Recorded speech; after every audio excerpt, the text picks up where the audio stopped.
Mila esker ona urreratu zareten guztioi, gurekin bat egitearren eta gaurko jardunaldi honetan parte hartzearren.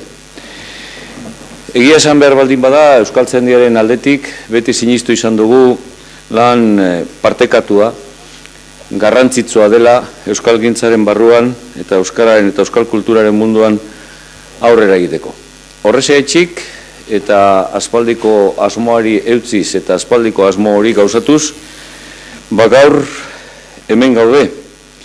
Alde batetik Euskaltzaindia eta bestetik gaur Patxik txapela bi ekarri ditu, Euskaltzaindia gehi Eskerraberri Fundazioa. Uste baitugu, bibion partaidetza honekin, lortzen dugula jendeari, gizarteari, eskaintzea foro bat, guretzat garrantzitsua, nik esango nuke ezinbestekoa den horri buruz jarduteko, eta hainbat buruko min ematen digun horri buruz jarduteko. Euskara batua eta tokiko erabilera. Dakizuen bezalaxe, eskerrak beraz zuei, eskerra nola ez eskerra berriari, Mikel Zalbideri egunon guztioi, etorri bai da. Esan digute lusatzeko bera etorri arte, eta orduan ja, ez daukagu zertan lusatu. Gogoratu hori bai, Euskaltzaindiak gai honetan behin baino gehiagotan bere hitza lusatu duela, seguru asko batzuentzat aski izan ez dena eta beste batzuentzat larri izan dena.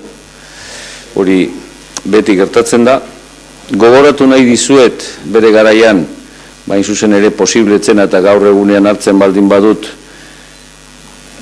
tramankulu hau Euskaltzaindiaren arauetan sartzeko, ze esaten duen, orain dela urte batzuk, hain zuzen ere Andolin Eguzkitza zena hiltzen, eta handik egun bira lezanban bilduta, esan genuena, eta azten ginen Euskalkia baino lehen hor da Euskara. Eta hor da Euskara, eta Euskara da batzen gaituena, herri egiten gaituena, eta euskara bera da gure zeregina. Baina euskara gure zeregina izateak, ez du esan nahi izateako bastartu eta alboratu egin behar ditugunik gure tokian tokiko erabilerak. Hoiek, azken baten zaintzen, hoiek biziarazten bai dute, eta biziaraupena ematen bai diote euskarari. Eta euskara erabiltzen dut ala naita. Ez euskara batua. Euskara erabiltzen baitugu guztiok, eta euskarak, hain zuzen ere, lehen esan dudan bezalaxe bat egiten gaituelako. Gaur eztabaidatuko duzue, gaur hainbat gai izango dituzue mahai gainean, eztabaida horiek Euskaltzaindiak bilduko ditu, eta Eskerraberrirekin batera, eta present eta oso eskura izan nahi ditugu, horiek noiz eta laster batean, Euskaltzaindiak mendeurrenari ekingo baitio. Mendeurrena 100 urte dira, bai, 100 urte hauetan gauza asko egin izan dira. Ez bakarrik Euskaltzaindiaren aldetik, ez bada euskalgintzaren aldetik, giro desberdinak, garai desberdinak ezagutu izan ditugu. Baina guk oso argi daukagu, mendeurrena izan behar dela ez barrure begira, ez bada kanpora begira. Guk oso argi daukagu, mendeurrena baliatu egin behar dugula, Euskaltzaindia bera eta oroar euskal eta euskal kulturaren ikuspegitik jauzi kualitatibo bat egiteko. Hori ezinezkoa da, zuen partaidetza, zuen kolaborazioari gabe, eta partaidetza eta kolaborazioari parte hartze hori bilatu nahi dugu. Gaur ematen dugun pausua beraz azpimarratzekoa da, eskertzekoa da, eta pentsatzen dut jarraitzekoa ere badela. Beraz, jarraitutasun baten izenean, berriro ere mila esker, ongietorriak, eta onuragarri izan dadila, gaurko jardunaldia. Patxi, zuk duzu hitza. Eskerrik asko, Andres, eta ongietorri hemen zaudeten guztioi. Hemen daukagu gure lehendabiziko izelaria, Mikel Zalbide jauna, eta hori iritsi baino pixka bat lehenago hasi garan ezkero aurkezpena egiten, pentsatua neuken gertakizun edo bitxikeria aipatu gabe ezin utzi behin orain dela urte asko, Tuteran, mitin bat ematen ari ginela esan ziaten, zuk hitz egin behar duzu, Jon Idigoras iritsi arte. Baina zorionez Mikel Zalbide iritsi da, gu hasi eta berehala. Orduan ez daukagu luzatu beharrik. Eta ez daukagu luzatu beharrik aurkezleon zeregina ez delako luzatzea baizikan hitza eta bidea ematea hitz egin behar duten guztiei. Euskara batua eta tokian tokiko erabilera, korapiloak eta erronkak izenburua oso luzea du gaurko jardunaldi honek, baina izenburu luze horren azpian adierazle aman komun bat bilatu behar bagenu, esan beharko genuke izenburu luze horren azpian dagoena dela, hain zuzen ere nola gure hizkuntza egin erabilera herrikoi baterako tresna egokia. Hori da, izenburu luze honen azpian dagoen kezka eta dagoen zeregina. Tokiko hizkerak, tokiko hizkuntzak, egia da hori guztionzat eta batez ere euskal eremuetatik edo euskaraz hitz egiten den eremuetatik gatozen hori beti kezkagarri zaigu, baina ezin dugu ahaztu gaur egun ama hizkuntza ez duten euskaldun asko ari direla euskaraz. Eta ezin dugu tokiko euskaraz mintzatzen garenean ahaztu Tafallako edo Ezkerraldeko edo Arabako Errioxako euskaldunen eguneroko euskarari buruzko premia horiek ere erantzun beharrak dauzka Euskara Batuak. Euskara Batua bere bidea egiten ari da, 50 urte, betetzen ditu, Arantzazuko ekitaldi haietatik, baina kezka bezala askoz ere zaharragoa da. Eta arlo batzuetan, komunikabideetan, batez ere literaturan, erabilpen, irakaskuntzako erabilpenean, guzti horietan bere tokia edo bere lekua egin du, baina zalantzarik gabe eguneroko bizimoduan, eguneroko erabilpenean badaude arlo hainbeste eta hainbeste nolabait esateko harremana, ez baldin bada talka egiten duena beste tokiko hizkererekin, tokiko euskalkiekin.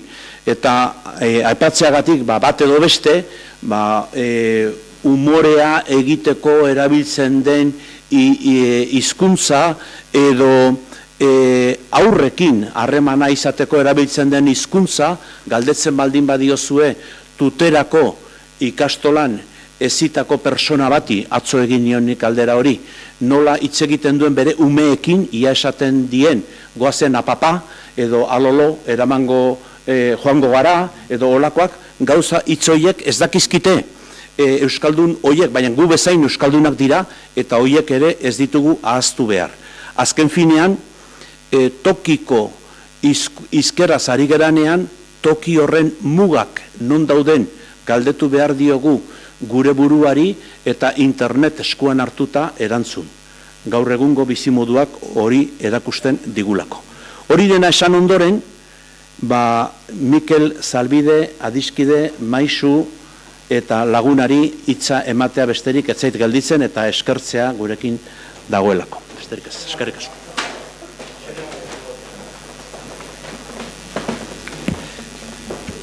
Egunon eta ongi etorri, egia zan plazer bat da, Mikel Zalbide laguna, lankide hoi aurkeztea hemen. Eta ez dakit nola aurkeztuz, pentsatzen dut hemen zaudeten guztiok noizbait Euskalgintzan ari bazarate behintzat topoin dezuela Mikelekin edo Mikelen lan batekin. Izan ere, erreferentetako bat da, azken 40 urtetan Euskalgintzaren alor askotan. Hasi gramatikatik, eta gogoan dut lagoiko hamarkadaren hasieran publikatu zuen liburu hura, maileguzko hitzak, zein garai hartan terminologia sortzen, lexikoa lantzen gabiltzan gazteontzako bilia moduko bat izan zen. Egin ditun, ez dakit, 30 urte, hezkuntza sailean, euskara zerbitzuko buru bezala, soziolinguistika idatzi dituen gauzak, beraz, makina bat. Gauza, referente askorentzat Mikel Zalbide Euskalgintzat. Eta niretzat personalki beste bat, izan ere, Mikel Zalbide Eluiarren sortzailetako bat dugu. Bere gaztetasunean Harindalia 50 urte sortu zen erakunde horren sortzaile, erreferente izan dena euskalgintzan, eta hor ere lankide izan nuen, eta benetan plazer bat izan zen berarekin lan egitea garai hartan, gero noizek eta ben berarekin lankide izan aritzea, eta hain zuen aurrea bera aurkeztea. Mikel, nahi dezunean. Jubilautakoan baietz pentsatzen nun, hastia izango nula, azken orduan korrika eta presaka ibili gabe jendearen aurrean txukun aurkezteko, baina badirudi hala ere ez naizela gai. Markatu beraz, azken orduko nahita ezin hauetan trabatu izana. Beti eskamak etzen da, inundik ere nire goitikurra.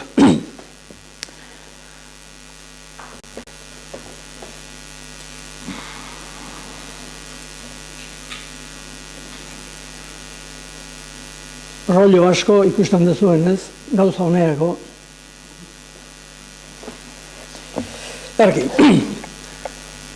Martxo bukaeran, apiril hasieran, esan zitzaidan, hitzaldi emango nuen, baietz erantzun nuen, halako aukera parean tokatuta nola ezetz esan, eta gaia ere berehala jarri ziaten. Euskara batua eta tokikua zertarako. Eta eskerrak eman nahi nituzke jardunaldiaren eragile izan dien Euskaltzain buru, Euskaltzaindiari eta Eskerra Berri Fundazioari, unibertsitate eta ikerketa egunetako adituoi, hezkuntza alorreko eta administrazioko arduradun teknikoi, euskaltzaleoi, berri emaile eta gainerakoi. Zertaz hitz egin behar dugu, eta hasieran halako giltzarri ideia batzuk bota zizkidan Erramunek, gaur, ez dut inor ikusten, baina ez da urruti ibiliko espero dut, honako puntuok eta beren ingurumaria lantzea iradoki zitzaidan. Hiztun elkarte txikia berro osatzeko eta berrindartzeko eredu bateratu bat izateak daukan garrantzia. Eredu bateratua garrantzitsua da euskara noranaiakoagoa egiteko, euskara galdutako eremuetan tokia hartzeko, hiztun berriak irabazteko, eredu bateratu bat izatea ez dago kontraesanean hurbileko registro bat baliatzearekin, baieztapen hauekin haustea ere planteatzen zen. A. Eredu bateratua berdin artifiziala, plastikozkoa, eta B. Tokiko hizkera urrekoa eta bizia. Eredu bateratua eta tokikoa elkarren osagarri dira, idea hori azpimarratzea. Tokiko hizkera kontuan hartzen da eredu bateratua eratzeko orduan, bat eta bestea ez daude aurrez aurreko gatazkan bakoitzak bere eremua baitu. Gero ikusi dut, jardunaldiaren aurkezpen txostena prestatu denean, beste galdera ideia batzuk ere ezarri direla txostenean bertan, honako hauek gutxi gora behera. Ahozko hizkera batua finkatu behar da, ala ez. Ze ulertu behar dugu batutzat? Nola osatu eta gizarteratu ahozko eredu batu inklusibo bat euskalki eta hizkera guztietatik elikatuko dena? Gaur egun hedabide nazionaletan gailentzen ari den ahozko hizkera formala batu nazionaltzat har daiteke edo gehiago du gipuzkeratik soilik. Hizkera informalaren bidean nola aberastu euskalkirik gabeko gazteen hizkera, nola eraiki argot nazionala. Ze leku dagoki euskalkiari, tokiko hizkerari eta euskara batuari, ahozko erabilera formaletan, irakaskuntzan, komunikabidetan, dabarretan. Zein da itanoaren papera ahozko eredu bateratuan? Gai zabala da jorratzea eskatu zaiguna, puntu asko daude hor, argitasun eske, eta tartean, 5 hauek. Zer da euskara batua? Hemen eta perspektiba zabalean. Zer da tokiko euskara? Zer eginda temagun, azkeneko 120 urtean, euskara batua eta tokiko euskara lantzeko? Zergatik behar dira biak? zein dira eginkizun bien erronka nagusiak, bata eta bestea egoki uztartzea, azpimarratzea komeni da. 5 puntuotan zentratuko gara nire sarrerako hitzalditxo honetan. Zabaltasunaren arriskua du hitzaldi honek, irtenbide posiblea eta oinarrizko abiaburua ere azaldu nahi nizkizueke gerora gabe.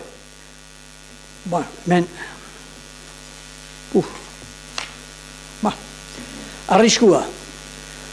Hainbat puntu landu beharraz, zezenari adarretatik heldu gabe, gai nagusiari iskintxo eginez alegia, batetik beste asaltoka edo xaltoka jarduteko arriskua daukagu.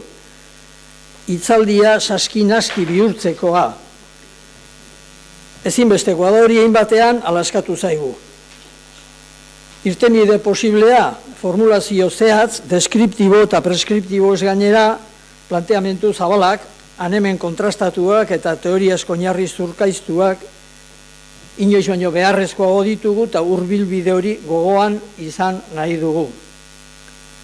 Eta oinarrizko abiaburua, idatzizko ereduaren bila jardun dugu mende luzez, eta azkeneko 20 urtean berariaz, enfasi hori argiaz azalduz eta onartuz. Ez itzuli purdikatuz, ahozko jardunaren zentraltasuna berreskuratu behar dugu. Eguneroko mintza jardunaren giltzarri izaera azpimarratu nahi dugu horregatik gaurkoan. Xabier Letek esana da eta guztiok izango duzu gogoan, kantatzera noazu bertso bat edo bi, eren egun jarriak gizon arruntari.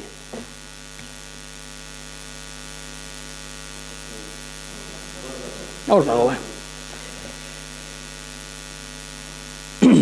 Horko arrunt hori giltzarri da gure azterre eremuan ere.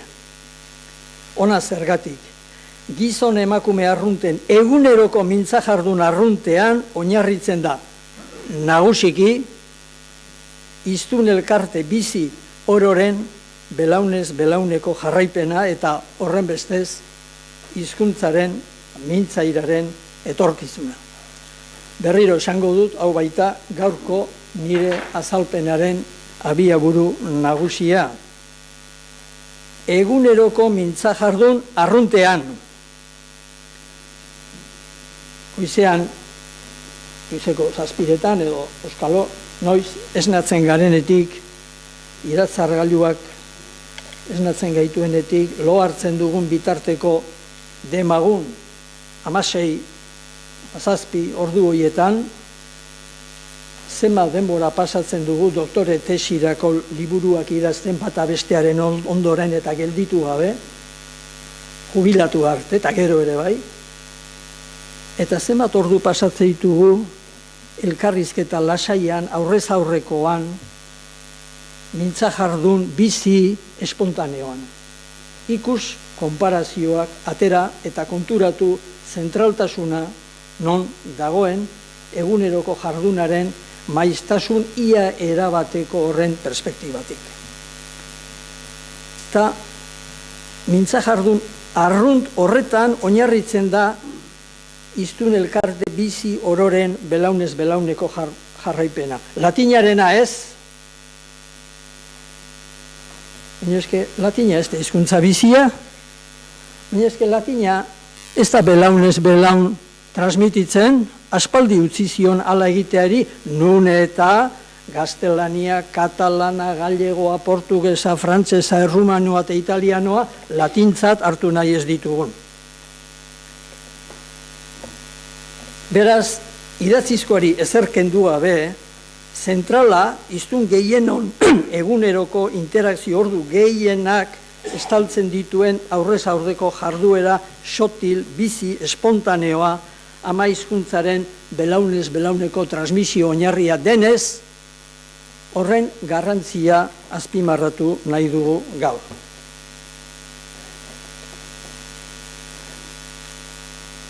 Hurrengo puntua, zer da Euskara Batua gure artean? Euskara Batuaz ez dago dakigula onarpen osoko definizio zehatzik nik ez dut aurkitu. Bai ordea, implizituki bederen maiz transmititzen den ideia multzo gotorrik badago. Ondoko elementuetan oinarritzen da sarri gure ustez ideia multzo hori. Batez ere Euskaldunen irakurri idatzizko jarduna errazteko eratu den hizkuntza aldaera bateratua da euskara batua. Euskal hiztun elkarte globalaren barne adierazpide hobetxia.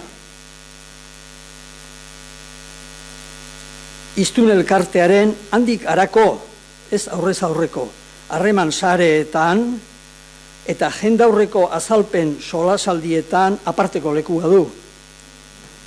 Grafiaz, morfosintaxiaz eta hiztegiaz aski bateraturik dagoen eredu egonkorra da euskara batua. Eskola bidez ikasia, gero unibertsitatean garatua eta prestigiozko eremuetan lehenetxia. Erregistro formaletarako hizkuntza eredu landua. Esparru jaso berezituetan berme garantia ohargarriz jarduteko hizkuntza aldaera terminologia tekniko zornitua. Idatzizko planotik ahozkora edatzen da hizkuntza eredu bateratu hori jardungune eta harreman sare jakinetan. Hizkuntza eredu bateratuen arautze lana etxetik kanpora atera eta perspektiba soziohistorikoan ikus dezagun. Guk azkeneko 120 urtean egin dugun hori eta horren inguruan izan ditugun buru lantze eta buru nekatze horiek bestek lehenago hartutako eginkizunak izanik baitira. Tradizio luzea dago hizkuntza eredu bateratu ez ikus, adibidez, Nebrisa edo Lebrisaren 1982ko indilak deskubritu ziren urteko gramatika de la lengua castellana. Han, hainbat elementu, hainbat xede atxikitzen dizkio Nebrisak bere gramatika horri. Tartean, 3 hauek. Hizkuntza eredu bateratuari egonkortasuna emateko sortu du gramatika. Acordé reducir en artificio nuestro lenguaje castellano para que lo que ahora y de aquí en adelante en él se escribiere pueda quedar en un tenor y extenderse en toda la duración de los tiempos que están por venir. Beraz, egonkortasuna eta betiereko izaera aitortu nahi izan zion bere artifizio horri. Gaztelania arautuaren bidez, latina errazago ikasteko bidea, kultura esparrurako sarbide eta kultura hizkuntzen arteko zubi. Zubi kontu hortaz, ni hoxeo behin seguru nago gehienok Michelenaren 1978ko Arantzazuko txostena irakurriko dezue eta ikustazue bukaera aldean morfosintaxiaz ari delarik esaten duena Jordanen ahotan jarri bere kezka. Eta beste bada, gero, hizkuntza soziologian zentrala bihurtu den beste idea hori, eta oso urrundik datorrena, language spread, ez berariaz shift, eta hau importantea da. Ikasi egin behar dugu bien artean bereizten. Honela azaltzen digu Nebrisak. Después que vuestra alteza, Gaztelakoa, Aragoi eta Katalan hizkuntzak eta zio horretatzen, metiese debajo de su yugo muchos pueblos bárbaros y naciones de peregrinas lenguas, y con el vencimiento aquellos tenían necesidad de recibir las leyes que el vencedor pone al vencido, y con ellas nuestra lengua. Entonces, por esta mi arte, podrían venir en el conocimiento de ella, como ahora nosotros dependemos del arte de la gramática latina para deprender latín. Y cierto así es que no solamente los enemigos de nuestra fe tienen la necesidad de saber el lenguaje castellano, mas los vizcaínos, navarros, franceses, italianos y todos los otros que tienen algún trato y conversación en España y necesidad de nuestra lengua. Si no vienen y desde niños a la de aprender por uso, podrán, la más aiña, saber por esta mi obra. Konturatu hor, vizcaínos eta navarros, bi hartzen diela, Nafarroa urteatan erreinua da, buru jabea da, frantzeses, italianos pare tratatzeitu katalana ipamugu. Hau guztia, korpus plangintza egiten denean, hizkuntza eredu bat definitzen denean, buruan ibili du idazleak. Kontu hauek ez dira gaur goizekoak eta ez bart arratsekoak ere. Honek bide luzea izan du eta esate baterako Pragako eskola linguistikoan joan den mendeko 30ko hamarkadan, 32tik 38 bereziki, baina zabalago ere bai, inoiz hizkuntza eredu bateratuen gainean egin den, nire jakinaren gainean egin den gogo eta saiorik landuena elaboratu zuen Pragako eskola. Irakurri Habranek, Prague School, eta naizak eroko izan importantea garbi. Hizkuntza eredu bateratu estandarra 3 irizpide sortaren arabera defini daiteke. Bere ezaugarriak, bere funtzioak eta eredu horrekiko jarrerak. Ezaugarriak, hizkuntza eredu bateratuak, estandarrak, egonkortasun malgua du, codification egokia eta aldian aldiko eguneratzea egin ahal izateko. Bere hitzetan, flexible stability du hizkuntza eredu bateratu estandarra. Gogo eta lanerako gaitua, intelektualizaturik egotea du bere beste ezaugarria. Behar, intellectualization esate zioten horri, hiztegiz osatu garatua, termino abstrakto eta generikoez aberastua eta gramatikaz sistematizatua. Horiek guztiak, eskola horrektako lan gaienen argitan, hizkuntza eredu bateratuen ezaugarri orokorra dira. Eta ze funtzio betetzen ditu hizkuntza eredu bateratu estandar batek? Batasun iturri izatea, dialekto edo hizkera molde diferenteko hiztunei guztien lokarri izango den aldaera eskainiz. B. Erdal hizkuntzekiko bereizketa esi izatea. Barrukoa lotu kanpokoetatik aldendu. C. Prestigio iturri izatea eta D. Erreferentzia marko izatea. Zuzentasun eta egokitasun irizpideen erreferentzia marko eta edertasun patroi. Honek ondo idazten dik euskara esaten deunean, geure buruan, baditugu, edertasun patroi batzuk, zuzentasun eta egokitasun irizpide batzuk. Horiek, aldez aurretik, espresoki ala definituriko eredu horrek ematen dizkigu. Eta jarrerak ere bereganatzen, erakartzen, sortzen eta pizten ditu hizkuntza eredu bateratuak Praga eskola linguistikoaren arabera. Bat, euskaltzaletasuna.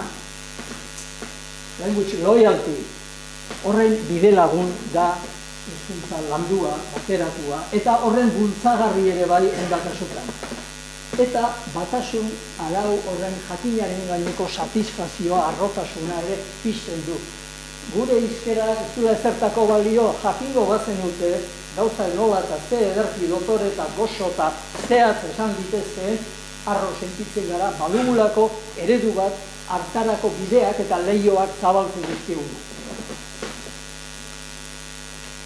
Horren ondoren, hau, beste historia luzia da, provinzioetan sartuko, dezagun honetan, 1952an, irale ideologikotik desnatifikatu ondoren, Heinz Korsek, die Entwicklung neuer germanischer Kultursprachen von 1800 bis 1950 idatzi zuen. Funtsezko obra da. Funtsezko obra da.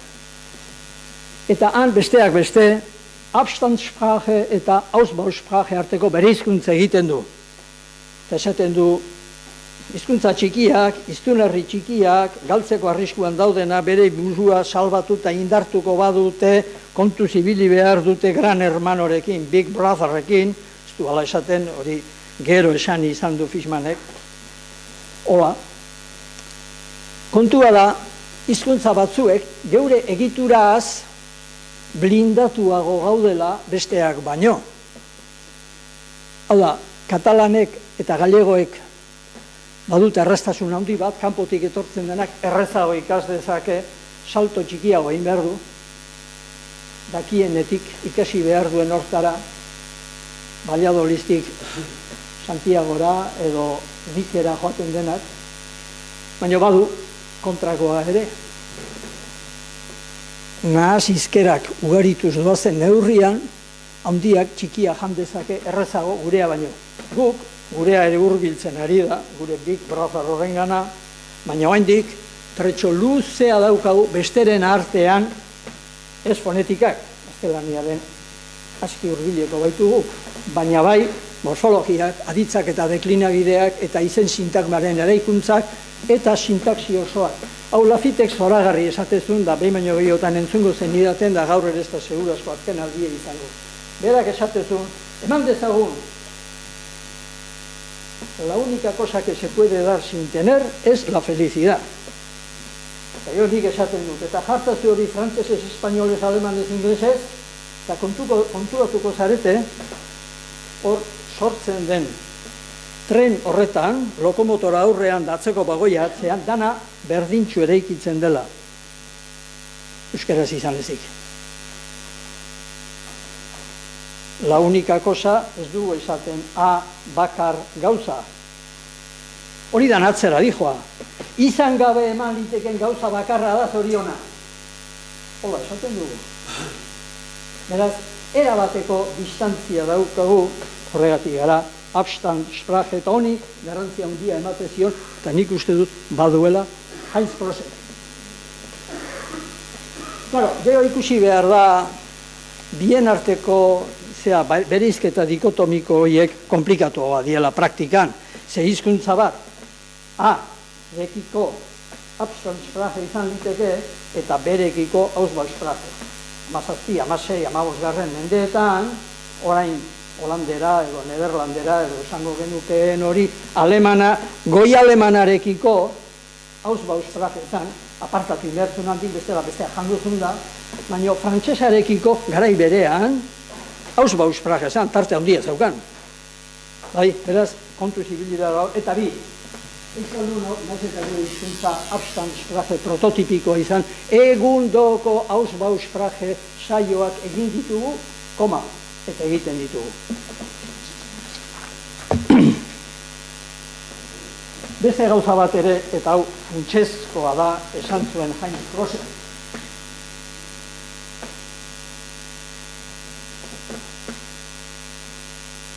Zweck prosa behar da, hizkuntza batek bere bateratu estandar hori eskuratuko badu. Prosa utilitarioa. Ondo dago, nola zan, Schönenroth edo haren Kalebala eta Mistralen Mireio, danak ondo daude, baina ez dute balio, gainerakoan oso ondo. Hizkuntza bat bizirik aterako bada, ez dira kalterako, baina horiek ez dute determinatzen hiztun elkarte baten aurrera bide soziolinguistikoa. Beste zerbait behar da, eta behar dan hori asko zurbilago dago. Zer egin, eta? Saltatu egin naiz. Hemendik hurbilago da, prosa utilitariotik. Beak esatezun, beste handitik aldenduko bazara, eta hizkuntza eredu bateratu bere gain bat izango baduzu,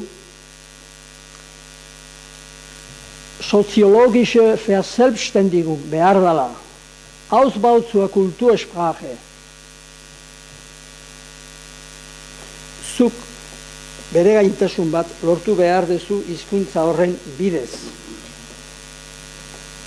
Hortarako zer behar da, beak 6 puntu emate zituen.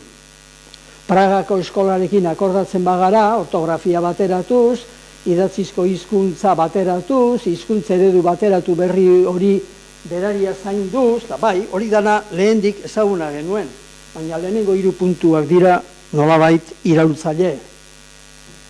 Egin behar dena, hizkuntza bateratua izan nahi badezu, egin behar dezu hizkuntza bateratua erabili. Oso gauza simplea da. Bizikletan ibiltzen ikasi nahi baduzu, egin behar duzu dana, bizikletan ibili. Baina hola ibiliko naiz ba espakit. Hola. Hola egiten dira hizkuntza jardunean, gero eta maizago erabiliz, Anwendungsgebiet, erabilera esparruak erantziz, zabalduz, indartuz, gotortuz, sortzen dira Kultursprachen.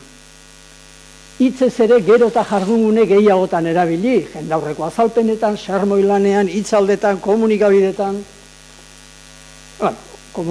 hor dago. Beraz, hemen badago puntu berri bat.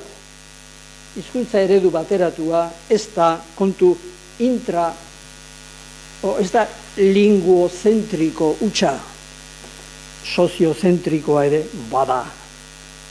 Gizartean erabiltzen ez bada, zuk nahi dituzun zeak eman ditzakezu, esperantoa eta bolapuk eta oidanak zoragarri definituta daude eta gaina oso razionalak, argiak ikasten errazak omen dira.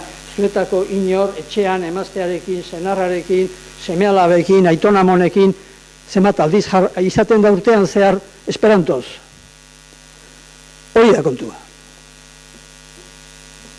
Hori dana hizkuntza eredu bateratua. Eta tokikoa zer da?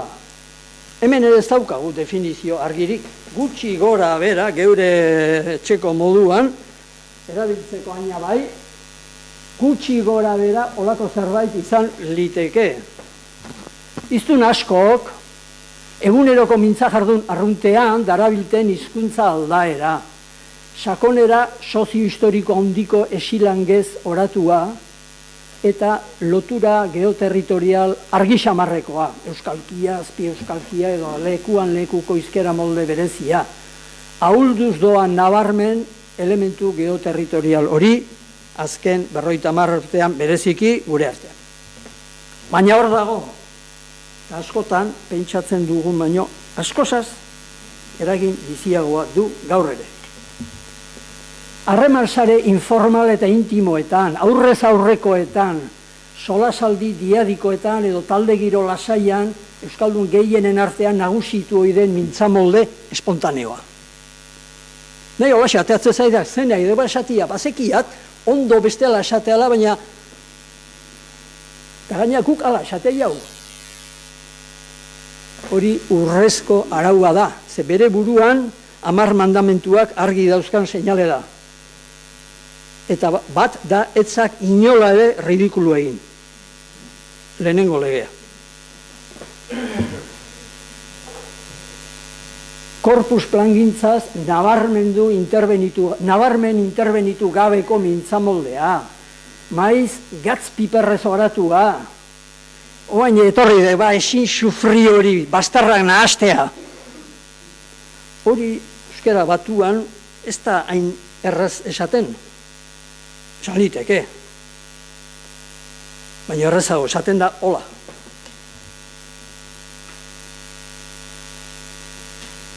Erdal interferentzia lexikal eta morfosintaktiko ohargarria du, sarri. Bueno, vale, eske, porque hizkuntza euskara da gurea gaur hegoaldean 10 zematetan, 5 bai, ez da? Eta igual gehixio. Garapenez, emailez jarduteko, txateatzeko edo horma paperetan ohar xumeak egiteko hobesten den idazkera, inoiz umore azaltzeko erabiltzen dena. Amara berrin oain borratu dute, baina luze ontza normal esaldia, jantza bokailue. Bistan da nungua zan, seguru esko, unibertsian estudiatzea etorriko zan da, han biziko zan pixun batean da garbi asko jarrizun. Jantza bokailue. Beraz, tokian tokiko hizkera ere inoiz paperera, kasu honetan hormara, iristen da. Hau ikusi dugu, hau ere bai, hemendik segituko dugu. Zer egin da euskara batua eta tokiko euskara lantzeko? Zer galdera da. Ortografiaren batasun lanketa, zer egin da? Hor, historia luzea da,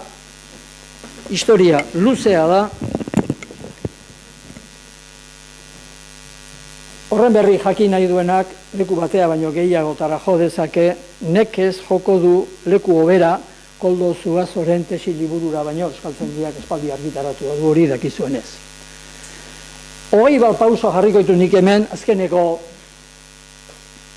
ze esango izuet ba, 120, 125, 130 urtekuak. Gehiago jarri litezke, lehenagotik hartu liteke txampa, beranduagotik abiatu liteke, baina ortografiaren gure peripeziak gogoan izan nahi baitugu, kontuan izan behar dira, 1881 da 85 Azkuek argitaraturiko Euskal Izkindea, pekado de juventud, gero esate zuena, baina pekatu hutsa ez dena izan duen eragin sozialagatik, eta proiektu de ortografia urrengo urtean, suak eta garrak zeriola, Azkue lagun etxai intimoari erantzunaz, Sabinok idatzitako Lecciones de ortografia del euskera bizkaino. Urrengo 30 urteako bide banatzearen oinarria. 1901 Endaian, 1902 Hondarribian egindako kongresuak, Congresos de ortografia, han ortografia baino gehiago egurra izan bazan ere nagusi, egur dialektikoa, bestelakoaz ez dut ezagutzarik. Eta 1905ko Azkueren hiztegia. Hiztegia egiteko ortografia behar zuen Azkuek, eta horregatik nahi zuen 1901 da 2 adostasun batea iritsi.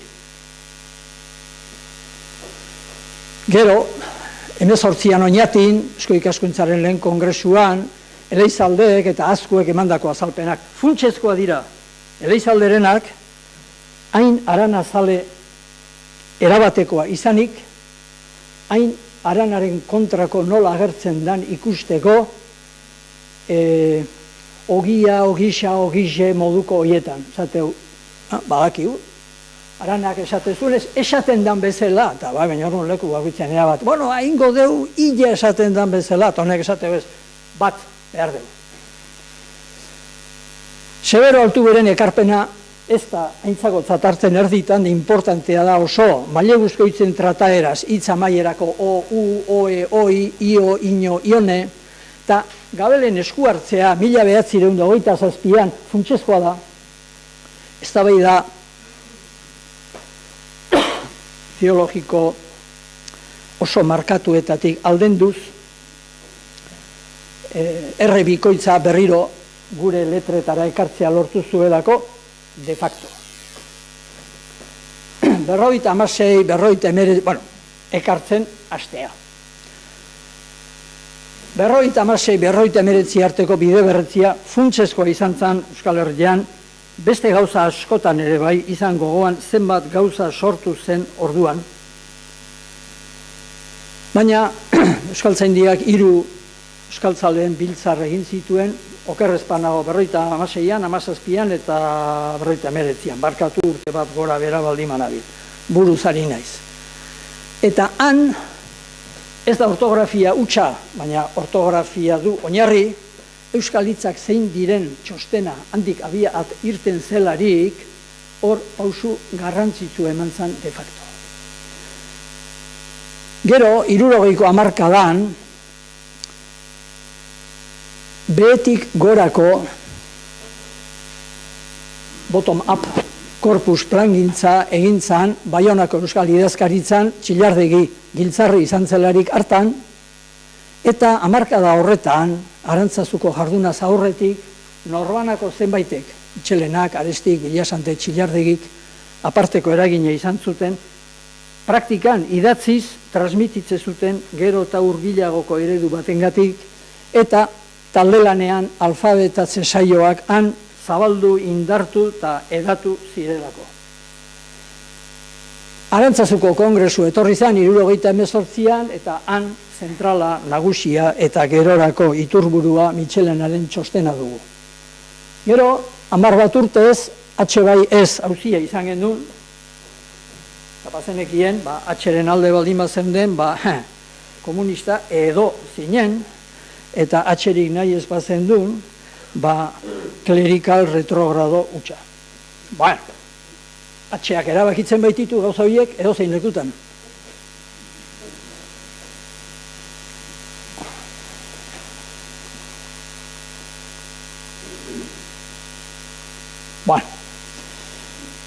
Hori ere pasazan, eta garai hartan Maileguzkoitzen idazkera eta ebakera, Eluiarren hasieran eta gero Usein argitaratu genuen liburuaren bidez, leno galdetu ditinakik, esan diat, igual 82an argitaratu zen, naiz eta 81ean egin, han eredu eta saio sistematiko egintzen Maileguzko hitzak nola idatzi argitzeko, eta horren referendo instituzionala, goiti berakoa, top-down, euskaltzaindiak eman zuen bere erabakien bidez 86 inguruan. Hitz elkartuen idazkerak ere izan zuen ortografian bere puntua. Nola idatzi behar ziren eta dira, arau marra emaile, arau emaile, zientzia marra batzordea, zientzia batzordea, zientzi batzordea, eta bar.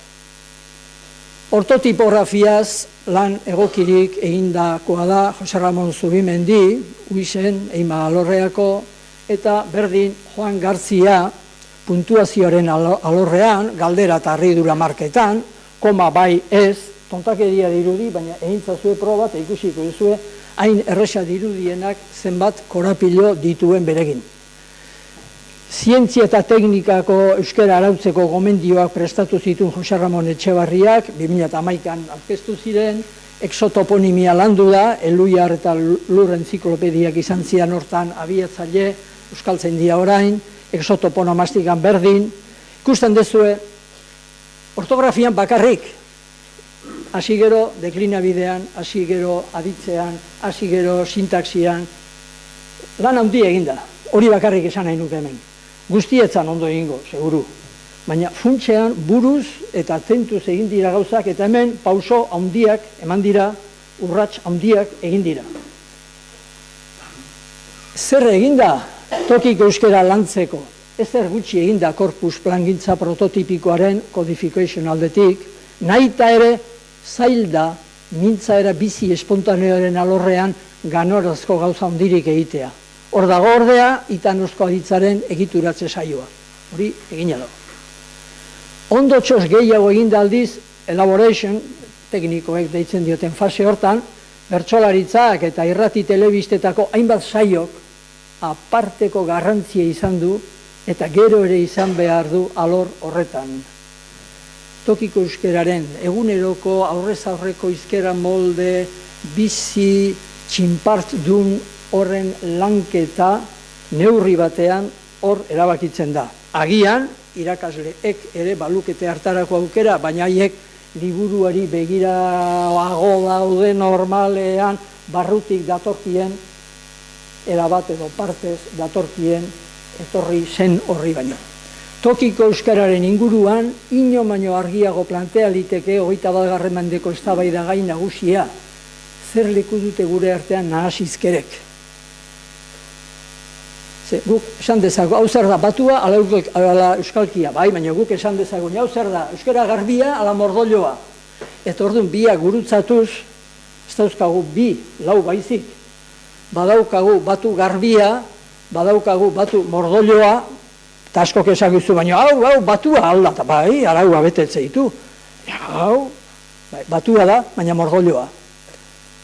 Eta berdin gertatzen da, euskalki garbia, gero eta gutxiago dira, hori egiteko gai direnak, eta euskalki mordoloa, txean, kalean, zerbait ikasi du, normalean bertako hizkeratik aski lotu eta arekin aski txartatua, baina buruan, erdera dauka euskera bezain bat edo gehiago, eta hori bere jardunean nabarmen antzematen da, hori euskalkia bai, baina mordoloa da. Lau hoien bidez buru lanketa sakona egin diteke, ez da noski gaurko egitura kontua.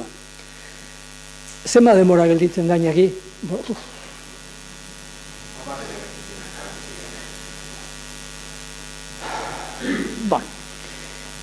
Gaur tokiko euskera esaten dugunean, honi, bi eratara esan ohi diot nagusiki bat. Eguneroko hizkera arrunta, egunerazko mintza jardun arrunta, egunerokoa, ez definizio bat arbelean irakasleak eman behar duenean, oain puntu isotropikoa zer den esplikatuko dizuet, 2 puntu. Eta pun, esplikatzen du. Enaiz horretaz ari. Ez dut hori ezertarako gutxiesten. Baina ez naiz orain horretaz ari, besteaz baizik. Hitz egiten deunean, gehienetan, hemendik atea eta kafe hartzea itezenean, ze esango duzu, ze hasiko zea. Goi mailako elementurik jaso tintildunenak erabiltzen, ala besteak ere gutxi gora bera egingo dutela badakizularik hartara egokitzen saiatuko zara, eta zu ere erosoago sentitzezalarik hartara joango zara. Hortaz ari gara.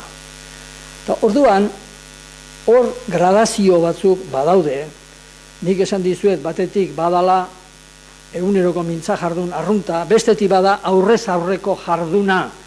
Eta aurrez aurreko jarduna funtsezkoa da. Esango jozu, bai, baina gero eta gehiago telefono zititei hau. Bai, zititei ala idatzi ere bai, baina gehiago eta zeite. Ala gana idatzi egiten de telefono. Ala itzegitea ahazten ari zaigu. Eta dana hola itzegi hori hori gauta. Bai, orduan, hor ikusten da, hau, hizkuntza soziologiaren oinarri teorikoetan oso sartuta dagoen kontzeptua da, hizkuntza gehien daukate horretarako bere hitza, nik mintza jarduna esaten diot, nahi duzun duten esan, mintza jarduera, eta jardun horren zati bat aurrez aurrekoa da, guztia ez, eta bera ikus dut aurru. Ze ezaugarri ditu aurrez aurreko jardunak, ze eguneroko mintza jardun arruntak, ze egunero jende eusketan ari denean, 10-etatik 9 norbaitekin ari da. Eta horrek nahi duenean erantzutei, xile, oide esan behar duanik.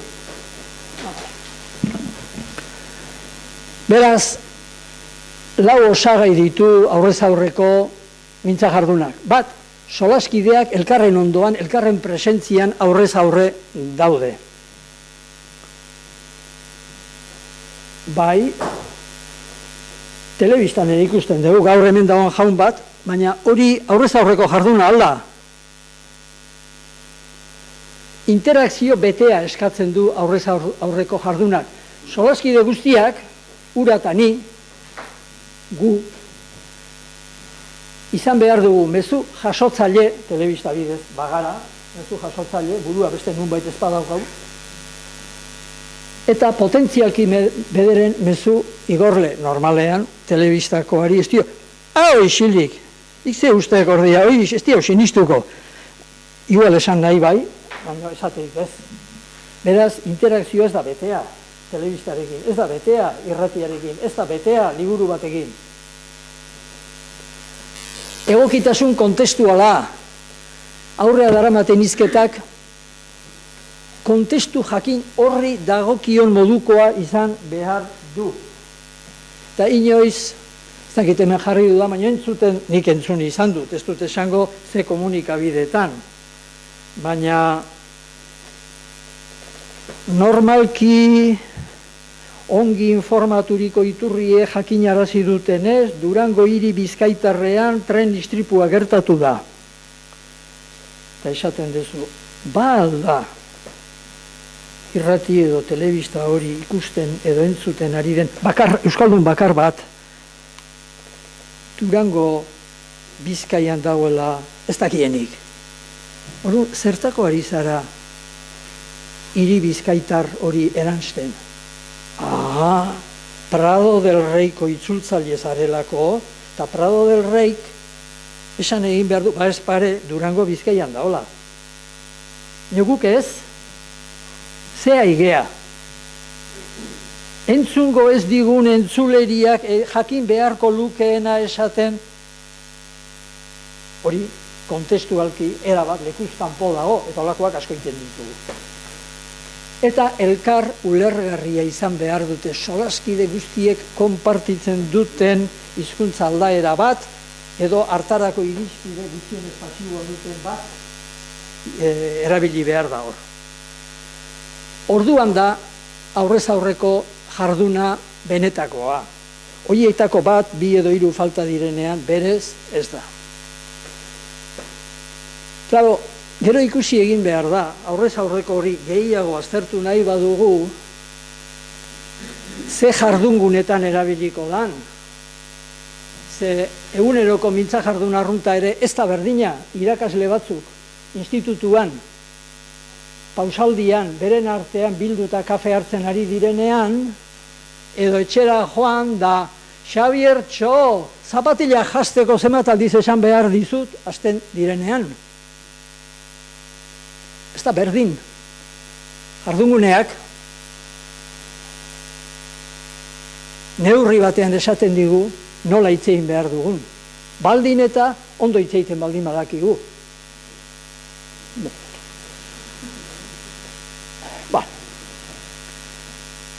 Ikusi behar da zabalera, barneizkera den, mezua jasotzea igortzea den, eta ikusi behar da situazioa. Situazioetan gutxienez bereizi berdia formalak, informalak eta intimoak. Eta diferente hitz egiten dugu batean da bestean. Munduko hizkuntza guztietan gertatzen omen da hori, eta gurean hala gertatzen da, dakigun enean. Idazte eredu bateratuaren garrantzia lehen ikusi dugu eta ez dugu egingo. Oain ikus dezagun, eta honekin bukatu beharko du, barkatuko ezue, eguneroko mintza jardun arruntaren garrantzia. Gizon emakume arrunten aurrez aurreko jarduera xumean, eguneroko mintza jardun arruntean oinarritzen da nagusiki, lehen ere esan dut hasieran, hiztun elkarte bizi ororen belaunez belauneko jarraipena. Horregatik da, aurrez aurreko tokiko hizkera hain zentrala, hain nagusia, hain ororen gainetikoa, alde horretatik, ez beste aldetatik, hortatik bai. Eta beste hizkuntza askok, ez zaukatik bere etorkizuna mehatxukea, gu bai, eta beraz, gu hizkun elkarte horretan hizkuntzaren belaunez belauneko jarraipena bermatu, segurtatu, indartu eta zabalduko duten elementuak oso kontuan izan behar ditugu. Beste, eta izan beharrik, berez etortze zaio. Eta Valladoliden jaiotzen danak, gaztelanian badaki, handitira dago. Handi ez dago, ez ikastolari jarri beharrik, eta ez zer, problema hemen ditugu. Beraz, lokus horretan jasotzen da ama hizkuntza ere, gero, eskolan, lanean, atzerrian, aldaera gehiagoz osatzen eta aberatzen dena. Eta gehiago ere esan liteke, baina baina ez dut esango, ez dago astirik, hau bai, idatzizko hizkuntza aldaera jaso formalari ezer kendu gabe, zentrala da hortaz, hiztun gehienon eguneroko interakzio ordu gehienak osatzen eta zurkaizten dituen aurrez aurreko jarduera sotil, bizi, espontaneoa. Beti ez bada ere maiz asko, gatz piperrez oratua. Guztion gogoirrika eta beldurri zuen, amets fereka eta aserre gorrotoen, maitasun bulkada eta farre algaren sostengu eta oiatzen, badiro hori Xabier, lete irakurri dudala, baina ez da hala. Hori gabe ez dago hiztun elkarte bizirik. Txisteak erdaraz bakarrik egiten dituen Euskal Hiztun Elkartea gaitz larria jota dago. Eta gaitz hori ez da konpontzen urtean 500 doktore tesi Euskara doktorez aurkeztu. Ez zer. Doktore tesi esaten dudana da problema hau, gaixotasun hau, ez dela aspirina horrekin konpontzen, bi gauza direla. Eta hau izugarri kostatzen zaigu entenditzea. Begiratu besterik ez dago, beteri daude anemengo elizak, jauregiak, bibliotekak eta unibertsitateak latinezko liburu jakingarriez. Eta egia da.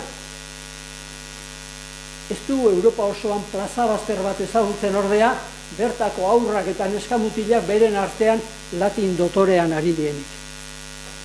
Are gutxiago, herritarrak taberna zuloan, etxean, jolaslekuan edo lantokian, beren artean gaudea musigiturka dihardutenik. Latinak ama hizkuntza izateri utzi zion, eta H esparruan gero eta gordeo abestuago bizi ondoren, hil eginda eredu bateratu ederra beratza utziz ondoko hori. Eguneroko mintza jardun arrunta gabe, ez dago belaunez belauneko jarraipen itxaropenik. Gauza bakoitzari bere lekua dagokio, hori berea da gizalegea.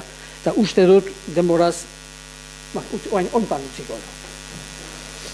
Eskerrik asko.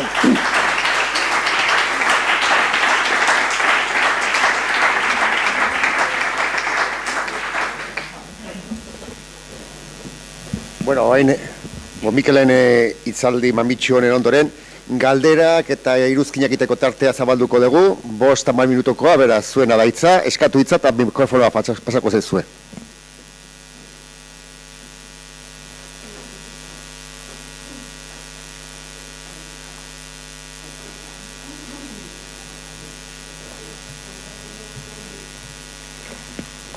Izaldo galdearik, dana argi gutzi aldizue Mikelek, Koserra? Mentxe. Pixkate, bikroa emango diote hori.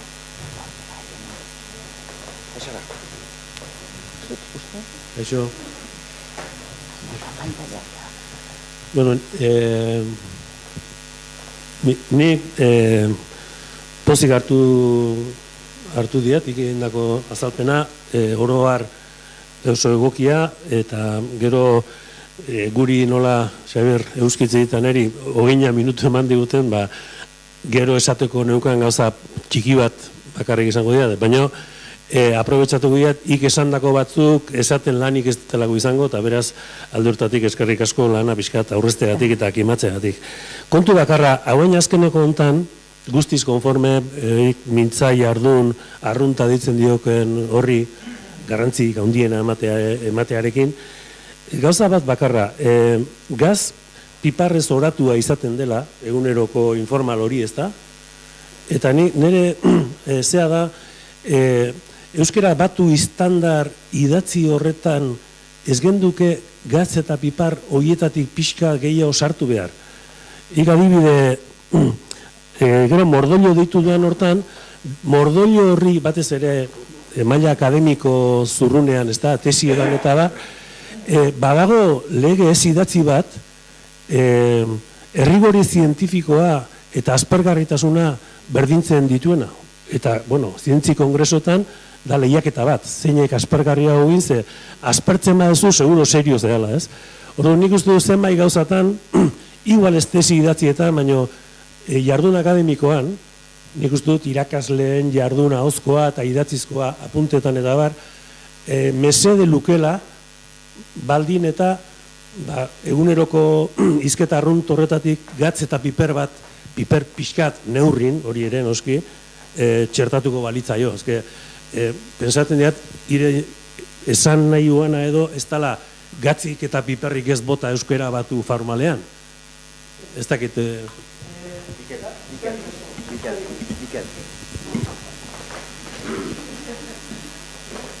Eskerrik asko. Beitu.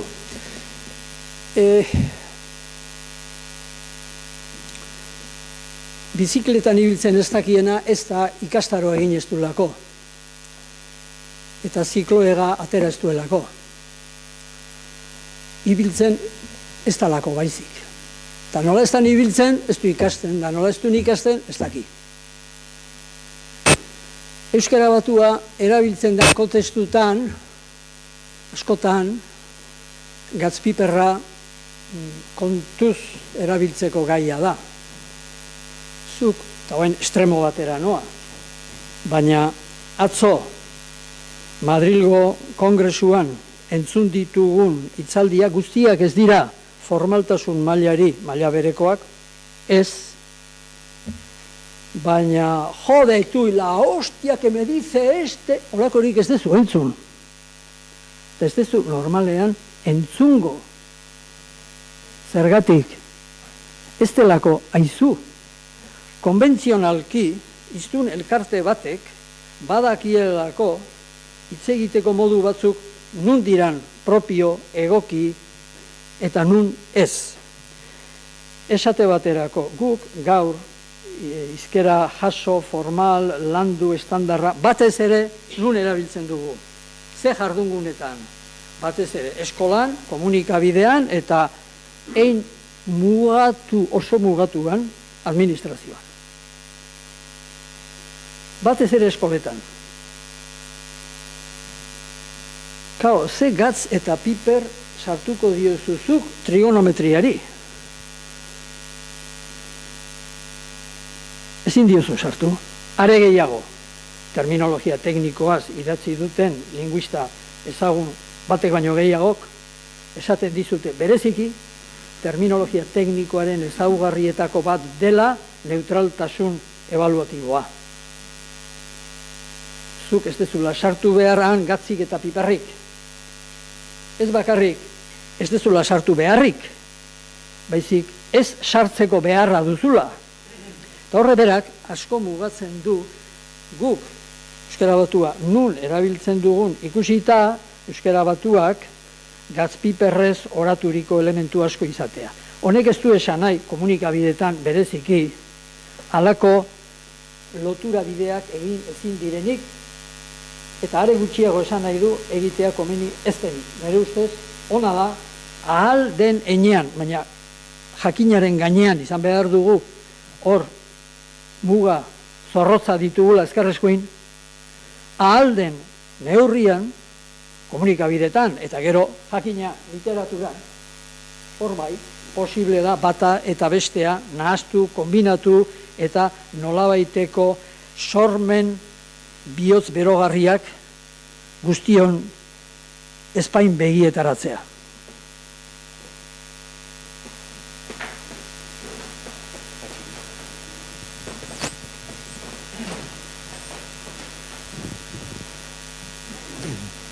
Mikel, ondo garbi esan duzu, batua eta euskalkien bereizketa hori, egunerokoa, behar bada urraz bat egin beharrekoa daukagu.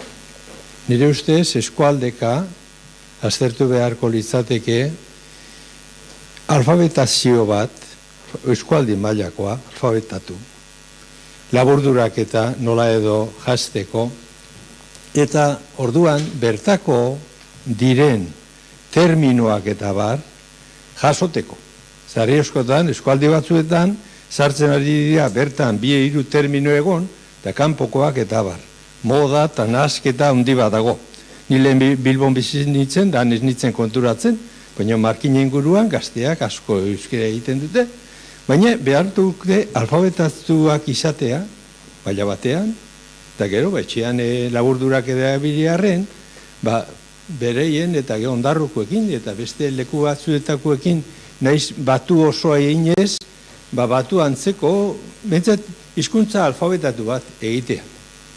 Eta hortxe beharko litzateke behar bada pauso bat emon eskualdeka ikusi eta hori bideratzeko edo. Eskerrik asko Patxi, labur esango dizut. Ni konforme nago esan duzunarekin. Inoiz, eginda eskola munduan, bizkaierari lekua eskaintzeko saiorik bertatik eginda handiena, eta bada argitaletxe bat hortan merezimendu bereziak dituena, hezkuntza sailetik ere zertxo bait egin genuen. Ez dut esango erabateko arrakastarik lortu denik. Neurri batean batasunaren kontzeptu uniboko honek, eta ez multipolarrak, itxutu ingaitu. Badirudi hori ez dena horren kontrakoa dela. Eta ez da, persona gehienok begi bi, belarri bi, beso bi, hanka bi ditugu, eta horregatik ez gea begi bakar, belarri bakar, beso bakar edo hanka bakarrak baino okerragoak. Personak, hiztunak jakin behar du, bai plano interlinguistikoan, 21. mende honetan, hizkuntza bakarrarekin jai duela, eta hizkuntza bakar hori euskara baldin bada duen volumen demolinguistikoz eta espazio soziofuntzionalean duen nagusitasun espektroagatik, ezin duela bizi, gaur ezin du bizi eta bihar ere nekez. Beste hizkuntza beharko ditu, gaztelania, gaur egun, gero eta gehiago, ingelesa, hemendik 25 urtea ez dakigu kontuz. Plano interlinguistikoan persona iztunaren aldaera sorta anizkoitza izatea gero eta beharrezkoago da. Horko problema da nola zurkaiztu, nola lotu, nola indartu, nola bere lekuaren jaunda jabe bihurtu euskara, naizta lekua mugatu izan. Hori da problema. Baina behar du, baina besteak horre gongo dira, ez dira joango. Plano intralinguistikoan berdin gertatzen da, badaukagu guztiontzako sortu dugun, eta ortografia aldetik ikusi du, ehundoko lana eginda, baina beste alorretan ere bai, naiz gaur sartu astirik ez baitago. Ehundoko lana eginda, lortu da, arrakasta baten historia geure baitan dugu, naiz eta arrakasta horrek ebaluazio baten filtroa oraindik pasa ez duen. Baina hori hor izateak ez du kentzen jendearen eguneroko jarduna errasteko ereduak ematea. Eta zuk esan duzuna, etxetik, aski, erasana datorkion izkera molde hori osatu, edertu, zabaldu, lehenagoko formetara hurbildu eta horren bestez euskara baturako lehen pausoan jarri, hori eginkizun ona gulitzateke. Horrek besteak beste gure euskaltegien eginkizun espektroa erabat aldatu dezake eta lanez bete.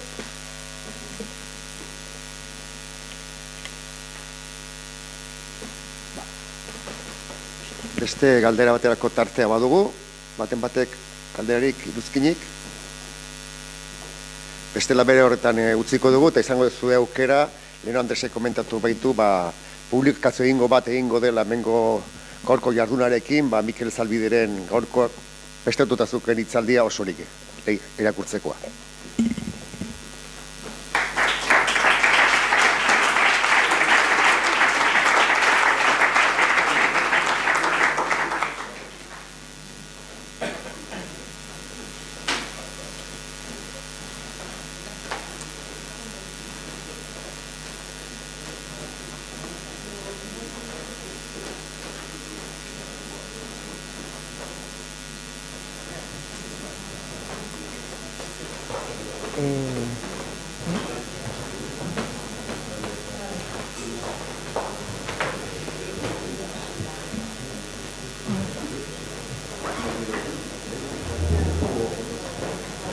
Ja, aldaketa okar dago.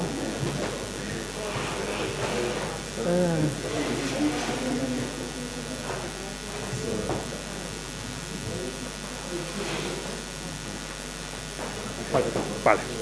Bueno, egunon, eta hasteko eskerrik asko bertan izateko india zuen gonbidapenagatik.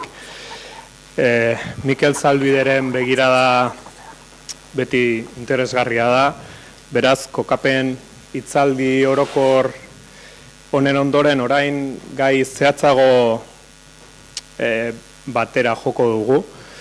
Adinaren ardatza kontutan hartuko dugu eta gazten hizkuntza praktikei buruz hausnartuko dugu. Hurrengo solasaldiaren izenburua honako hau da, gazte hizkerak, adierazkortasuna eta kode aldaketak. Hau da, datozen bi hizlariak izenburu horrenpean hitz egingo dute. Honi buruz hitz egitera, etorri dira bi aditu dauzkagu hemen, Inma Muñoa eta Orreaga Ibarra. Lehenengo Orreaga Ibarrak hitz egingo du eta jarraian Inma Muñoak, baina aurkezpenak biena oraintxe egingo ditut, hola jarraian biak bereien solasaldia biek egiteko. Orreaga Ibarra, 1989tik irakasle lanak betetzen ditu Nafarroko Unibertsitate Publikoan, filologia eta hizkuntzaren didaktika sailean. Aurretik 7 urtez irakasle lanak egin zituen Iruñako ikastola batean. 1984an tesi lana irakurri zuen eta ondoren dialektologian lanetan aritu izan da. Arlo horretan berezikin Nafarroko iparraldeko ibarretako hizkerak ikertu izan ditu, baina hortaz aparte beste hainbat hizkuntza alorretan ere murgildu da. aurrekoa baztertu gabe. Ahozko hizkera, toponimia lanak, etnografia eta soziolinguistikarekin loturiko gaiak, eta azken urte hauetan gaurko gazten mintzaira ere ikertu izan du.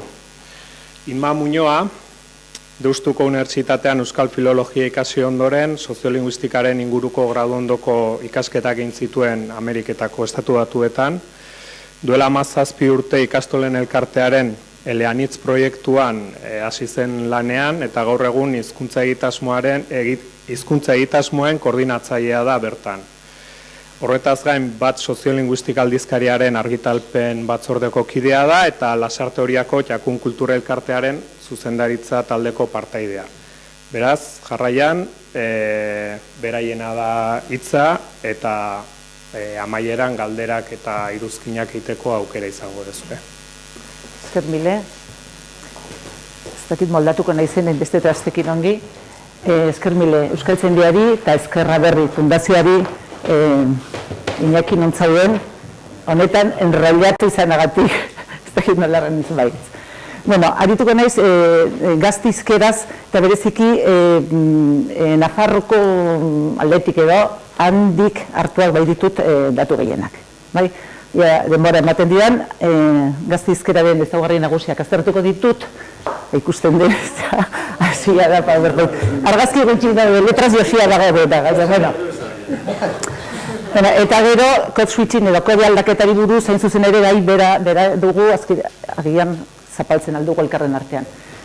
Bueno, zer da gaztizkera, hizkuntza aldakortasunaren barruan kokatu behar dugu hori, bai, aldakortasun bat, aldakuntzaren artean horietako bat da. Eta zer da, gazteek gaizaldian lagunekin daudenean bateko egoeran erabiltzen duten hizkera. Azkenean, erregistro bat da, bai, egoera desberdinekin loturiko aldaera. Erregistro mota bat da. Kontua da, batzuetan, igual erregistro hori gaztei leporatzen zaia agian erregistro hori toki guztietan erabiltzen dutela. Ez?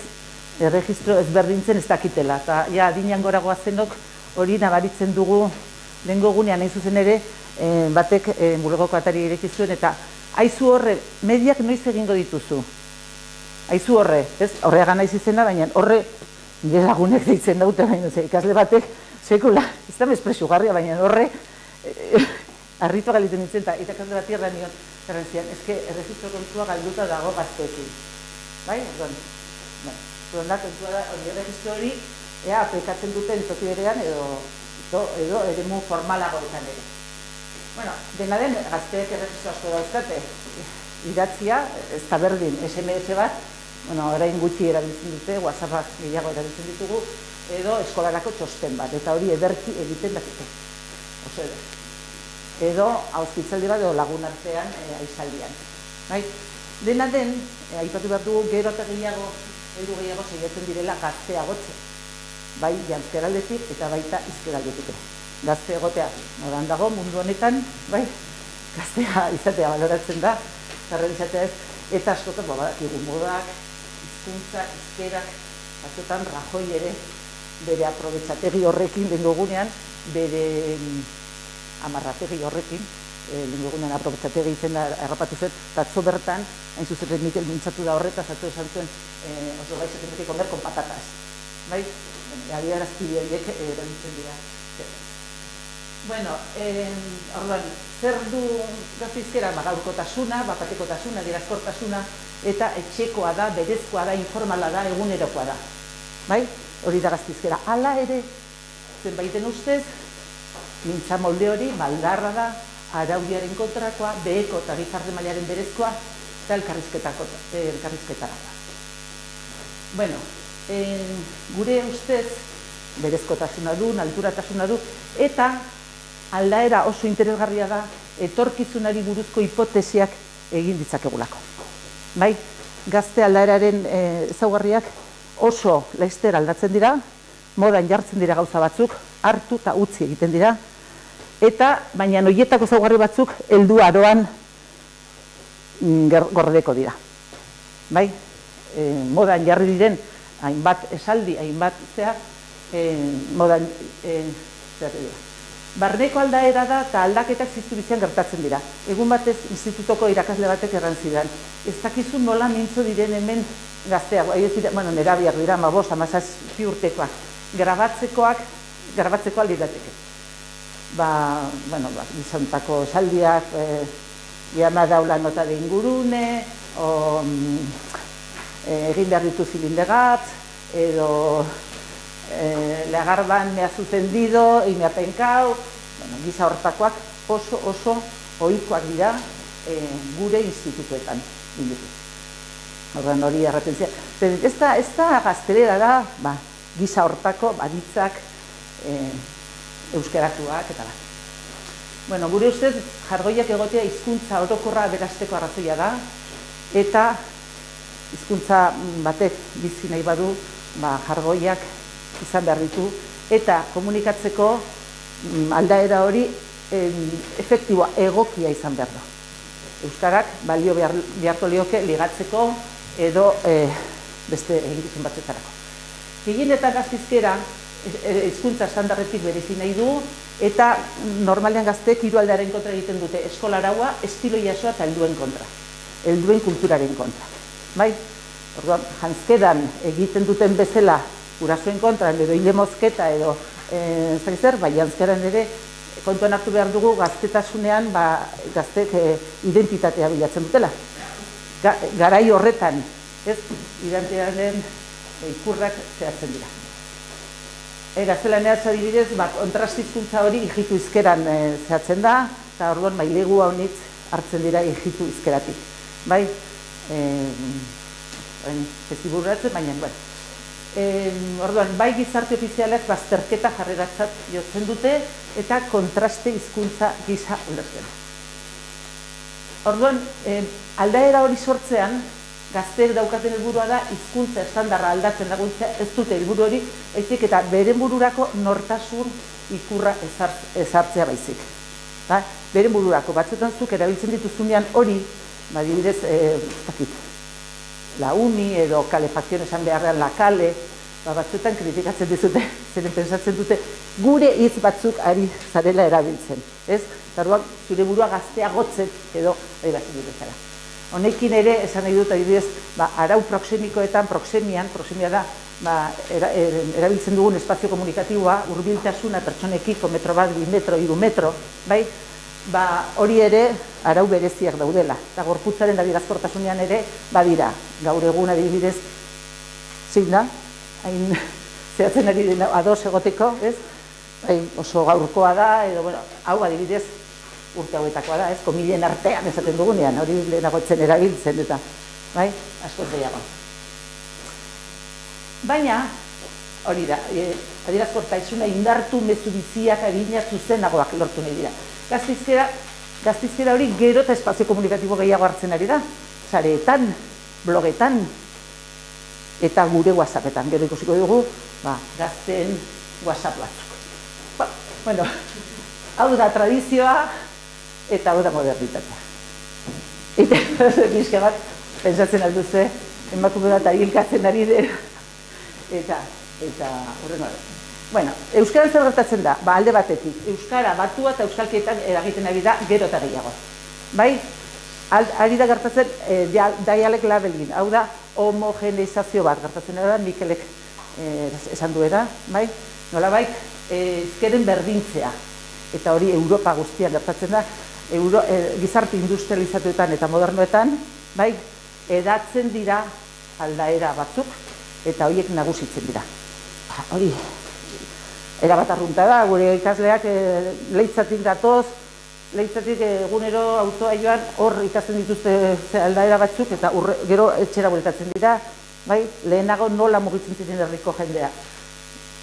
Uriarekean behin, edo, orduan, gero, sareak, irratiak, internet, zer esanik ez, eskola, berdinkarratzek arri du.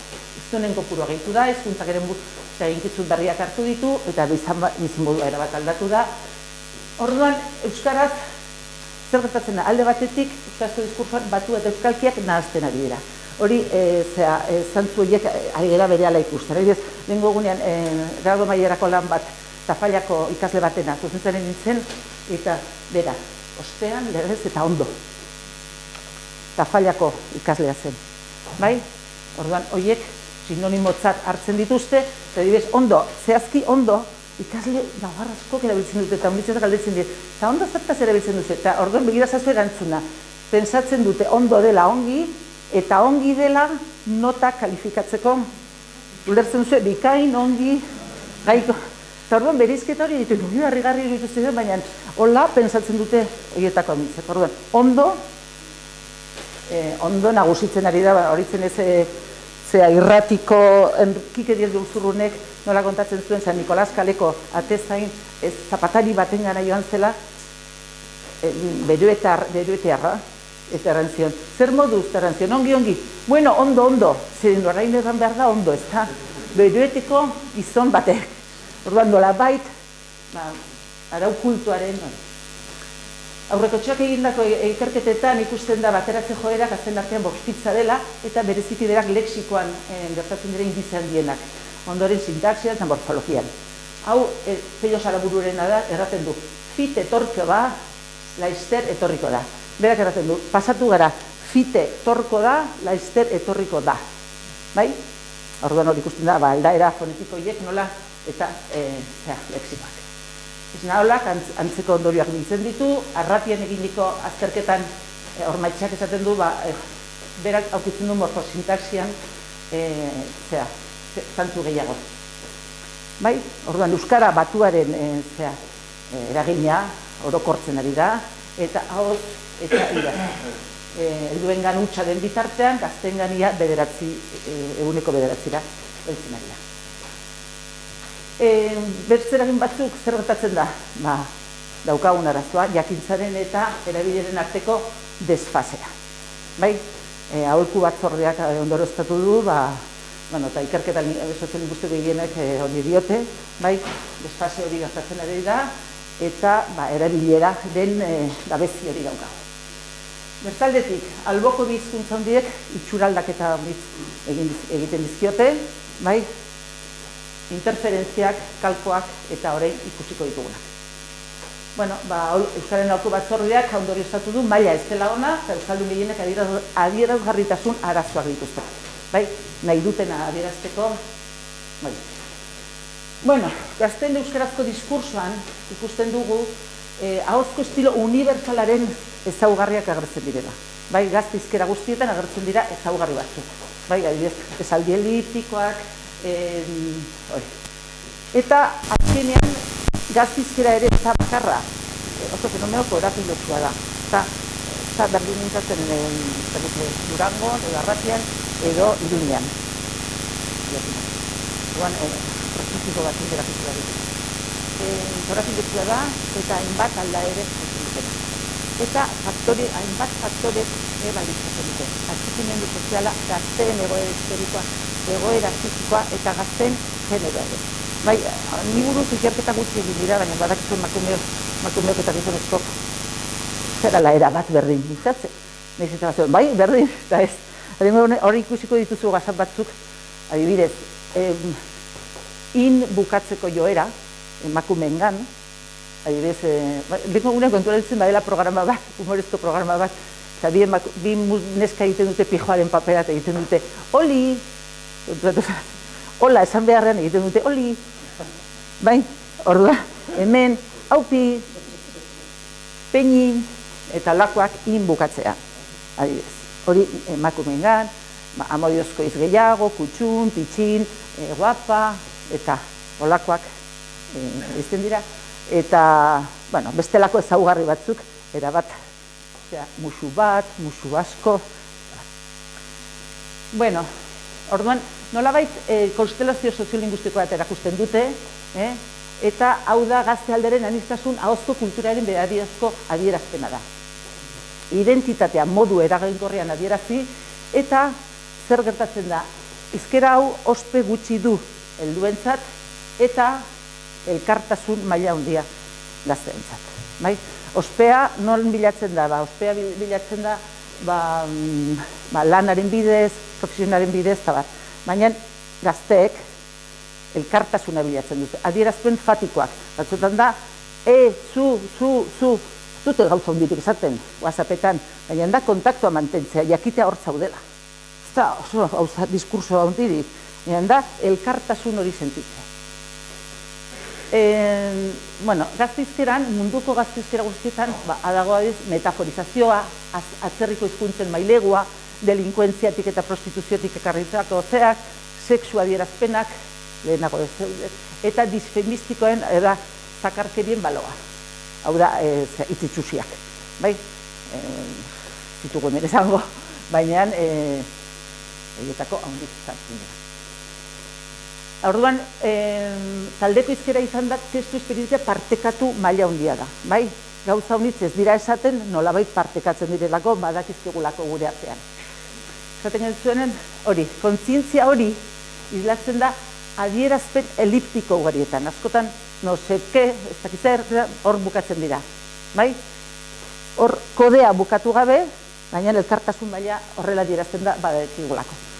Orduan, berstenek ikusten du kode murrizta eta kode landuaren arteko berizketa hori, agian antzekotasuna hori egin daiteke. Bai? Gazteizkera kode murriztu horrekin antzekotasun handia daukala. Eta kode horren ezaugarriak dira, esaldi laburrak, gramatikaren aldetik bakunak, eta sarritan bukatu gabe daudenak. Orduan, bueno, zen mailatan kokatu? Edo zein mailatan koka daitezka, esan dugun ezaugarri horiek, aupi, olik, ez dakizer, edo kuxit, ez dakizer, batzuten dira fonetikan, ortografian pila bat, musu, gure artean ere, elkarren euskaldunen artean, bendago baten bat, askotan, WhatsApp edo mail bat idazten dugunean, MX idazten dugu, edo ez, musu asko MX edo, bai?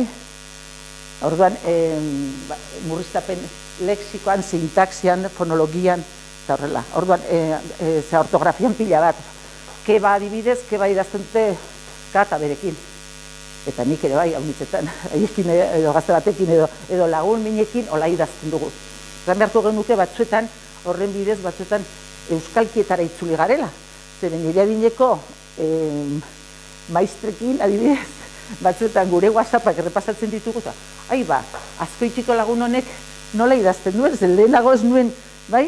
WhatsAppak heldu arte ez ditut ikusi, haundila edo ixe edo olakoak, ez ditut ikusi. Bueno, hori, aurre egitea. Bueno, gehienetan maila lexikoan aukeratzen dira, eta helburua da gazteek hurbileko bizipen harremanak, harreman soziala eta beren arteko komunikazio fatiko hori indartzea. Baina ezaugarri horietako batzuk hizkuntza komunean agertuko dira. Iraupen laburrekoa bada ere, oso azkarraldea zen delako, ezaugarri batzuei, horietako batzuek helduaroan helduko zaio. Adibidez, gazte gisa identifikatzeko, haiek bakarrik erabiltzen dituzten, esapide batzuk erabiltzen dituzte. Adibidez, orain dago erderaz eta baita euskaraz ere en plan. Bai, edo ez, grabailu jarriko badenie, en plan, 8.000 aldiz, en plan. Egin dut hau, en plan, eta ezagutzen dut ez da, egin dut hau, en plan. Sin más, de nada, sin más. Zer moduz azte burua, sin más. De nada, sin más. Zer esan nahi duen sin más, mundu bat da. Bai? Ez ongi, ez gaizki, sin más. Alo da, orain, bai, a lo grande, edo, a lo práctico, a lo, bai? Batzuetan idazten dute alo elkartua ere. Ez dakit hor txertatuko den biziguzirako edo. Adibidez, tipiko eta mitiko ere bai. Eta, bai, egin dut hau mitiko gorro hori erosi dut, mitiko da, zabek izuena, ez? Eta adibidez, hainbat tokitan adibidez, zeba, galdera moduan eta erantzun moduan. Eta hori, adibidez, detektatu izan dut adibidez, Bidasoa inguruko herrietan, baina nik uste edatzen ari dela oso toki guztietan. Bueno, orduan, kontraste bezala ikusiko dugu hizkuntza idatzia eta ahozkoa. Bueno, eta pizkat hizkuntzalaritzaren azterketa, lenguaia hizkuntzaren bidez aztertzea produktu egin itxi eta sistematiko bezala. Baina orduan komunikazioa igez egiten zion. Bai? Esaldi eginak, borobilak, baina komunikazioa, idatziaren ikuspuntutik zehatzen dugu, aztertzen badugu ahozko komunikazioa, igez egiten dugu. Orduan guk uste dugu, hau da morfemak, morfonemak eta horien kombinaketa estrukturatua, horren azterketak komunikazioak kin ez dut erikusirik. Benetako komunikazioak igez egiten zigun. Orduan, eta idatzizko komunikazioan, idazleak badu mezuak diseinatzeko, zuzentzeko, koordinatzeko eta menderatzeko. Bai? Orduan, horrek ez digu balio, guk uste dugu, ahozko hizkera berezkotasuna daukala eta aztertzeko merezi dela. Slobinek esaten duenez, komunikazio linguistik izan behar, lau eskarari erantzun behar dio. Argia, gizakie prozesatzeko modukoa, azkarra eta adierazgarria izan behar du. Eta kontraste bezala jarriko ditut nola ari den bilakatzen egungo hizkera idatzia, hain zuzen ere guztiz kontrako aldea. Gaurko gazteek maite dute egunerokotasunarekiko, lehengo egunen bate, aldaraztea, albidetzen du, eta giza hortako hitz luze, sasiponpoxo, atzizkiz beterikoak. Bai?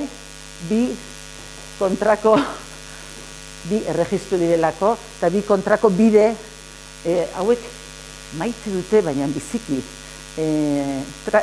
gradua maierako lanetan, bentsat, horiek, bueno, esaten dugu, ez dela uniformea, eta esaten dugu, testu idatzian ager daitekela. Zeren WhatsAppetan, elkarrizketetan agertzena. Bueno, zenbat denbora dut? Bost? Bueno, labur bilduz. Orduan izango dut bigarren hori. Batekotasuna, diskursoaren ekonomia, adierazkortasun handia, esaldi biribilak eta sendoak. Planifikazio falta. Mintzatu pentsatzen duten bezala. Hizkuntza estereotipatua, birauak, sexu referentziak, bukaerako oharrak. Zer, bale, atentzioa deitzeko zen mut, aizuzu, etio, eta bat. Bueno. Bale. Orduan, alde batetik, euskalkiak zer abiltzen dute, norbera sentitzen duen, hurbilena. Adibidez, aldi berean, gauza hori ari dira indartzen tokian, tokiko aldaera batzuk identitate markatzeko. Adibidez, baztanen, inbarra dut, horiek ari dira nagusitzen. Gazteen identitate markatzeko bezala. Bai? Salaburuk eta lakarrek definitzen dute, barra dut eta biak erabiltzen dutela, baina gazten joera hori, joan barra naiz, barra. Bai? Eta batzuetan entzun diet klasean, gu baztandarrok barra. Zeba da hori, edo baztanen kiren erabilera pizkate dakoa. Joakin naizelikan eta olakoak. Tokian tokiko nortasun gurbezera. Ahozkotasun ere ezaugarri batzuk, badibidez, eske fokalizazioa eta eskerra. Eske joan behar dut, eske egin behar dut. Partitiboa ez erabiltzea. Subjetu ergatiboaren eta diziragokoren arteko konmustadura eza. Udala egiten du, eta lako. Interjekzioa, jo, tira, ber, boa, tio, txabal, aupa. Oiek, barra. Hitz neutralak diskurso balioarekin. Hombre, venga, mesedez, baina zu mesedez. Ez da, mesede bat eskatzen ari da, eta azkenean da, mese. Nire zemeak ez, ama ez dakizer, mese. Eta, atzean jarritako amaiera oharrak, gaztelanen eta euskaren arteko kode txantaketa horretaz mintzen, baina utziko dira zuri, pues hemen egongo dira ahi heladas de frío, elipsiaren erabilera, norena da hau, oier, ez oierrena. Bai? Norekin joango zera, ez pellorekin. Bueno, jo, tia, nizardaki, jo, kese. Elemento lexikoa disfemistikoa, adibidez, lotxan baten dut esatea, baina daun, puto daun, anfaz eta olakoak. Ulretzen duzu ezer diren, ezta? Anfaz da, Iruña inguruan dagoen, ezin duen erakunde bat. Federación Iturraman dagoen bat, anfaz, orduan da erakunde hori, ez izan anfaz, hori izan nahi du. Elpo, bati ditzen zioten elpo da, badak zizten elpolilla. Nola ditzen diozu horrela da elpolilla. Bueno, chaval, joder, ze guai, ze fuerte, ze txungo, superon, bien plan, ze pringatua, kutre, ze pribadoa, desfase, hori guztia zertatzen da euskararen diskursoa. Enunziatuen kateaketa onakoen bidez. Zetaz ez dakit, esan ginen bai ganbar garazkenean, lezakara no seke, eta berak ez zuen esan, berak nahi zuen gan, hoi bai gorride. Bai, hau da bastango zati bat. Aditzak ezkerrean kokatzea, daukadiru pilo bat, zahoz ematen super lejos, gaten dire super guti, iten zai super raro. Bai? Hauek euskalduntzak dira, bastandarrak dira. Partitibo eta komunzat dira erkeza, ni ez dut ordenagailua, singularen eta pluralen eta osagarrien aditzaren arteko komunzat dit, ez ditu seme alabarik, ez ditu lagunik, edo. Da aditz laguntzari eta dago esaldiaren ezkerren, dago oso ongi, batzutan zaten dutenen, dago pello, dago etxean, adibidez, bidauak sartzeko zehozia esan duzu, nonkoño esan duzu, ziurgabetasunaren adierazgailuak, ez dakizer, bajera bat utziko diguzu festetarako, ez dakizer. Deklinabide markarik ez erabiltzea erantzunetan, norena da MP2, jone, norena da ez dakizer. Bueno, ekonomia bilatzen dute. Bueno, lexikoan anglizismoak nagusitzen dira, barra. Chateatu, pendrive, moment, oh my god, in your face askotan esaten dute orain, bai? Hemen jendeak ulertzen du, ez da? Dan bateko bat ematen denen da, en tu cara, in your face. O, hemen, ok, you are welcome, mertxiz, frantsesaren mailegu gutxi, baina batzutan, bai, aurkitzen dira, hizkuntzak jolazten dute, kasualidades de la life, eskermine, my friend, noan lotara, nagolakao, bai? Gehiago kezkatzen nau, la horrek beste baino, bueno, nagolakao. Ok, perfect, adibidez hau da, on dau, topera, on dago, on, off, ulertzen ez? Topera, teknizismo pila bat privatizatu, etiketa hau, kontraseina, konekta hau, desaktibatua. Eta gero, beste hauek, evaluazio, saio, aurrezkuntza, iruzkina, prozedura, bla, bla, bla. Gero, hitz laburdurak, batxin dago, eko, mate, bai, oso, uni, gaztelexikoa mailegatzen dira, adibidez. Jaleo montatzea da helburua, oso frikia da, afaltzeko zein behar dugu, simpa badakiz zer den, ezta? Bai, hor gazteek parra egiten dute. Eske flipa ikezue, eske azkenean rollo bat da, nik uste bakotxa bere rollo joango da, salou kriston desfasiazeola, pasada bat zen, kriston pilea, eta pasada bat. Esaldi eginak, tartekatzen direnak euskarazko diskursoan, o todo nada, ahí sin más, por libre, hombre baiez, a ver, igual, mangan txakin zuzenduko zola, mangan... Hauek arrasatearrak dira edo, bai?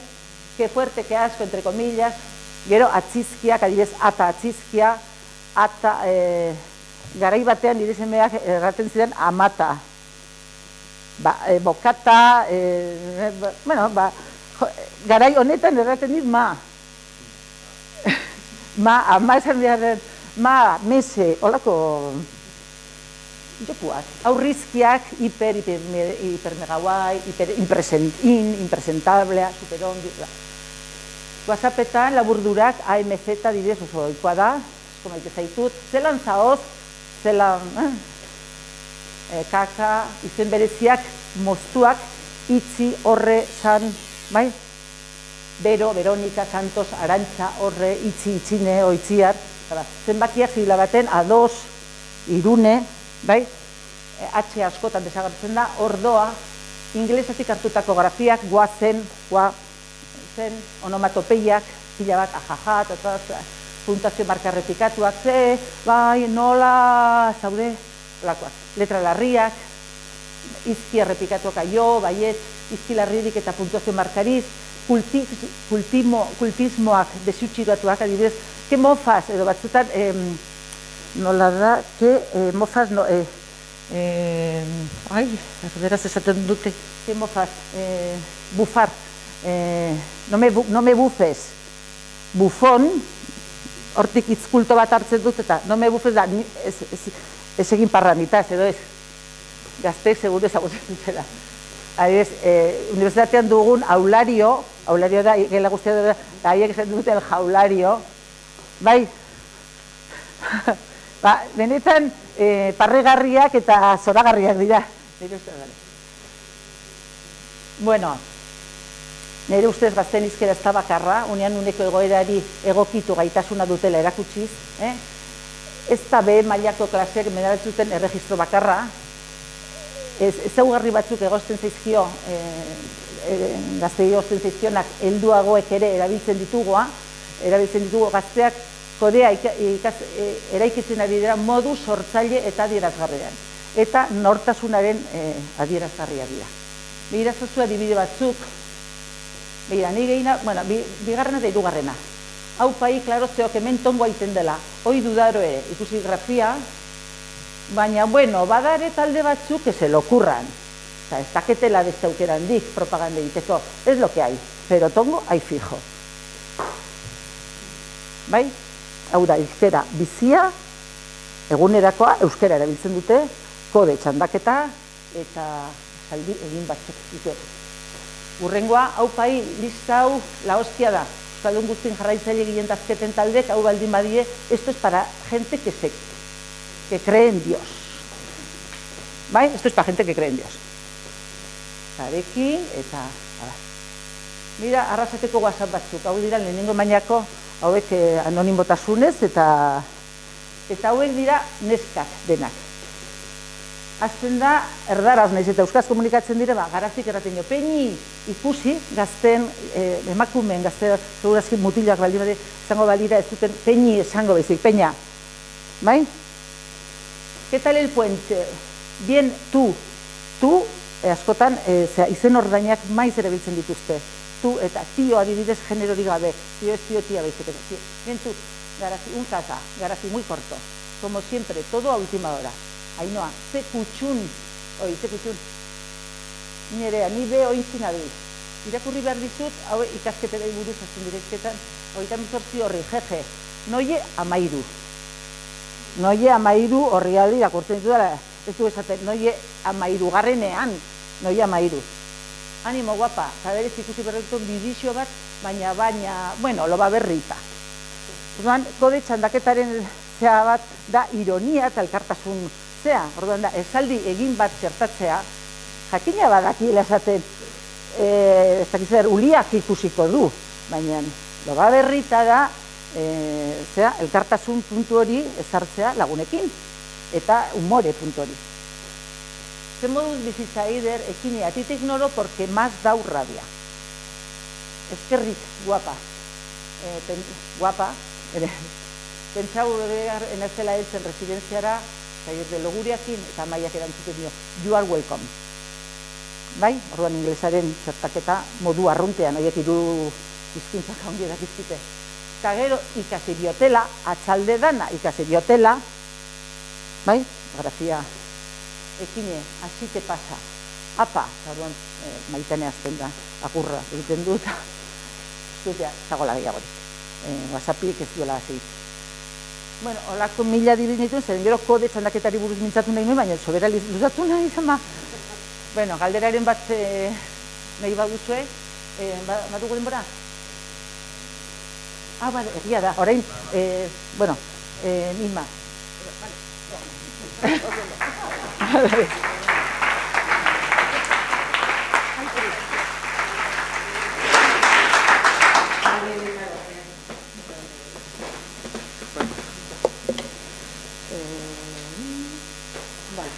Bueno, lehenengo gauza eskerrak ematea tokatzen da, eta eskerrak emateaz bakarrik gonbidapenagatik, baizik eta aitortu behar dut hasieran zalantza handiak izan nituela, gaia baduelako bere erronka, baina aldi berean, eta hortik ere eskertzearen beste zatia, aukera eman dit edo behartu nau, erregistroen aldaeren gai edo betaurreko hoiekin, hezkuntzaren mundua begiratzera, ez? Eta hor, bueno, bidaia edo begirada interesgarria izan da. Interesgarria izan da, gai hauetaz erregistroak, gazte hizkerak, hizkera gazteak, euskararen erabilera Horretaz hitz egiten dugunean, askotan, eta azken aldi honetan indarra handiarekin, aipatzen dira eskolaren mugak. Eskolak ezin dudan egin, eskolak mugak ditu, eta hala da. Baina horrek ere niri sortzen dit ezinegon puntu bat, eta batzutan irudi hau etortzen zai burura, ez? Bale, eskolak ezin du ezer egin, ezin dugu ezer egin, baditugu mugak, baina zeia, baloiak, ez? Gazteleraz esaten den bezala, balones fuera. Eze punturaino, badauka arrisku hori, esatearena, bueno, ezin dugu ezer egin, beraz kieto. Eta ez dut uste ere hori denik egoera. Eta ikuspegi horretatik egin nuen begirada hori, ez? Begirada hori eskolaren mundura. Abiatuta batetik ikastolen elkartean egin dudan bidean eta ikastoletan ikusten ditudan hainbat gauzetan, baina beti eskolari begira. Eta askotan ere hiztun bezala, ez? Hiztun bezala nik izan dudan balia bilakaeran oinarrituta. Bi puntu nagusi edo bi atal nagusi edo aipatuko nituzke. Batetik hezitzaileok garbi eduki behar ditugun hainbat ideia edo ondo pentsatu beharreko hainbat ideia, eta gero hezitzaileok ere, gaur egun eskolan ze aukera ditugu gai hauei heltzeko modu batean edo bestea, kontuan izan da ere zen muga ditugu. Garbi eduki beharko genuken lehenengo gauza da helburua. Zer da nahi duguna, nolako hiztunak nahi ditugu etorkizunari begira. Eta askotan aipatzen dugu euskaldun eleanitzak estea dala helburua, eta hori oso zabalduta dago. Eta honekin zer esan nahi dugu? Euskaldun horren atzean zer da irudikatzen dugunok batez ere aur gazteekin gabiltzanak. Nolakoak irudikatzen ditugu? Hizkuntze ezagutza bat dutenak, euskera ezagutzen dutenak eta agian akademikoki edo lan munduari begira hor funtzionatzeko gai direnak, edo aruntzago goaz eta nahi duguna da euskaldun horren atzean eukitzea edo estea belaunaldi bat gero bere bizitzan ahalik eta eremu gehienetan euskaraz aritzeko gaitasun bat duena, kontuan hartuta 16 urtekin, 18 urtekin eskola uzten dutela eta jarraituko dutela hori garatzen. Nahi ditugu bidali ondo prestatuta ahalik eta eremu gehienetan euskaraz aritu daitezen edo aukera hori izan dezaten. Eta hori garrantzitsua da, erantzuna segun zein dan, eskolak erregistroak, aldaerak eta hoiei emango dien garrantzia bata edo bestea izango da. Ez badugu ikusten ikuspegi zabal hori erabileraren aldetik, erregistroak, aldaerak eskolan lantzea edo gai hori mahai gainean jartzeak ez daka zentzu asko. Bai ordea, kanpora begira balin bagaude eta gure helburua balin bada, ikaslei bizitzan mugitzeko behar dutena alden neurrian ematea. Eta ikuspegi horretatik, zer eskaintzen diegu? Eta eskaini propio formulatu dut ere galdera horrela, ez? Ze ingurune, ze aukera eskaintzen dizkiegu aurre eta gazte hoiei garatzeko beste egoera hoietan edo egoera anitz hoietan behar duten aldaera edo behar duten euskararen erregistroa. Orduan hori da askotan ere buruari hezitzaile bezala egiten diodan galdera.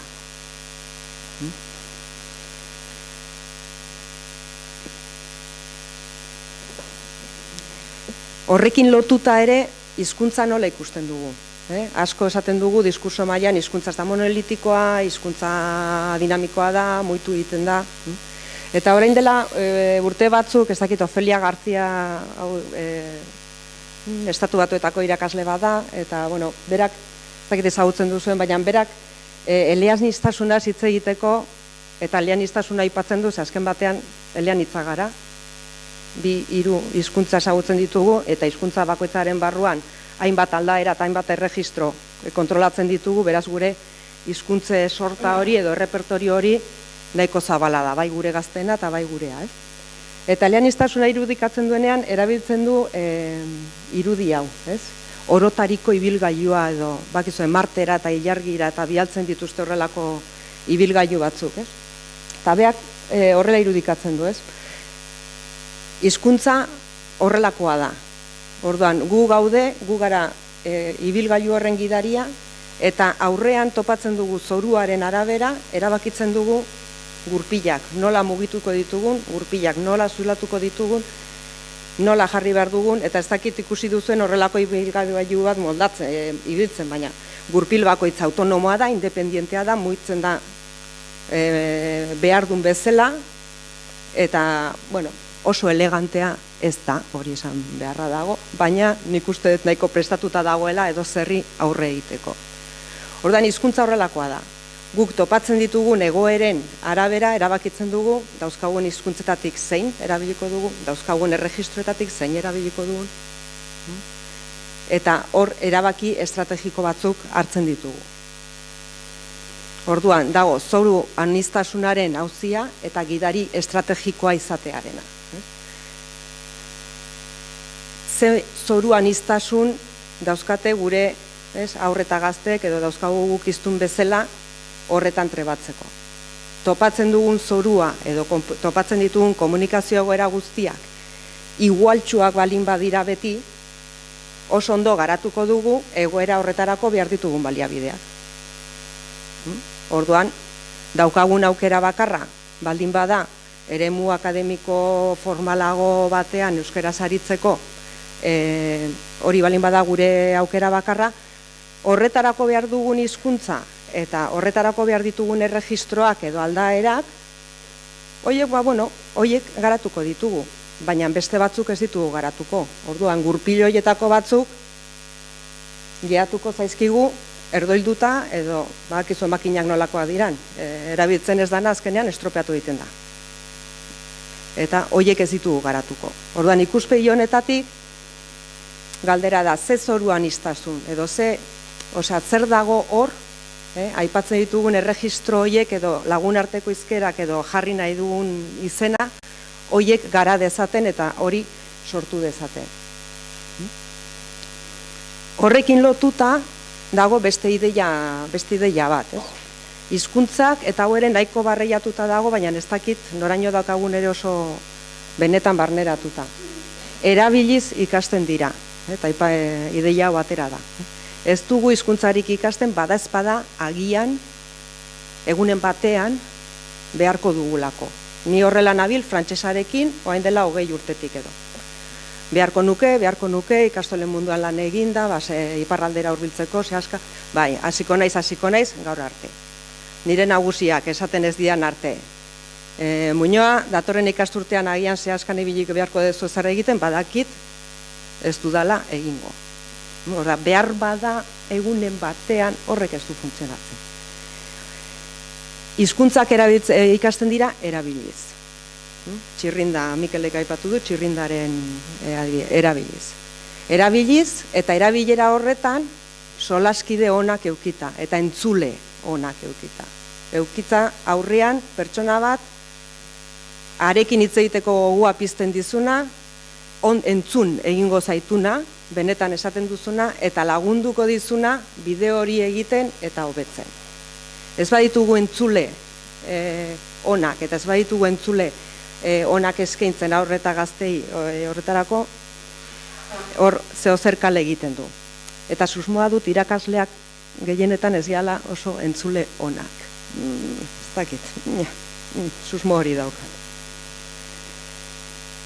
Gainditu behar ditugu hildorretatik ere hainbat ideia, ez? Eta niri pena handia ematen dit irakasleei entzuten diedanean guk ez daukagu euskalkirik. Aldaerak lotzen da batua ikastolarekin edo eskolarekin, lotzen da erabilera lagunartekoak edo erregistroez formal horiek askotan euskalkiarekin, hori ere ez dakit egokia da. Eta gero datoz Tafaia, Bilboko Ibarrezkerra, horko jendea, guk ez daukagu euskalkirik, guk bakarrik batua daukagu, guk bakarrik elabarrukoa. Eta nabaritzen da min puntu bat, ez? Eta askotan bada gainditzea, eta euskalkirik, ez daki definizio teknikoa ez dakizien izango da, baina euskalkia baduzu. Ze zuen ingurunean euskera erabiltzen balin bada, ingurune horretik tafaian euskera erabiltzen balin bada, euskera horrek edukiko ditu ezaugarri batzuk. Edo sortuko ditu, eta garapen fasean egongo da, eta seguruna ez dute zerikusirik izango historikoki une horretan erabiltzen zen euskerarekin, eten baten ondorio izango da. Baina badago, baduzue badituzue lagun arteko erregistroak, baduzue. Eta hemen ere badago beste zailtasun bat, askotan hiztunak ere, nik uste hemen bilduta gaudenak ez garela ere duona. Eta egongo gehala beti hizkuntza, hizkuntzarekin gora eta bera, eta belarria jartzen nola, ilobak nola hitz egiten dugun, besteak zesaten duen, eta horrelakoak, ez? Eta horretan pasako dugu ordu asko. Baina hiztun arruntak askotan ez dira konturatzen erregistro bat baino gehiago dituztela. Ez dira konturatzen ezberdin hitz egiten dutela segun eta zeinekin eta segun eta non.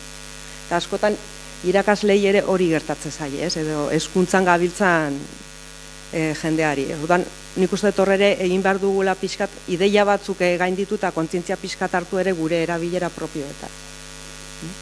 Ze, irakasleok edo ez balin badaukagu ikuspegi hori, nekez landu ahal izango dugu gai hori, edo nekez hitz egin ahal izango dugu gai hori gure gazteekin edo gure aurrekin. Beste, hemen lizentzia hartuko dut, beste ideia importante bada, gazte hizkerak, eta hizkera gazteak gazteenak dira. Beraienak dira, hizkuntza hiztunena da. Guk, eta barkatuko diazue, baina hemen adina ikusita, gure garaian sortu genuen gure gazte hizkera, gure hitz egiteko moduak, eta gaur egungoek sortuko dituzte beraiena. Eta beraiena da. Eta beste abisu bat. Ziur aski, ez zaigu gustatuko. Baina nori horrela izan da, ze neri etxean, zenbat aldiz esan diate, neri horrela ez hitz egin. Ez dakizuei. ¿Ves? Kasuan, amona erdalduna zen, a min no me hables así. Hor, erregistroak lantzen ari gine. Ez zaigu gustatuko, eta hori ere onartu egin behar dugu. Onartu egin behar dugu, hor badaudela erabilera batzuk, hizkera batzuk, gazteek sortu beharrekoak, behaiek sortuko dute, eremuak, espazioak eman bertzaizki horiek sortzeko, eta horrek arriskua daka, seguruna ez dutela egingo gu nahi deguna. Baina hizkuntza horrelakoa da. Hemen beste WhatsApp bat, Anbotoko Mariren parajetan, Durangoko ferian inguruan, edo azokan inguruan. Ez, etxean, Luis Jak entzuten borrokin inde sofa, mantitakin. Kaleako asmoi, guk hain erosketak-itea. Honezko ja konturatuko zineten, ez gazte hizkera eta ez hizkera gaztea. Hau ja, ni neu eta ne lagun bat. Ostira larratsalde bateko, elkarrizketa, WhatsAppez, ni naiz sofako borrokalaria, Luis Janken garai bateko abestiak entzuten, bestea, kale borrokin pixkot igual, ondo, modorrinetik ateatzeko. Gube oin enkargu gitia, sortzitan jalgin ados konpainz. Durangoko azoka eta urriko referendumaren osteko elkarrizketa bat. Hau gure hizkera da. Ez da hizkera gaztea, ez da gazteen hizkera. Baina gurea da. Eta horrela hitz egiten dugu WhatsAppez. Euskeraz hitz egiten dugu beti, eta batzutan horrela ere hitz egiten dugu. Eta askotan, lanastearen gogortasunaren arabera, uste dut horre igual ikerketa badago, horrelakoak hilo egiten dira. Hemen parrandarako gogo badago hor jarrita. Baina gurea da, guk sortzen dugu, guk hoie dira gure arauak eta hoi dira gure konbentzioak. Orduan, egoera bakoitzak baditu bere konbentzioak eta bere arauak hizkuntza erabileraren inguruan. Eskolan zer? Hori guztia pixkate hausnartuta gero, zer daukagu egiteko? 5? Bueno, bale. Hizkuntz proiektuak. Badaude eskoletan, eta eskoletan bada galdera bat egitekoa, ze erregistroen inguruan behintzat, ze toki dauka, tokian tokiko hizkera, gure eskolan. Ze euki badauka. Noiz erabiliko dugun batua, noiz erabiltzen dugun batua, batu hori, auskalo nola definituko dugun, noiz erabiliko dugu tokian tokiko hizkera.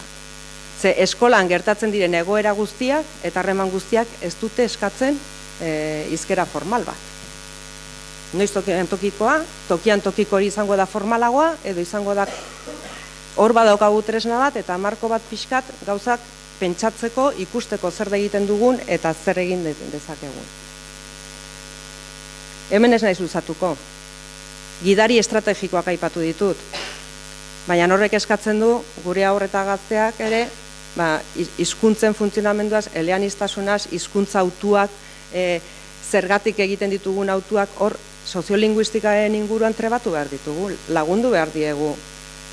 Edo eskaini bat zaizki ezagutza batzuk eleaniztasun hori kudeatzeko, modu kontziente batean eta ez, haizean nundik, erabilera handik. Badaude proposamenak gaur egun. Ez dago asko, baina badago. Sortzen ari dira proposamenak lan hori egiteko. Eta beste bat, eta hau bai aipatu nahi duzena da, momentu honetan hezkuntzan aldaketa fase bat dago. Eta asko hitz egiten da kompetentzien garapenaz, kompetentzia gora, oinarrizko kompetentziak. Horrek ekarri beharko luke aldaketa metodologiko bat. Aldaketa metodologiko bat eta ekarri beharko luke metodologia aktiboago bat eta ekintzara bideratutakoa. Hau da, ikasleak kompetentziak edo kompetentziak izan daitezen egoera errealen aurrean jartzearena eta, artikuluan hobeto. Egoera errealen aurrean jartzeko beharra eta egoera horiek kudeatzen irakastea. Hau da, gizarte zientzietako unitate batean planteatzen den egoera hori. Eta da, alboan, Gobernuz kanpoko erakundearekin batera, mobilak jasotzeko kanpaina bat egitea, herri mailan, mobilak erreziklatzeko. Eta erronka, ikasleentzako erronka da, ahalik eta telefono gehien biltzea, alboan erakundeari emateko. Unitate didaktikoak lanketa bat egiten du, lan kooperatiboaren inguruan, Kongoren egoeraren inguruan, mineraloien inguruan, hor egiten dira, eduki batzu lantzen dira, gizarte zientzietakoak eta hizkuntzarlokoak ere, lan bat egiten da, eta bukaeran proposatzen da, dena bideratuta, kanpaina hori eta jasoketa hori egitera tantolatzera. Ikastola batek, gelara eraman zuenean, unitate hori edo proiektu hori gero garatu egin zuen. Eta ikasle horiek sortu zituzten kartelak, herrian jarri zituzten publizitate kartelak, eslogana, euskera, horrek hizkuntzaletik erregistroaletik dakan guztiarekin. Diptikoak sortu zituzten, buzoneoa egiteko, informazioarekin, gaiaren inguruko informazioarekin. Bideoa sortu zuten ere gaiaren inguruko informazioarekin jendea animatzeko bilketa horretara. Eta hitzaldiak antolatu zituzten, ikastolan, udaletxean eta gaztetxean. Erregistroen eta aldaeren ikuspegitik irakurtzen badegu ikastola honek egin duena, honek aukera ematen ditu aldaeren gaia eta erregistroen gaia lantzeko eta mahai gainean jartzeko. Ze ikastolan egiten den hitzaldia, udaletxean egiten dena, gaztetxean egiten dena, ni ziur naiz ez zutela modu berean egin. Eta hor, egokitzapen prozesu batzuk egon zirela hizkuntzaren aldetik eta aldaera aldetik. Kartela diktikoak ere, seguro. Hau, gela barruan gelditzen balin bada, ez ditugu entzule honak. Irakaslea ez da entzule honak. Gaztetxera balin bagoaz hor bai daude entzule honak. Hor, lehenengo mandamentua zentzan, inork ez du ridikuloa egin nahi, hori izan zen. Gipuzkoako ikastola batean egin zen hau. Pentsatzen badugu, hau, Sestaon egiten dugula. Hemen beste eztabaida badago ere. Udaletxeagoa hizkuntzatan egingo dugu. Nola kudeatuko ditugu euskara eta gaztelera? Gaztetxean nola egingo dugu? Horretaz hitz egin behar da, planifikazioa da, ekintzaren planifikazioa. Orduan, laburtzeko eta honekin utziko zaituztet, uste eskolak badituela bere mugak, hori garbi dago, baina uste oraindik ere baditugula aukerak eta metodologian eta didaktikan gertatzen ari dien aukera edo aurrerapen edo aldaketa horiek aukera berriak, edate berriak irekitzen dituztela aldaerak eta erregistroak beste modu batera tratatzeko. Bai, bueno, utziko dugu gero galderetarako, ze bestela Jaime ja. Eta pixkat horrela, eta bueno, barkatu denborarena, baina...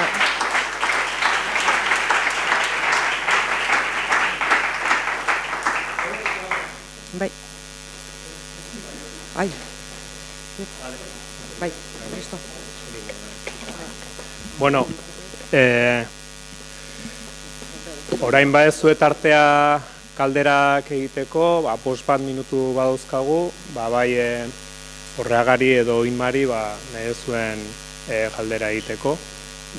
Bai, Josierra.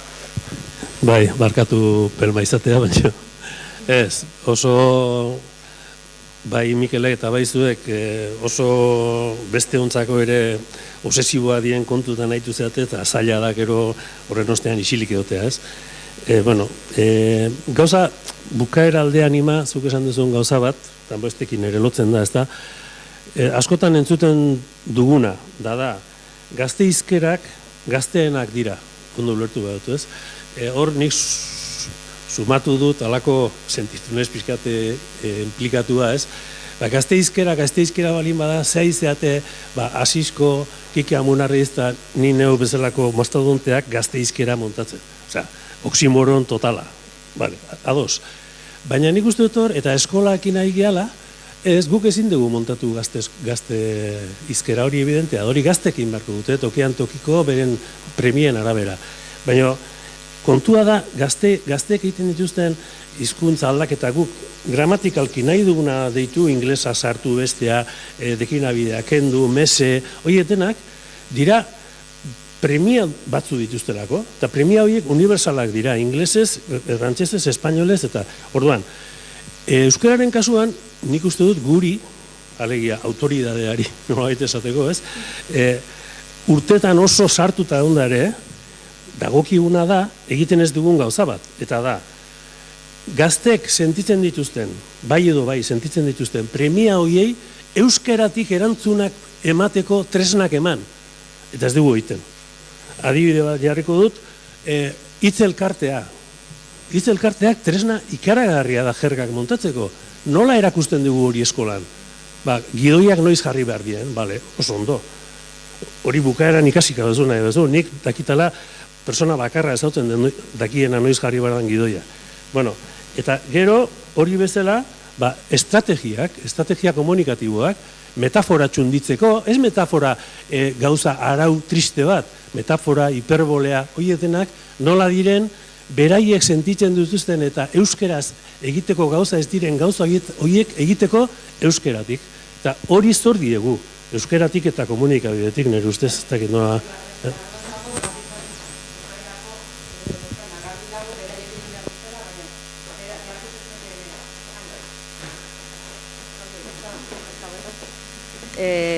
Eta garbi dago, beraiekin behar dutela, baina ez balin badaukate baliabiderik nekez egin dezakete. Hori garbi dago. Hor, gazte gara gazte, beste unitate didaktikoa.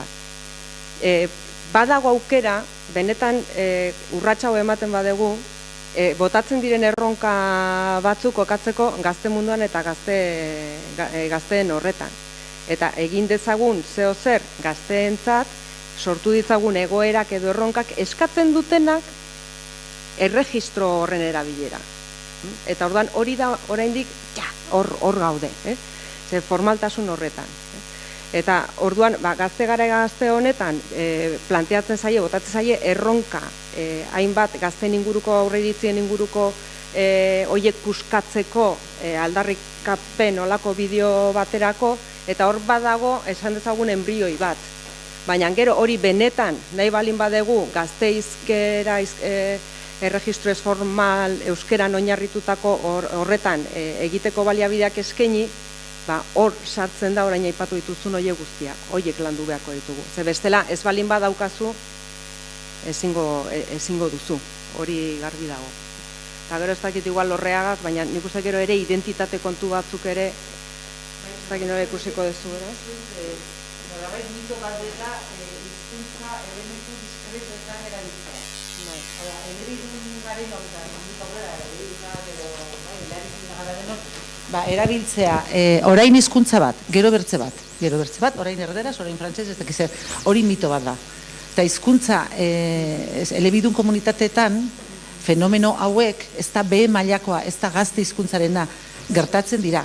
Belgikan, Marrokiarrak, Frantzian, Euskaldunak, komunitate elebidun, Spanglish adibidez, elebidun guztietan gertatzen da. Hori ere, gertatzen dena, hizkuntzalarien dako, autoritateen dako, hizkuntza zaindu berdenderako, eskandalagarria dela, edo maite ez dugun fenomeno bat, edo atzera begiratzen dugun, edo arbuiatua, edo, ospetxarra duen fenomenoa da. Baina hizkuntzantaketa eta orduak, garatutako orduak ikusiko bainitu, eta fosforitoz margatuko bagenu, orain eurberaz, 50-50, aterako litzaiguke. Arduragabeko hizkera naturala. Zera, mikrofonoa jarri, eta adierazkorta adierazten duena, batzuetan nik olako transkribaketak egin, eta alaxen, ez, horiz, eta folioan ateratzen da, horiz markatutako, orduan, hizkuntzantaketa nik uste ez diogula alako beldurrik zehatu behar. Orduan, hiztunak erabiltzen du adierazkortasuna, joku bat bezala, adierazkortasuna, baina ez da adierazkortasuna, batzuetan da ironia adierazteko, batzuetan errepikapena. Senyorio de Bertizen egon zen, en el senyorio de Bertiz, adieraz, mila funtzio adierazten du horrekin, ez? Eta orduan, aldaeren artean bat hautatzen du. Momentu adierazten du. Hobekien, datorkiona, zure WhatsAppetan ikusi dugun bezala, edredonin ari naiz egiten edo holakoak. Jakina euskarak baduela... Nekatu egia gaude edredonin askorako, hori ere egin esan behar. Bueno, hori. Jakinak euskarak baduela, baina ni ez naiz dut itxaropen handirik gaztei euskarazko errekursoiek eman eta haiek zehatuko dutela. Nik dut haiek sortu behar dutela. Nik uste ere ikusi behar dugula aldaeren asunto hau nire ikuspegitik ere kontinuum bat bezala. Askotan ikusten dugu edo hau, edo bestea, edo bat, edo bi, eta hor dago kontinuum bat. Orduan, baliabideak eskaini lagundu egoera ez formalagoetan ere ondo baliatzen, baina beti egongo da, tarte bat, nirea bezala, eta ni gaina naiz hizkun nahastatzaile uste txikitatik, ze gure etxean horrela hitz egin dugu asko, eta gustatzen zait, eta gustokoa du. Baina hor dago kontinuum bat, baina kontuz edo lagundu behar dieguna edo kontziente izan behar duguna da noiz da egokia modu batera edo bestea. Eta hori da.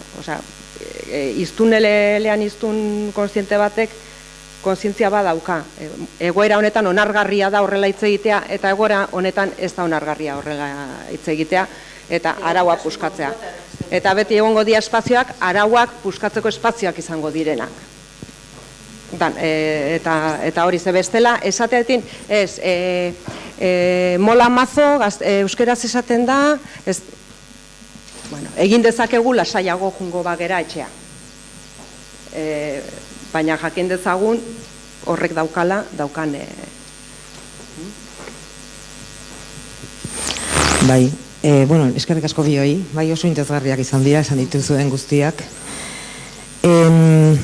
Nik Joserrak komentatu dut inguruan, eta nik uste dut premiak neurri handi batean guk ditugula. Gazteek, ez dakit noraino benetan guk ditugun premia berberak dituzten.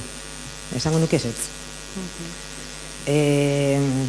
Askotan, eurek nolabait, mundu eleanitz horretan bizi dira, hor bilatzen dituzte beren aterabideak, beren estrategiak, gure gustokoak ez dienak, baino haiek zalantzarik gabe bilatzen dituzte eta aurkitzen dituzte.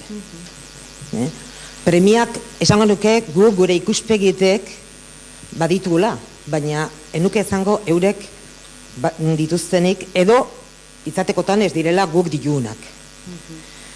Gu zer diegun ba nik ez dakit zor diegun zerbait, normalean zor badiozu norbaiti horrek eskatzen dizulako da, baina nik uste dut gazteek ez digutela eskatzen guri, baina adin batetik aurrera gaudenoi, ba haien premia horiek asetzea. Haiek bilatzen dituzte oso ondo ganera beren bideak. Gertatzenak gehienetan ez direla gure gustokoak, baina hori beste asunto bada, Nik mari bai ezertu nahiko nioke benetan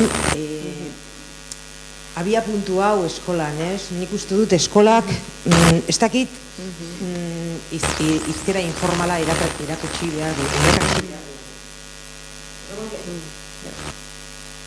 Baina bai justu behar du gogoeta, eta gogoeta beren bitartez bereizi zer dien erregistroak, noiz irabili behar dan, izkera formala, noiz informala, eta barrez. Orduan oso garrantzitsua da euskararen kasuan abiatzea gogoeta linguistiko hau. Eta izan ere nik esango nuke irakaskuntzaren alorrean egin daiteke nia gauza bakarra dela. Bai, nik ere ez dute... Beraz, eskerrik asko horregatik. Bai, eskerrik asko. Nik uste, hau nahiko berria da, eta nahiko berria da, eta hain da berria, hemen egin dudan gogoeta, oraindik lankideekin ez dudala partekatu. Zer, aditu nahi, segun hauetan, bueltaka ikusten dituen hainbat gauzak baliatuz. Baina bai behar dugu salto hori, eta egoera horiek sortzen bade ditugu komunikazio egoera, egokiak benetan gauzatuko direnak, eta ez kajoira doazenak. Irakaslearen zatari bagara, irakaslearen zatari gara, baina benetakoak balin badira, eta benetan plazara atera behar balin badira ikasleak, orduan, arreta jarriko dute, hitz egiten dugunean, erregistroen inguruan. Zer egingo dugu? Horrelako kanpaina bilketa bat, edo udaletxera joango gara, ez dakit, lekeitio baten euskera batua hitz egiten? Zentzua dauka, ez dakit agian bai, ez dakit lekeition udalaren hizkuntz politika zein da, baina zentzua dauka, lekeitioko ikastolan gurasoei eskaintzen balin badiegu, nahi balin baditugu xaxatu horretarako, batua hitz egingo diegu? Ba, nire ustez ez daka zentzu handirik. Gure ikaskideak, edo herriko gazteak xaxatu nahi balin baditugu parte hartzeko, batua akademiko hitzaldi formato bat hori egingo dugu, hori da egokia. Egin behar dugunean hitz egin dezakegu gauza horietaz. Eta esatu, ez da egokia, behar dugu zer freskoagoa, dinamikoagoa. Bale, guazen ikustea, euskeraz gauza hori nola iten dira. Zergatik egin behar dugun euskeraz, zergatik beste hori agian ez da egokia, edo bai, edo agian momentu batzutan bai. Hitz egin dezagun, ikus dezagun zer den egingo duguna, baina egin. Eta eman espazioa beraiek gauzak egiteko, sorkuntzarako, eta lagundu behar dituzten baliabideak lortzen, eta gero beraiek aukeratuko dute eta erabiliko dutena. Baina nik uste ere salto hau izan daiteke garrantzitsua. Zer emango duen? Auskalo, ze paperak dana aguantatzen du, eta pixka buruan nahi zeanean, edo zer gauza da posible. Gero realitateak esango digu, baina horretarako saiatu egin behar dugu. Baina nik uste ere, hausnarketa importantea datorrela.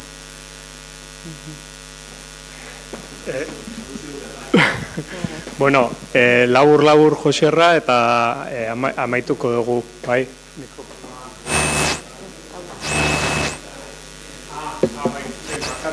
Zeti ikusi,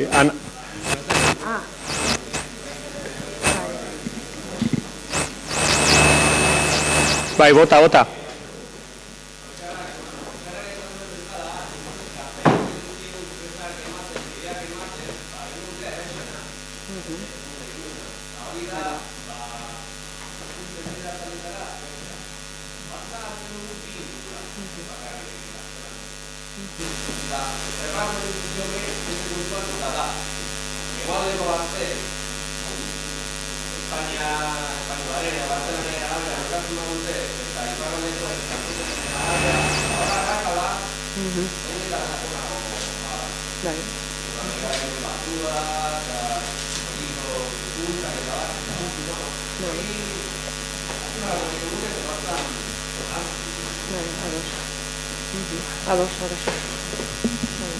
Bai,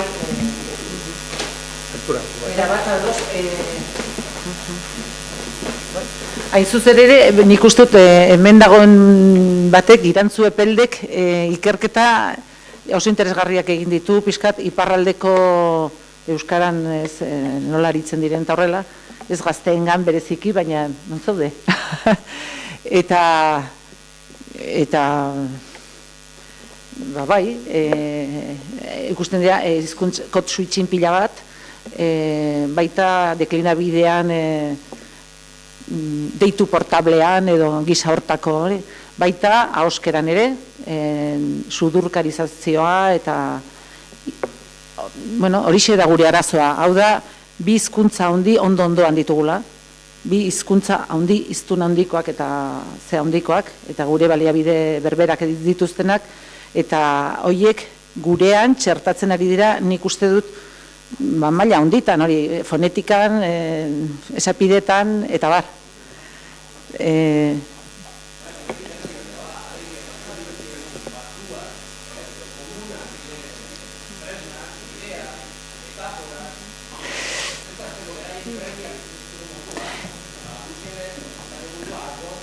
Ja, baina nik ez dakit. Ja.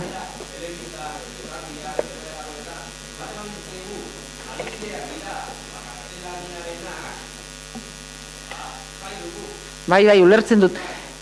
Kontuan, bai, lo llevas claro, nik ez dakit, gaztek, emandako ezer, bai, onartuko duten.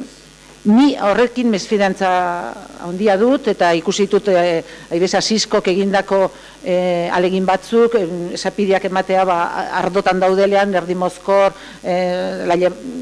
gisa hortako, parrandan gaudenean, nik ez dakit, haiek sortu behar dituzte, eta sumua dut gure gustokoak ez direla izanen, eta on nago tope-topera eta ez dakit zer, baina nik ez dakit paperetatik datorren ezerk sortuko duen argot bat.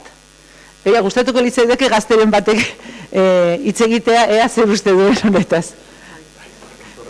Bueno, Joserra bai, baina hola, esaldi bat eta en plan labur-labur.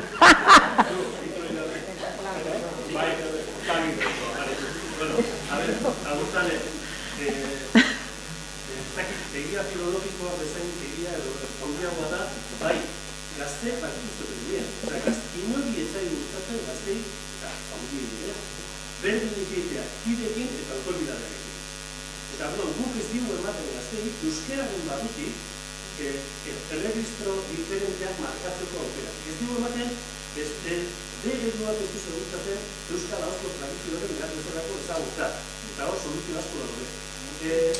Ez du erabiltzen pitanoa behartan bezala. Eta gazte guztiek nahi dute, berak hitz egiten duen neurrian, tribu jakin bateko hidetala adieraztea. Eta hori lortzeko ere ez dugu ematen euskararen badutik eskolan eta edabidetan. Eta gero, Irma, zuzioen duzula, honek, asisko eta beste gainerako xarro, egindako gauzak. Nik ez dut esan. Baina ezkene, gero, pixkaenan zeginan izatea, baina benetan, erdi mailako plan batean ari batia, esan batu duen duke. Zer dela eta Euskaren gaztea egiten diran, arratzaldeon pitolisto eta fitxabraba. Bertako esatariek hori gero baina enfatizatzen badute esatean, ez badute nekea hartzen asisto eta beste tokian tokiko gauzak, adibidez, horren ordez, zakilzolitatetik dugorri jartzea eta esan eta zirkuitatu, orduan, desde luego, paperetik ez da izango. Baina baditugu tresnak, papereko horiek erabiltzeko oso testu inguru egokian, eta prueba egina dautago, zuzartzen nahi dituzu, erderazko horren ordez, kontestu egokian, eta ingurukide ludiko batean, Euskari gaztean, adibidez, zartzeko arrisku bat eta hartu badezu, orduan funtzionatzen du. Funtzionatzen du oso ondo. Jendeak jasuten duena da, hemen Euskari gazteako tribuko izateko, olakoak esan bat dira, olakoak gaztenetan daude. Mezu hori bidaltzen da, euskerazko irrati bat.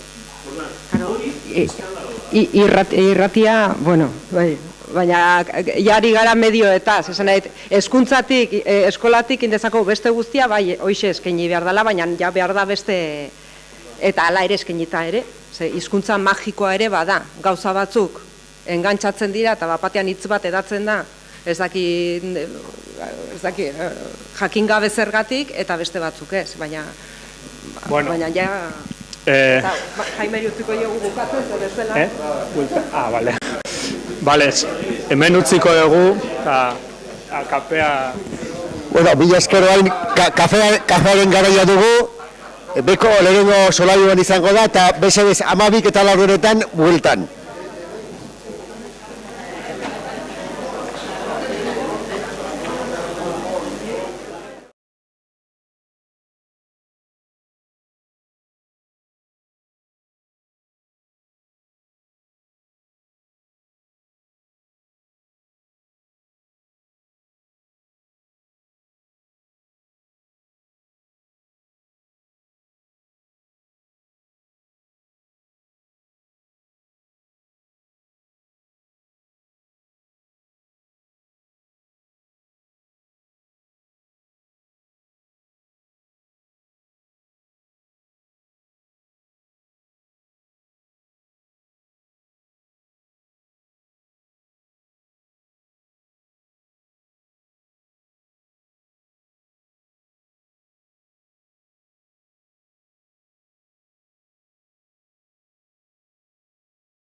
Batuagatik, batek esan du, es una neolengua que atenta contra el patrimonio de Navarra. Eta beste batek esan du, el batua perjudicial para los dialectos navarros. Eta orokorrean askotan entzuten dugu euskaldunak batua hitz egiten dutenean ez dutela elkar ulertzen, edo behintzat etxetik euskaldunak diren horiek ez dutela batua ulertzen. Noski bi erderaz esan ditudan bi esaldi horiek biharko manifestaziorako Iruñan deia egin duten bi lagun dira. Baina batzutan euskaraz ez dakiten hauek esaten dituzten gauzak uste dut euskaldunok sinetsi egiten ditugula, eta benetan pentsatzen dugula inkomunikazioa sortu duela batuak komunikazioaren ordez. Eta nik gaurko orain saio honetako titulua edo izenburua horrela ulertu du neurri batean. Ekialdeko eta mendebaldeko begiradak, baina esan nahi ote duen ekialdean eta mendebaldean arazoak dituztela batuarekin, edo batuak ekialdekoekin eta mendebaldekoekin. Ez dakit hola ulertu beharrote den. Bestetik, lehen atzean, aurreko saioan, atzean baten batek esan du, iparraldea eta hegoaldean ez ote dagoen arrakala handiagorik, eta nire ustez bai, eta behar bada ez da batua euskalkia, behar bada gehiago da gure jarrera, nola pertzibitzen dugun eta zer sinesten dugun bestek esaten digutena, euskara batuak balio du honetarako edo ez du balio, euskalkia balio dute edo ez dute balio. Ez dakit hori den, benetan distantzia handia dagoen batzunta besten artean, edo erreferentzia, lehen esan duguna, iparraldekoen eta ipar Euskal Herriko eta ego Euskal Herrikoen artean, bizipenak, erreferentziak, kultura oso diferentzia jasotzen ari ote garen, eta horrek ez ote duen sortzen ipar eta ego, ipar Euskal Herri eta ego Euskal Herrien arteko arrakala hori. Baina titula holaxe dago, ekialde eta mendebaldeko begiradak, eta hortaz hitz egiteko hemen jartzen duen ez ditugu Asisko Urmeneta hemen duzuena, eta hemen jartzen du kultura eragilea dela. Nik esan denuke batez ere marrazkilaria dela, baina naiz eta marrazkilaria den eta rotulagailuekin azalduko dizkigun orain zenbait gauza, bere personaiak hitz egiten dute, hizkuntza bat dute, eta badakit burua uste bat baino gehiago izan duela, adibidez, onomatopeiak nola azaldu behar dituen komikietan. Baina gaina, pelikulak ere egin dire hoietan oinarriturik askotan, eta hoiek ere solas egiten zuten, beraz, ez dakit. Eta bestetik dugu, Asisko Iruñan sortua, Euskaldun Berri deitzen zaion hoietakoa, eta gaur egun, Xuberoan bizi dena, ez, Nafarroan bizi da, daino, Xuberoako edo Zuberoako mugan, oztan bizi baita, orduan ez dakit, Euskaldun Berri bat oztara joan eta hor zailtasunik izan dute duen, uste dut egokia izan daitekela honetaz hitz egiteko. Hala ere, improvisatzale hutsa dela esan behar dut, eta ez dakit nondi joko duen. Bestaldetik dugu, Adolfo Arejita. Eta Adolfo Arejita dugu mendebaldekoa. Hain zuzen ere Bilbon bizi dena, Bilbon ari dena, euskaltzaina eta batez ere Euskal Herri hizkeren atlasaren inguruan ari dena, dialektologiaz ari dena, eta Bizkaiako, esan dezagun, idazle klasikoen edo aztertzailea. Eta nik uste dut tradizio horretaz hitz eginen digula neurri batean, baina akaso honek ere improvisatu eginen du. Beraz, uzten zaituztet, 25 minutu uste duzuela, eta gero lehen egin dugun gizan, izanen da tarte bat galderetarako.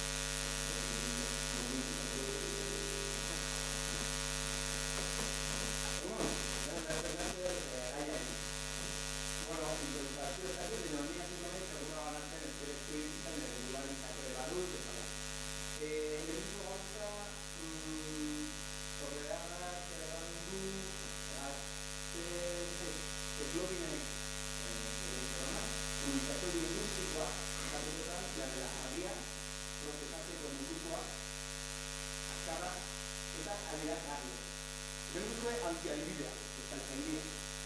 Izena. Ezkerrak sartu baitzute bere garaian bi erdaretan, akademia, euskaltzaindia, pentsatu ote dut, euskaltzaindi izeneko instituzioa, euskalizatzen zuena, eta baina, ezkerra gero, akademia eta akademi. Horren hor, eta argia, euskaltzaindia izena, ez da profetatzeko modukoa, Musikatzea da, argia, nudia, horren igual arbola, Zerbato bari dezena, azkarra ere ez da, eta libertarria markatu niri ez da. Horban ja, ikusten bat dira, zertatzen ari, geroko interventzia adizuen gati. Horren nago. Bigarren gauza bat. Dituzte horregatik aipatua, gazteen aurkotasunaren eta ugari nagusien artean, eta bat onpatzen dute. Aipatzen dut ezkiren erabilia.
Beste batzu daude, beren eskopetekin, puntaria egiten ja deskargatzeko.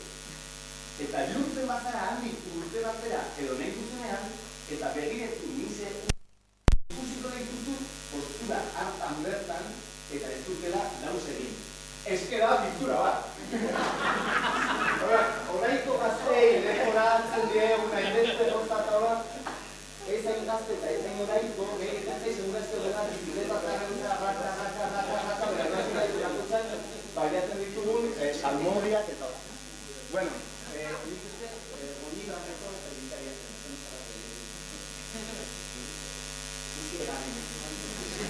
Bueno, beste gauzaren bat, igual gero. Nik kontatuko dizuet labur,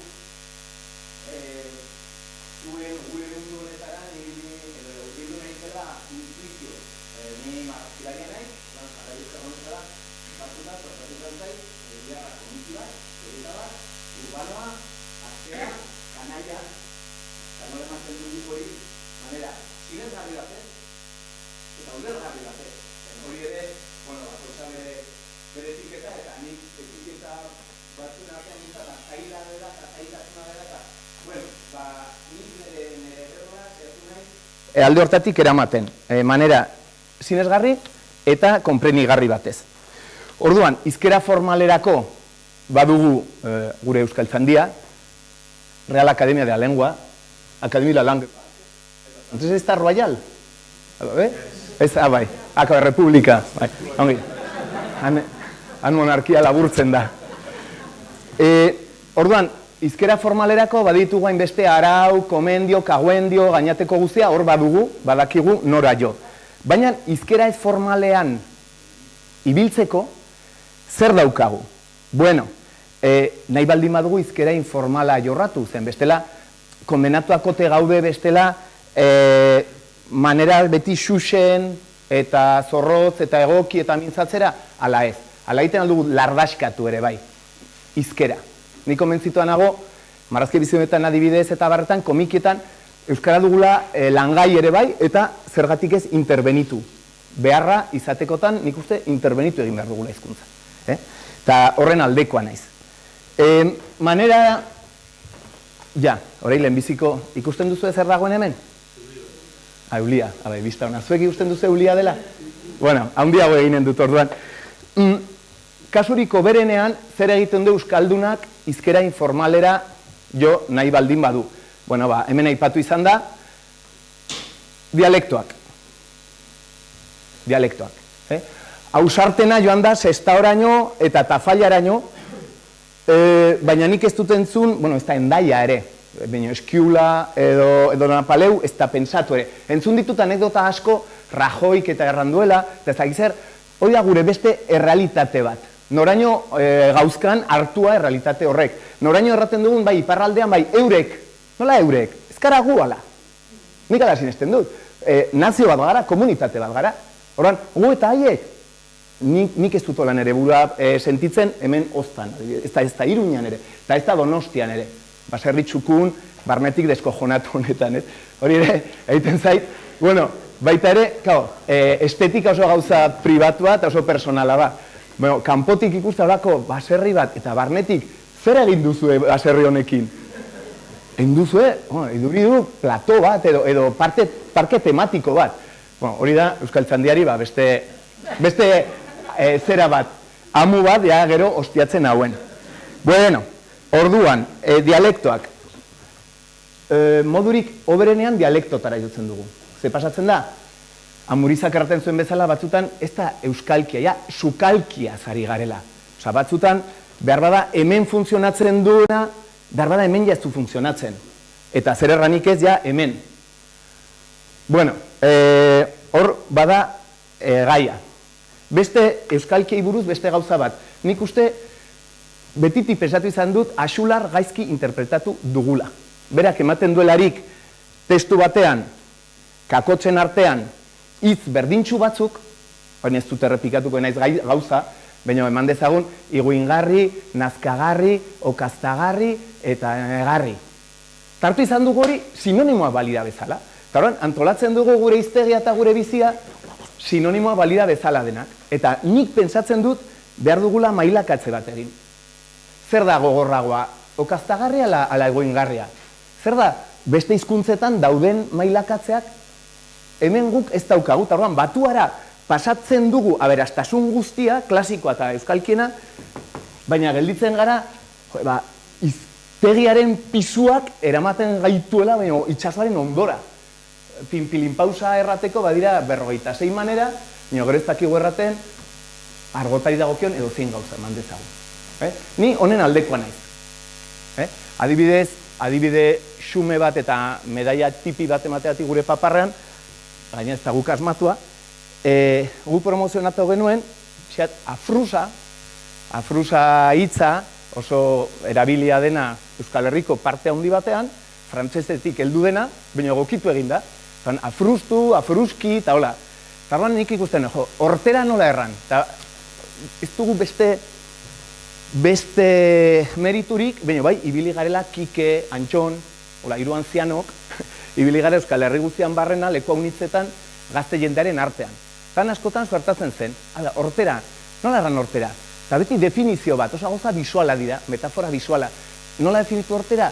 Desegokia, ez da desegokia. Itxusia, zantar, ez da. Afrusa, erosten dut. Eta sartu genuen, afrusa horteraren baliokide gisa. Bueno, horrek ekarri zuen, ez da bai da luze bat, itzultzailen artean, ja nork asmatua zuen, ez da asmatua izan bada, baina egin beharrean afrusa, berdin zantarra, berdin itxusia, berdin motza, berdin, ez, eman dezagun, hemen koka dezagun argotean. Zergatik ez? Proposamen bada. Ez duela funtzionatzen? Ez du funtzionatzen. Gu ole bilizan gara urtetan. Bueno, aurrera. Nik uste dialektoak oso promozionagarriak direla, ez bakarrik esparru undergroundean eta hola, baina batuaren aberasteko. Hortarako beharko litzateke, politika bat.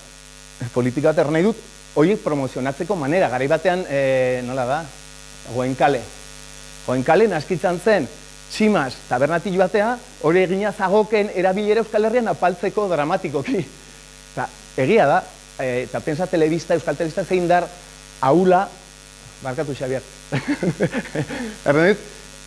baldin bagenu egiazki, nik sinisten dut eta proposatzen dizuet, Euskaltzaindikoei, beharko litzatekeela, bai, norbaitek aipatu du autoritatea.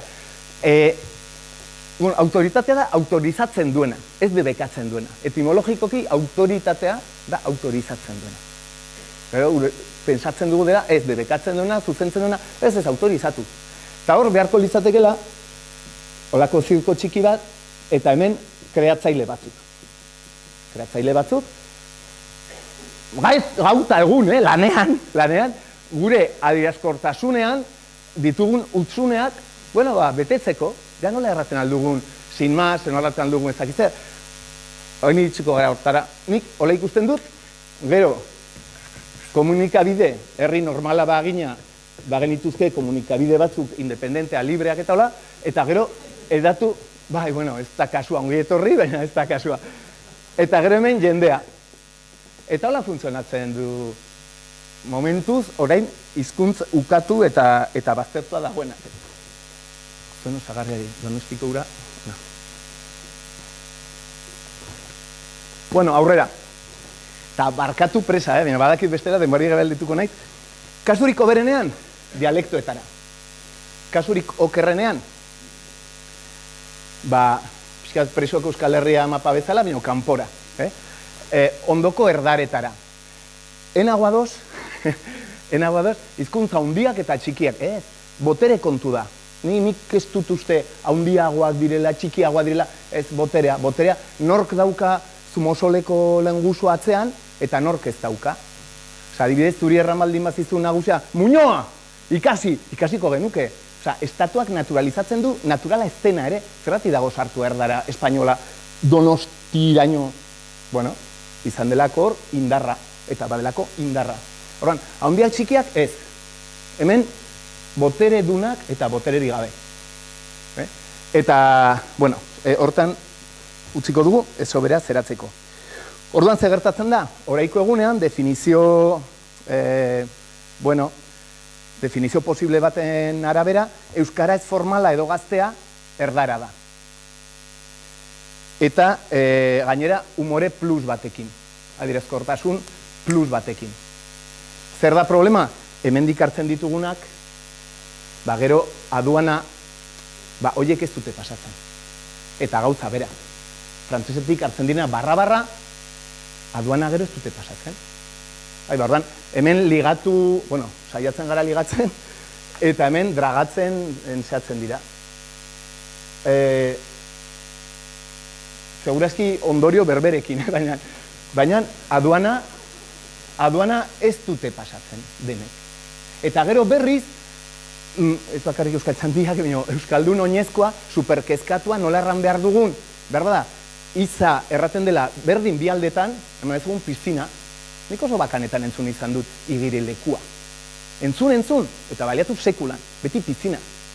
Nik, Eta berriz hemen sartzen zara, ibiliko zara frankofonia guzian, eta ikusi pizin, espainofonia guzian, pizina, eta hemen hasiko zara ikusten, igerizkagia, igerilekua, ugertokia, jazta. Egin behar izan dugu, deskriptiboki hitz bat asmatu, igeri lekua. Horre, nola da Japoniako zentral nuklearra? Fukushiman hori zen zarete, artikulata agertu zen argian, erranez, reaktorea azkenean sartu dute zentraleko igeri lekuan. Igeri lekua, aurrez da igeriek egiten. Deskripzio horrek ez du balio. Erran pizina, ze problema dugu pizina errateko. Eta badugu. Eta berriz ez dugu problemarik, arteko informalki, espainoletik, hartzeko informalki, frantsesetik. Hor, ni ibili baina izerran bezala, beste zerarik ez, beste merezimendurik ez, baina hor bai ikusten duela komunikazioa trabatzen duen guztia euskaldun artean etako iznogun. Ez du. Bueno, aurrera. Claro, hau ze gertatzen da, ez da itxusiago garelako edo ez dakizer garelako.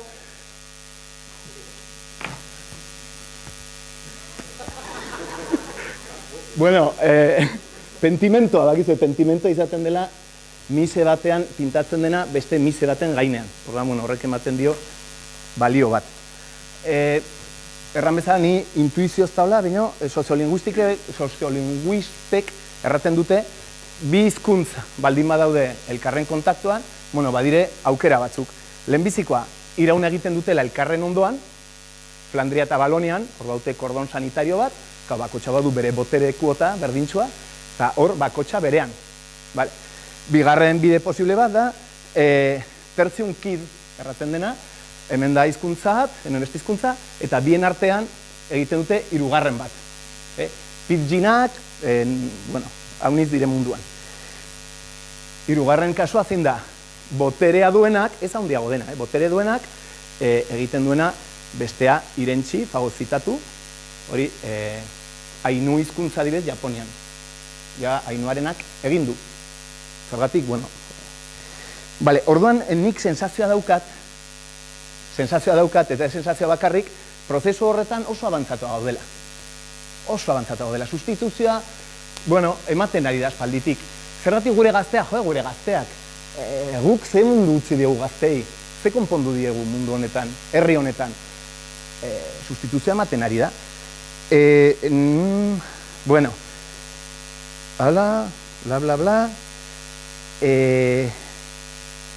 Orduan, bueno, hau ere fuera. Bai, adibidez, bueno, kasuak niri asko gustatzen zait, aipatu dut, klasikoa, klasiko ez oso ortodoxoak gustatzen zaizkit. Lizarraga Elkanokoa, badakizue, da euskaraz gehien idatzi duen fenomenoa. Sermonario partikularra egin zuen, Iruña herrian ja espainola oso sartua zuen garaian. Horren hartute, oso euskara mordoiloa duela, oso, bai, baino, gloriosoa, izugarri ona. Eta horren berak erraten du adibidez gauza bat niri asko gustatzen zaidana, 1700etan, gutxi gora bera, nola hizkuntza bai bizi berritzen dela, ez? Orai erraten da ordiagatik mozkorturik. Eta guzia, heldu da ongi, ezi nola burua kentzea arbola bati, deitzen baita mozkortzea, ala ordia da mozkor bururi gabe. Haiba, badugu data bat, nun badakigu parte honetan jordia, orain existitzen da, praktikatzen duzu gainera, eta hemen gehioia mozkortu universalizatu egin da, eta hor badakigu, hor badakigu, beraz, noiz sartu den metafora visual berri bat, Euskal Herrian, izugarri ona da, nahi asko gustatzen zait. Bueno, aurrera, zenba demora galtzen zait? Ai, ama. Bueno, horren, nire ustez, guk egin genuen proposamen bat, bai. Bueno, bai, badaldea, mil eskede. Guk gure garaian egin genuen, bueno, laster, sinpleki, lokuzio zerrenda bat antolatu genuen. Lokuzio, proposamen. Ez katixima gisa jendeak hartzezan guk markatzen dugula, usteko nornaik egiten alduela. Bere eskualdearen, bere lagunartearen eta umorearen araberakoa. Zan egin genuen, lehenbiziko zerrendan ziren asmatuak. Erran bezala, eskubide erabatekoa daukagu asmatzeko. Garai batean asmatuko ziren kanpaia jotzearena. Kanpaia jotzea zertzen oso irudik potentea zen, pentsa ezazu, abadea kanpaia jotzen garai batean. Nola jotzen zen? Hori, kanpaia jotzea lehitzen dugu eta forma superfosildu, indargabe, normal. Baina, institutuetan bildu genuen zerrenda oso polita, bueno, metafora visualak, orain ez dugu denborarik irakurtzeko, baina oso potenteak eta berdin azkarrak. Bueno, bigarrena zen entzunak, hauek ziren euskalkietatik, dialektoetatik hartuak, eta hau ze ona. Orduan, ematen genuen pixkat batua alderako aditza baldin bazen, edo edo dena dela, pum, eta batuara pasatu. Irakurriak, orduan, egiazki, Unai Iturriagak nola erraten duen Kondoi Kaxa bere novelan, oso manea polita, pum, ostuak, klasikoetatik, Lizarraga Elkanokoa, predikari prehistoriko horiek eta beti badire gauza batzuk oso baliagarriak batzutan. Eta urekin ez genuen, eta orduan Xuberiraz eman genuen itzuliak. Urekin ez genuen asmatzen markatu, eta orduan itzuliak zer dira, beste hizkuntza batzuetan funtzionatzen duten metafora visualak, Ez hitzezko esaldia, baina metaforak. Metafora horiek, euskaraz eman eta aurrera. Bueno, hola oso ongi pasatzen genuen, eta nik uste ja, 2 minutu? Como ja uste dena kontatu dala, behan. Bai, bueno, ibili ginen, pensa, holako fitxak osatzen urtetako lana, masturbazioa, bestea, bueno, gauza egunerokoak eta gaztendako erran nahi dut. Eta orduan, besterik gabe, eman genien pixkat haize hoiei, eta gero urten indarrez, gehienak desagertu ziren, baina harritzekoa nola ze egarri dagoen euskaldun oinezkoa askotan baten bat etortzen zaigu edo mail batean ikusten duzu, no maite, harako hitzura ondarrun entzun genuena eta promozionean sartu, hemen da, ze ona. Bueno, nik uste, bai, Euskaltzaindiari ala ere, egurra eman eta, orain, arren eta galderak izeneko tartean, lehenbiziko eskaria da, akademiak ja noiz sartuko dion agina ahozko euskarari, ahozko estandarrari. Gure bizi ja gerota handiago honetan, ari gara ikusten, ni behintzat, ni hartzen naiz, eta, bueno, asaldatu ez dut erranen, baina labur erranen dut. Fonetikoki, espainolezko, bueno, jota, hori nik uste bere garaen ja egin zuela bere proposamenak, iparraldeko errea, hori estingitzen ari den zerbait. Irakurri behar da, Santiana Etxebestek egin duen tesia, biziki polita, garratzen du nola, adineko jendeak errea, baina erre afrikarra erraten duen, gure adineko antzianok, ja, horako ejaiten eta, hola, eta ja, ondoko belaunaldian, ja, gero eta gehiago hurbiltzen da frantsesari. Ja, horako, bueno, nik ez dut auskatzen al, ez dut imitatzen al, baina hor bada, bueno, delako lehen errandu dana, hizkuntza handiak, ordeztu, ez ordezkatu, ordeztu, kendu eta ni hemen. Zeren, ez da, orai gaztea dira eta erratute, erraiten, eta zahartzen erraten, hori galdua da hola segituzkera. Eta hainbeste jenderekin, ez, kurutzatuta da, jendea, oraiko egunean, oraindik gai da errea ongi errateko, baina behar da direktriz bat, agindu bat zerbait, zeren lotxaman garri gelditzen da jendea batzuta, ani badakit erraiten, erran, ez baina, ez da, eskola frantzesetik azaren ondorioz, publikoki errea erratea da, simaurraren goratasunekoa izatea. Eta hor nik uste bai beharko lukela, edo balioko lukela, J-ken, erraten zuela Erran Luida ban, J-ken, hori guztiak ere ken, eta gaina nire ustez, naiz ere aditu hortan, bihurtzen zait N-a, B eta bokalak, ari dela hartzen iparraldean frantses bideti, ja beste zerbait. Edo, izpilua, botila, ilargia, jeismoa universalizatu eginda hegoaldean. Orduan, Kepaltonaga kamuflatu hor da, baina, bueno, berak erraten zuen, bueno, ez pagara kapable, posible da, ilargia errateko, bueno, ez guzti, eta egin iparraldean, edo ekialdean bezala, ilargia, izpilua, beti zuzenago izan da, ilargia edo izpilua eta botila, baino, ene uste, zergatik, erran bezala, bueno, gurra joiren munduan eta barren oso eroso sentitzen algara, zilegi da, nahi zait interesa. Edo egiten aldugu alik eta gehien, bueno, gure komunitatea, gure nazioa, gure artean, elkar konpenitzeko alik eta hobekien. Eta hortan, sartzen da bete-betean izkera informala. Eta gazten izkera eta hori guztia. Eman aginduak edo katixima taula? Ez. Baina detektatu, zergatik hemen ari gara pasatzen den, antzianoak eta ez gazterik. Hori da, besterik gabe, mil esker, galderak eta kontratakeak, mesedez.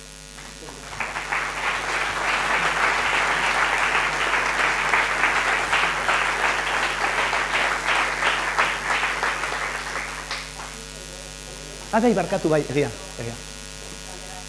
Barkatu.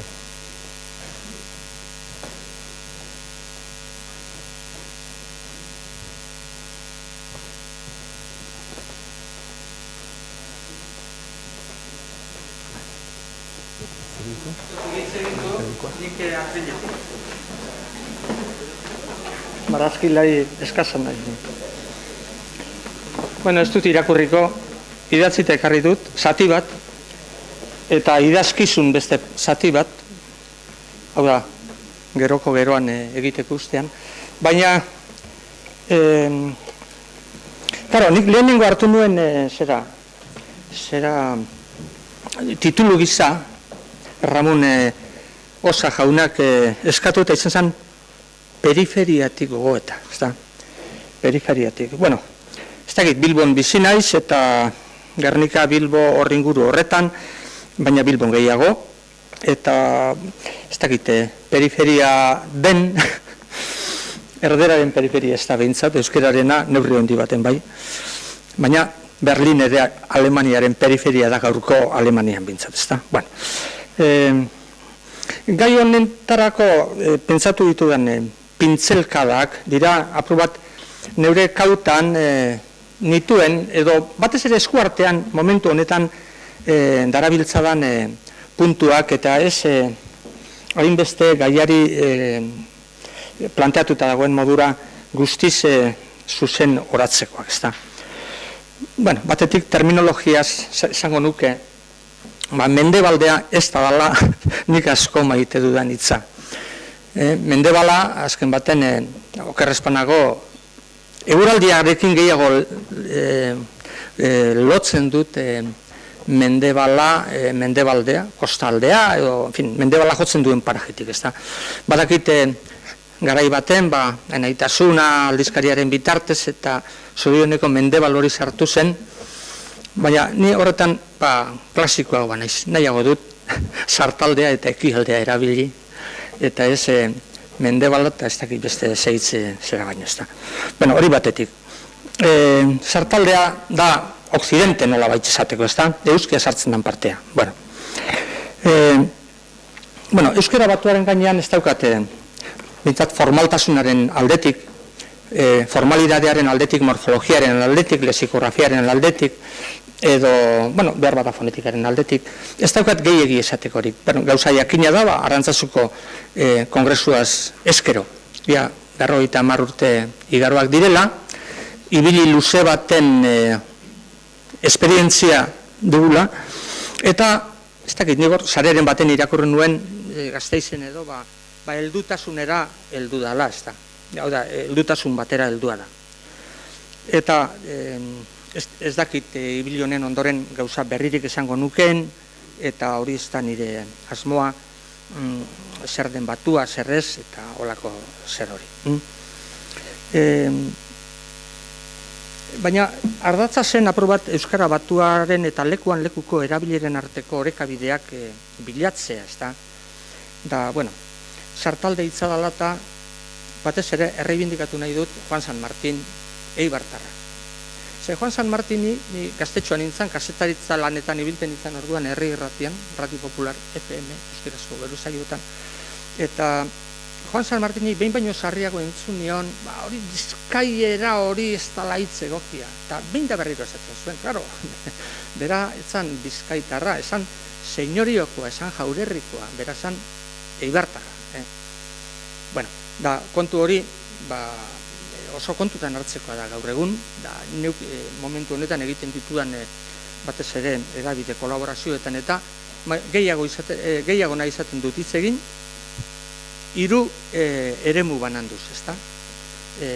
Sartaldea, erdialdea eta ekialdea. Ez dakite Nafarroak bietarik du, baina ekialdea.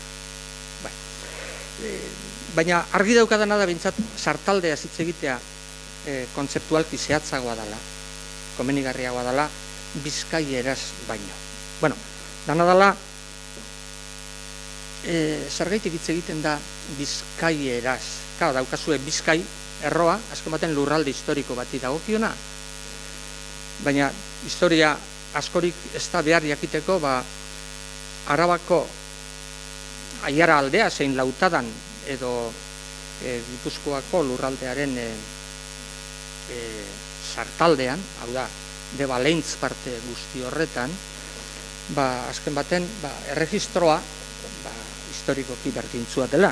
Gertatzen dana, karo, dialekto edo sukalki hitza edo dana alakoa, hori finkatu zan batez ere dialektologia ikerketekin, eta Bonaparte izan zen lehendik ezagun nagusiak zirenez gainera, beste hainbat, batez ere erregistro mintzatuan hortik abiatuta beste hainbat euskalki eta azpi euskalki sartu zituen.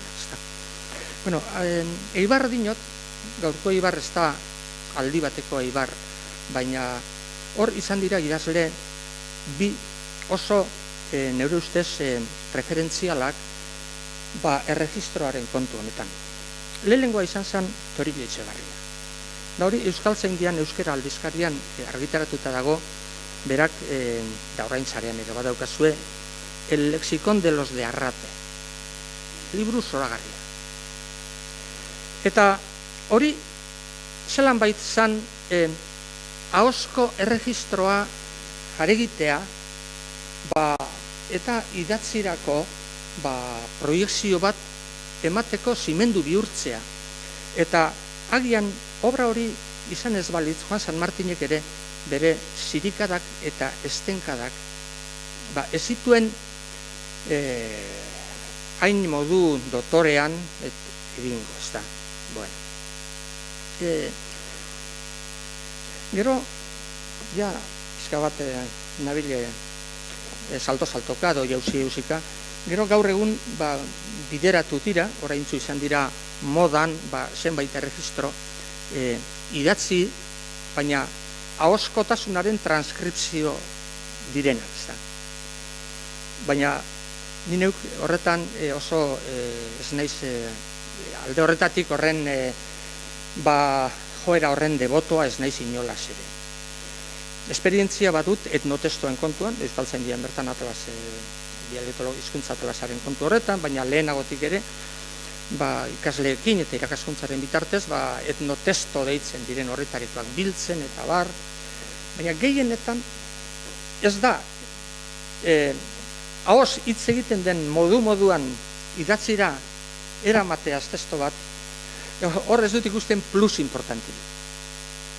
Nahi baduzu, etxeko merkaturako, herri barrukako merkaturako izan daiteke zerbait, baina ez dut uste horretan azentua ipintzeak ezer dakarra. Bueno, jauzi bat egingo dut atzera, ez da? Da euskalki sartaldeko euskalkiaren referentzi puntu batzuetara. Informazioa ematen duten autore batzuk aipatu nahi ditut. Batetik, Larramendi. Bueno, Larramendi Andoain darra zen, ez da? Andoain ozenean. Baina gazterik joan zen Bilbora. Hango jesuiten ikastetxera.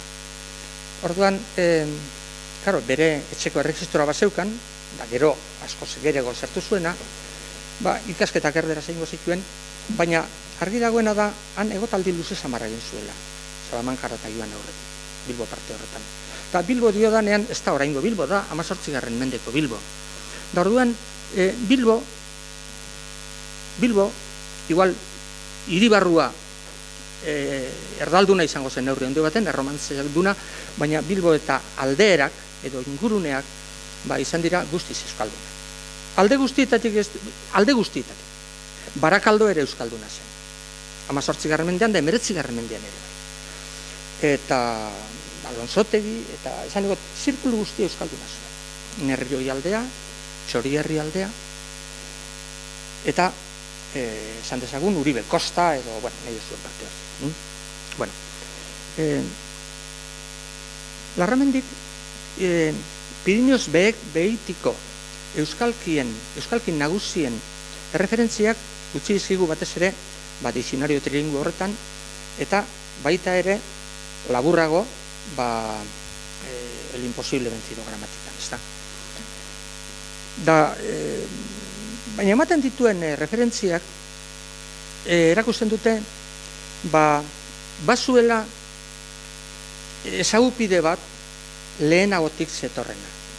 Zer ezagutzen zuen, ez dakinik zer irakurria zuen, baina seguru asko, refranes y sentencias 16. mende akaberako errefrau bilduma, ezagutzen zuen, hori badakigu, baina ezagutzen zituen baita ere dotrinak, bai gipuzkeraz eta bai bizkaieraz orduan zirenak. Hau da, batez ere, orduan modan zegoen Espainia hizkuntzaren eramu osoan, ez Espainian, Hego Ameriketan zan azteteren dotrina lagoa. Bueno, hori itzulia zen lehenagotik, eta orduan berak bazituen horren referentzia, ezta. Orduan, da gero berak entzuna zuen. Baina nola nahi ere, gauza batago importantea, eta da, berak bizkaino edo danadalako asertzen duenean, ez du ahoskera, ez du hitz egiten dan modua transkribatzen. Da gipuzkeran ere are gutxia.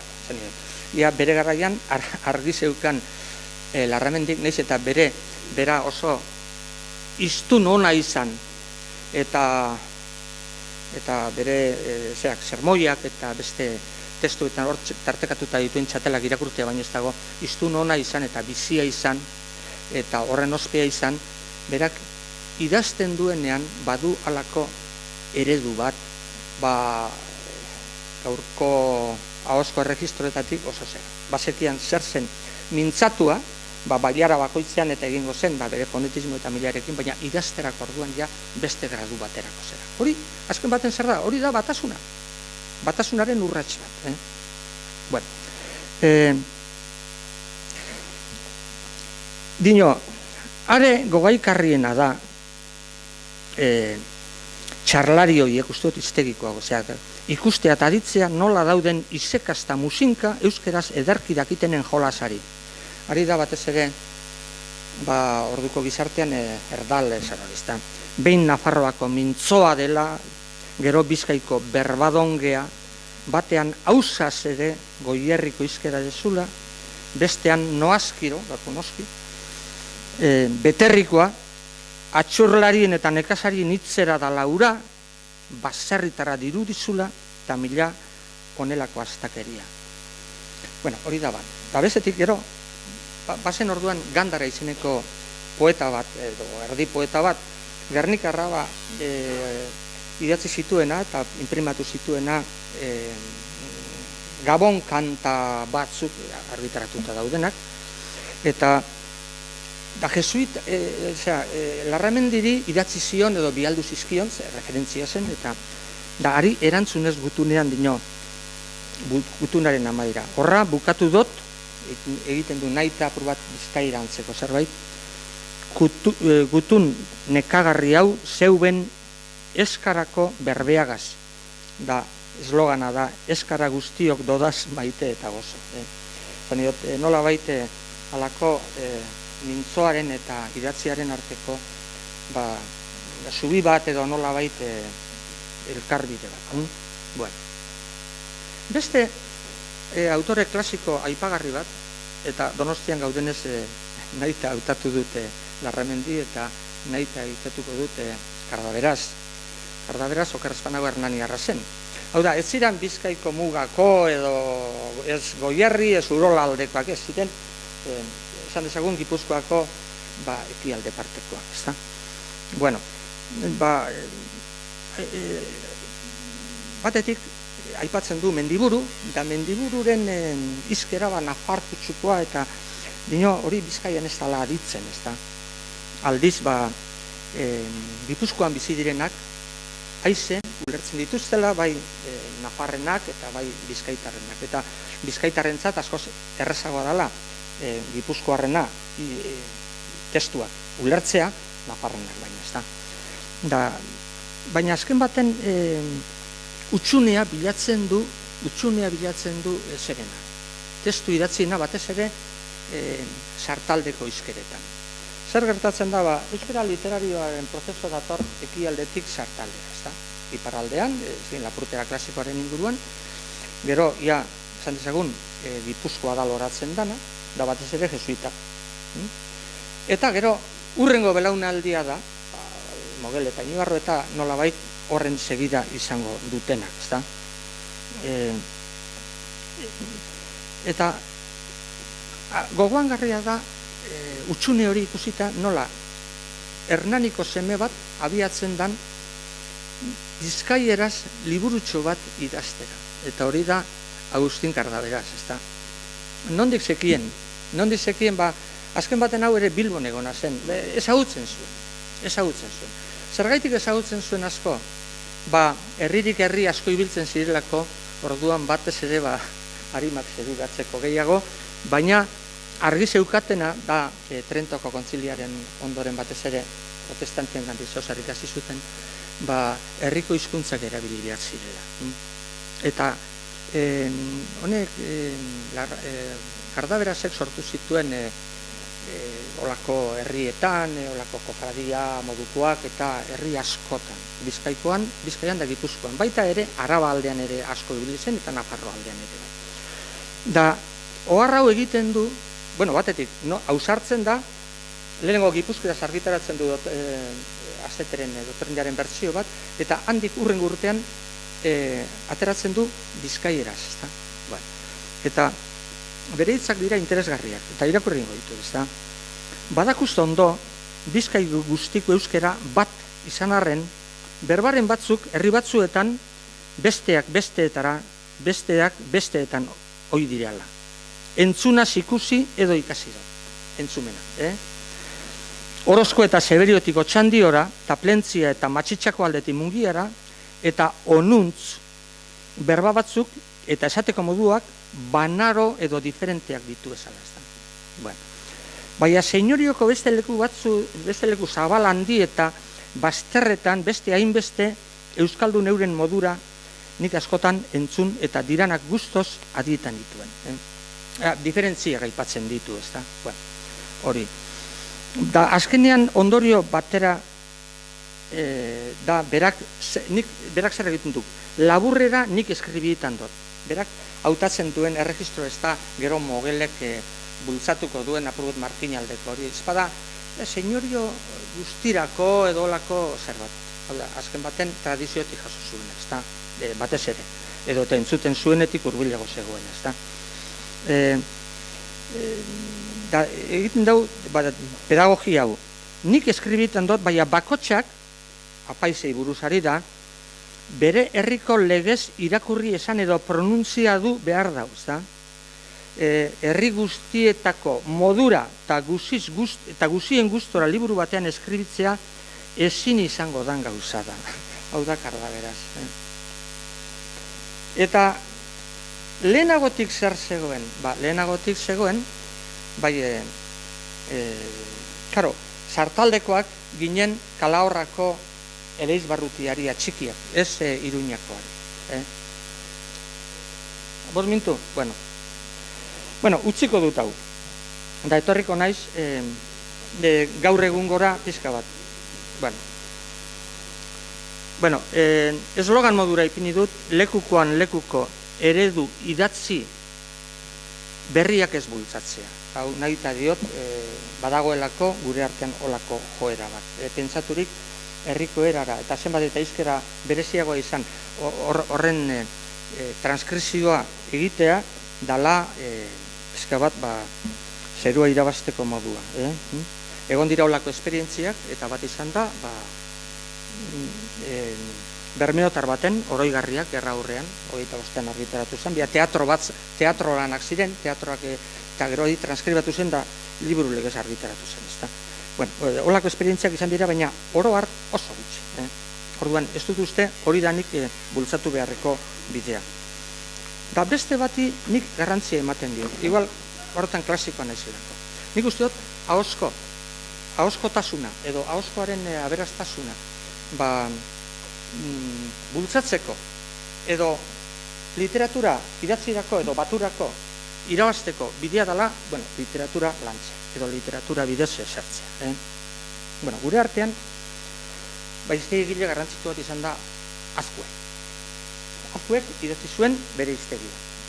Baina ondo hartzen bagara, Azkuek idatzi dituen hitz asko, biltzen dituen hitz asko, eta mintzairak biltzen zituen, idatzizkoak ere bai, baina asko orotariko korpusera basoaz ez dute refrendo literario handirik. Hau da, literaturan gutxi gaio. Horrek, zer zan nahi du, balako desoreka bat badagoela, ezta.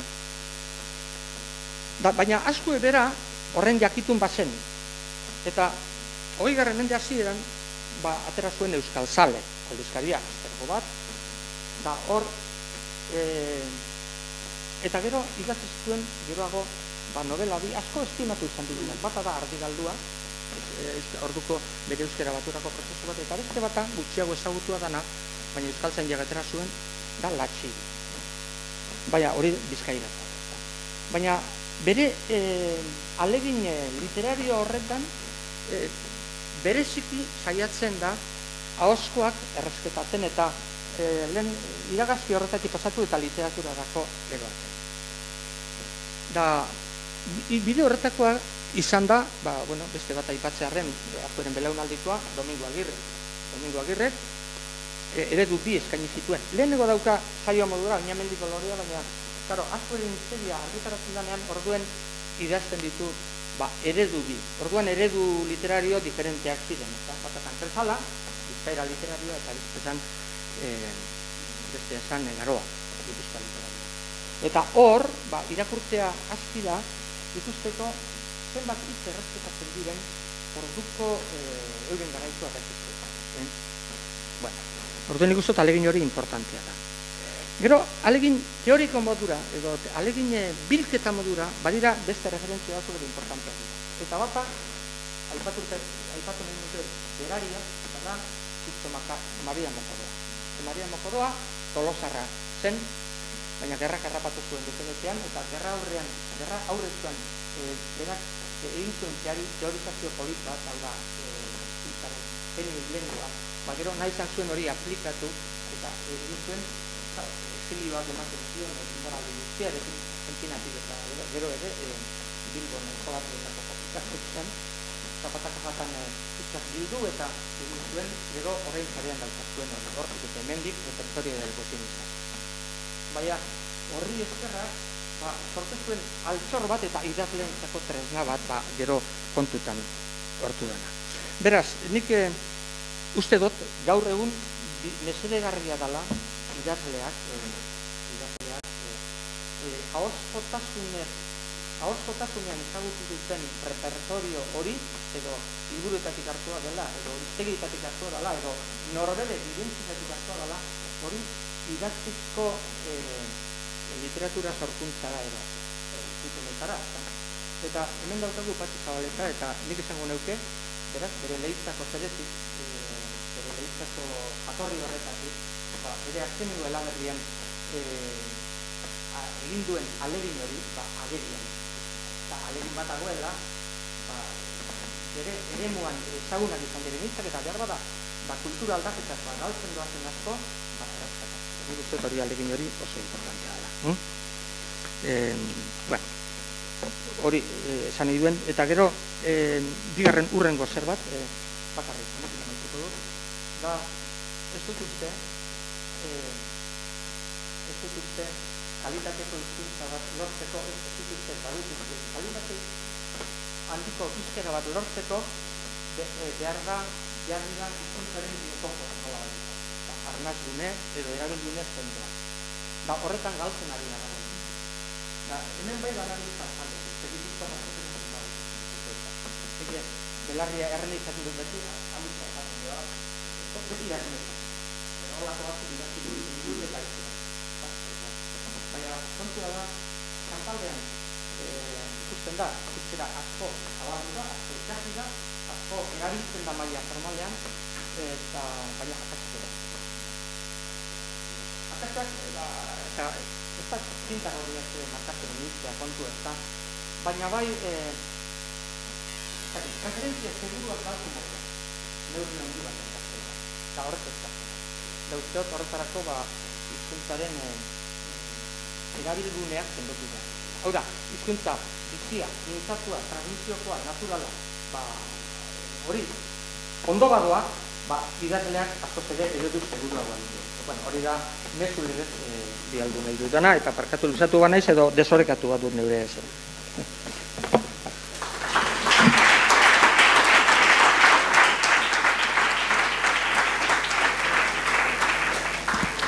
Bueno, esan behar dugu txintxo ibilizaretela biak, denbora barnean, gu ginen hasieratik berandu xamar hasiak. Orain dugu tarte bat, galderak egiteko, ja nork egin nahi duen Horreaga hemen, eta ez da egin hori egin nahi duen.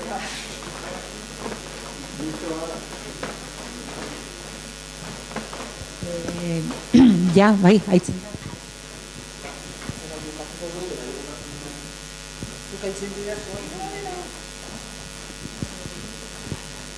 Bai, gustatuko litzaidak aipatu duzu, bueno, fonetika kontu bati buruz ari naiz.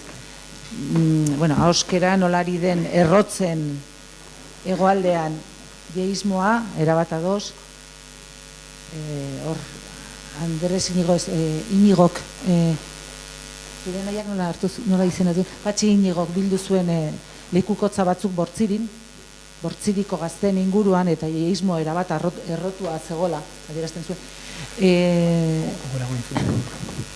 Jeismoari buruz ari naiz. Aitzen da edo ez? Bai, orduan, eta zuk aipatu dituzun ezaugarri horietan, zantzu horiek badire, eta erabat ados nago, bai, sudurkarizazioa, baina, eta erreren ahoskare buruz galdetu nahi dizut. Arritu nau, erranduzunean, erre ahoskatze, ongi ahoskatze horrek, hau da, dardarkari bezala ahoskatzeak, ekartzen duela zimaurraren mailan egoteak. Orduan galdera da, zer da, ospe gutxiko ezaugarria da, benetan? Bai, nik baino beki behar bada, batxitxu edo matxinek behar da esplikatzen alduzue, baina anekdota labur bat, gure pelia, gure filma egin genuelarik, orduan Xuberoko aktorek egin zuten bikoizketa Gartxoten. Eta orduan torturatu genituen, nahi genuen atmosfera jakin bat, baina Xubererazko oie guziak kendu, H-ak, ni H-a euskatzaren alde naiz, orduan oie problemari gabe, eta R hori, erran R euskarazko R-a. Eta batek baino gehiagok errantzigun momentuan, ni kapable naiz bai, baina badu 30 urte ez duela R-a oskatu. Hainbeste lotxaratzen induten eskolan, hori bada, egualdean, garaibatean zen akazau. Zeta hori zen, borono, historia, zaizer. Eta Ipar Euskal Herrian, nik uste gauza bera. Beste anekdota txipi bat, niri suertatua zaidalako ere bai. Euskal irratietan, sekulako lan egitu dute, hurbiltasuneko irrati eta hola, herriko andra batek errandit, ez doni bane garatzi jaten xira, bilduko usuen opari bat, ukan baitut, eta bai, ara joan, eta bai, opari bat biltzera. Eta noren dako, Ualdeborde. Hortziren langileak, euskaldunak, militanteak, alfabetatuak, oberena, egoten alden onena, horreiko gunen Euskal Herrian, hasitzaizkiratenak irriz karkailaka. Eta zeba, Ualdeborde, eta nola da, Ualdeborde! Han etxeguen da, eguneroko bizian, ez zara etxegoien, zara etxeguen. Eta erretan mozu etxegoien, nik uste dezen aldean, igual deportatzen zaituzte Kaledonia berrira. Frantzesa oso efikaza da, oso gaizto efikaza da, espainola efikaz, tonto, astuna edo bortitza. Nik ala bizi dute. Ala da, batitez.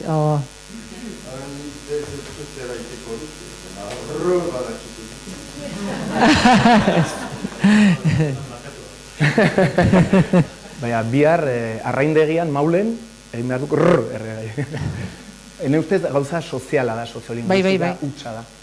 Ez nekien oso kontu izan garria da, eta interesgarria, eta hene ustez, barkatu, baina euskaltegietan, euskaltegi gehienetan, ikastoletan, nik uste, Nafarroan, universala dela ja jota. Oso ikastola gutxitan, eta hola, entzun du nik jota edola, eta da, jota, eta jota hor dago errotua.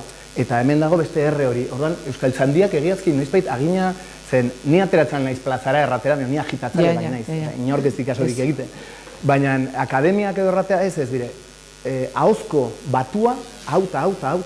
Gero transgredituko dugu nahi badugu.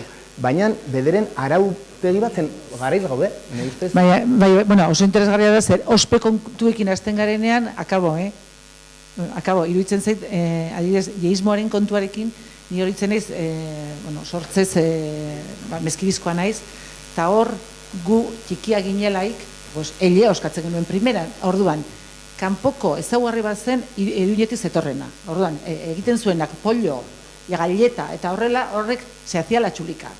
Osea, gurentzat hiritar bereizgarritasun bat zen pollo eta galleta oskatzen zuena. Zen horrek, barkatu, pollo eta galleta oskatzen zuena. Guk ongi egiten genuen, baina hiritarraren ospea zen pollo finagoa, pollo eta galleta. Hiriarria baino, hor da, espainola, euskara. Espainolaren ezaugarriak eta hola, zumosoleko lehen guzua, ala zumosolik ez duena. Horra nik ez dut, normal da aurretan hola bizitzea eta hola ikustea. Iruñetik heldu erdaldunak, eta espainolarekin, eta espainola... Hain zuzen ere, ezaugarri ongi auskatzen genuenak herritarra ginen, baina hiritarraren ospea, hiriak ospea du, normalean ala izaten du ospea, naiz esportatzen duena ospe gutxikoa izan. Eta nik orai galdu dut bereizteko ahalmen hori. Nahaztu baina izain beste modunekin hori galdu dudala. Lehenago zen hiritarren ezaugarri bat, baina hori hirietatik edatu da. Hori da, bai, egia, barkatu. Ni gutxirekin aski dut luzatzeko barkatu.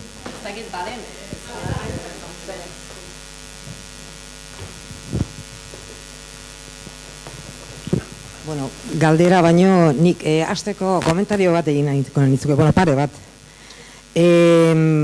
Hasteko iruditzen zait sintezgarria egin duzue batzelan hori. Batzelanaren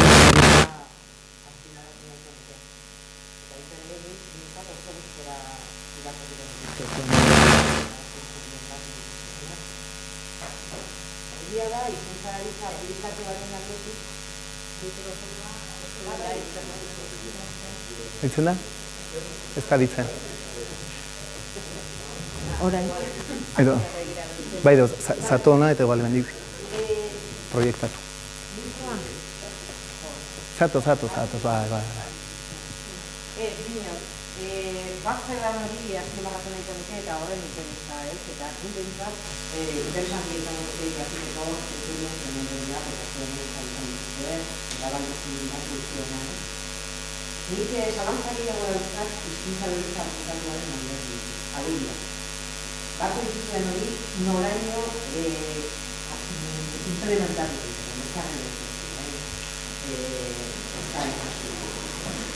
zergatik, apur bat, nik irezen musikaren menuan, aparen zaguntzak esaten dialako, idatzia nolabait in vitro egiten. In vitro sortu, eta in vitro nolabait zabaldu. Baina gazte izkera in vitro egiten zago. Orduan, nik uste du, eta zuk eman duzun adibide batean ikusten du, ondarruko forma batzuk zabaldu direla, agian esaltari hon batek, errati munduan zabalderako, zabaldu dituelako. Horretan bezin duzen, bete-betean, baina ondarruko horrek, erabiltzen delako bere ondarruko euskara, eta nolabait espinguratuta dago bere euskararen barruan, bere naturaltasunean, eta orduan guri egiten zaigu benetan adierazkorra eta egiten zaigu nolabait zerbait hori bezala. Horrek egiten duen bezala egin nahi dunik eta hori jarraitzen dut. Hori baitzen izan dut erabat. Baina bestela izkera bat, izkasi izkera bat hartuan hemen, eta egiteko zorku euskara baturako, benetan nik izan duke hizkuntzen historia soziolinguistikoan euskara izango dutela, nik dakitara gintzat lehenengoa. Beraz, niretzat fenomeno bat izango dutela, lortu guan. Hori alde batetik. Gero esan batetik euskal zantiaren esan duzu, eta ahozera horretokide batzuk izan denen gaude, eta nire dantzuna da, aspaldi gaitu diola euskal zantian eta ahozerari. Nire dantzuna da, logistikoa da. Eta gauza bada, noraino, hori implementatzeko gai garen, eta zerrain jarran eta zen horri hartu behar diren, baina ez dut uste euskal zantia danik hor, gutxienez ez da eragile bakarra, horretan eragile behar duena. Guk oso eskratuko genitzukeen enetan, gehismo hori nola esabatu denteken euskaratik izango batzen dugu. Oso pozik. Errandut? Ez zinen adi. Adi,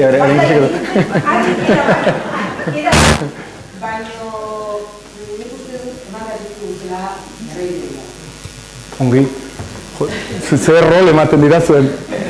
Neri ez egin kasurik orokorrean. Jeismoarena nik kepaltonagari lapurtu nion posibilidade bat, erran botila, hasia batean izatea da, ridikulo xamarra nion denetara oitzen gara. Euskara eta euskarari nolabait duen baliabide bat, bai? Eta esabatzen dugu, eta Ez euskaraz duen baliabide bat hemen aplikatzen dugu herri guztira, eta ez espainolak duen baliabide bat normaltasunez adoptatu. Botila baino beki ez da? Botila ez da uzu erraten al? Botila, zerratik ez? Igual ez da baita irakasten da, eta ikasten da, eta edo ez da baita igual, segitzen da, Gero bermutean, baina... Ja, urrengoak urtegit tokia behaztuko zuen, posarra da erositen direla orain. Bai, leku egin dizugu eta gero zituko dugu.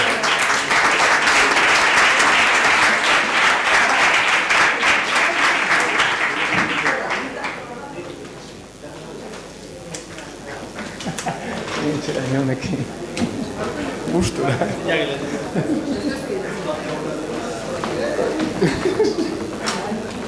Eskerrik asko,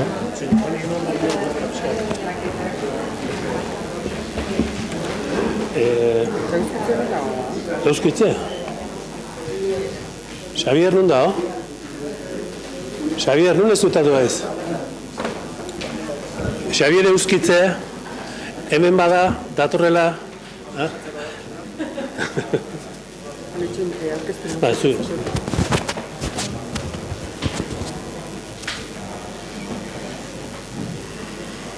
Bueno, atzerapen pixka batekin goaz, baina zuek komunikatzaile izan da errespetatuko dituzue epeak, ez da? Azkeneko gaia edo gaurkoz, Euskara estandarra eta erregistro informalak izango da, eta horretarako bi komunikatzaile handi ditugu. Jose Ragartzia batetik eta Xabier Euskitze bestetik. Euskararen munduan ere erreferente gainera, erregistro formalak zein informalak lantzen dituztenak, oso ondo ezagutzen dituztenak, eta oso ondo zaintzen dituztenak gainera. Orduan, arreta berezia jartzen diote hizkuntzari eta bien aurkezpena egiten hasita, nik esango nuke komunikatzaileak direla, baina igual hori gutxi irutuko zaizue, beraz, azkar, bakoitzari buruz bi gauza eta haiei emango diet lekua. Jose Ragartzia filosofoa eta filosofia eta kazetaritza ikasketak egindakoa da, bertsolaritzaren inguruan gero doktore tesia ere egindakoa, kazetaria, urtetan Euskal Telebistan eta Euskadi Irratian aritutakoa, idazlea, irakaslea eta azkeneko urteak Euskal Herriko Unibertsitatean egin ditu, orain, pasaitu da arte, ez? Bertsolaritzaren munduan gai jartzaile ere ibili izan da, ikertzailea ere bai, eta berea du komunikazioa. Xabier Peritz Euskitze ere, kazetaria, bertsolaria, 17 urterekin hasi zen Euskadi Irratian lanean, eta 21 batekin Euskal Telebistara pasatu zen. Bertso mundua oso gaztetan utzi zuen, behintzat plaza mundua eta ETB-en txartu zen buru belarri, askotariko saioak aurkeztu ditu, albistegiak, kirol saioak, gaur egun ere ETB-ko pilota emankizunen arduraduna da, bera. Eta Xabierrek esana da, euskalkien maitale sutsua dela, baina euskera batuaren autua egin zuen bere garaian, bai bertxotan, bai lanean. Horri usten diozu. Xabier ere komunikatzaile ikaragarria, beraz zuei emango dizuetitza. 20 minutu bakoitzak, bueno, negoziatuko dugu. Hasi egia trampa da. Egunon, hasi baino lehen, definizio bat, sartzea zer dan. Aldean gerozta gauza gehiago eraman beharra, hori da sartzea. Betaurrekoak, besteak, bueno.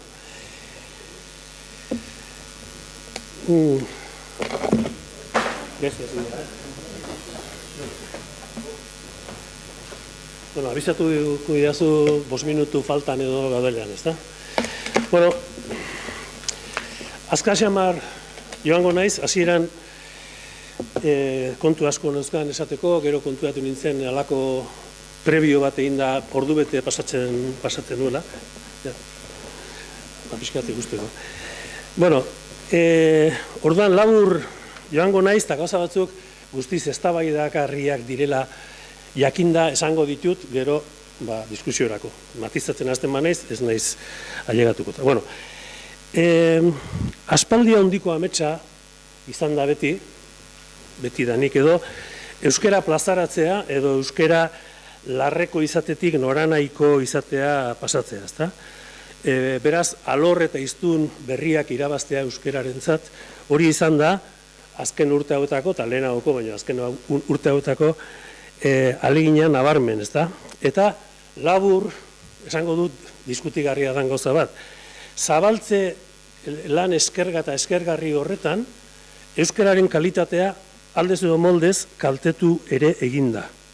Eta hori esan da, bueno, hemen dauzkat, Koldo Izagirreren hainbat definizio, ez, adibidez, Lizardik baino prosa hobeagoa idazten du gaur egun edozein gaztek, baino inork ez duaren grazia eta olako gauzak. Bueno, beraz, kalitate, aurrera baino lehen, kalitate hitzaz pare bat ohar.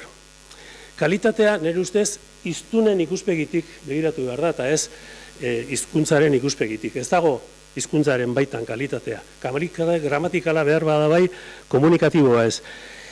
Hiztunari baliagarri zaion hizkuntza o hizkera hori da kalitateko hizkuntza, baliagarri zaiona.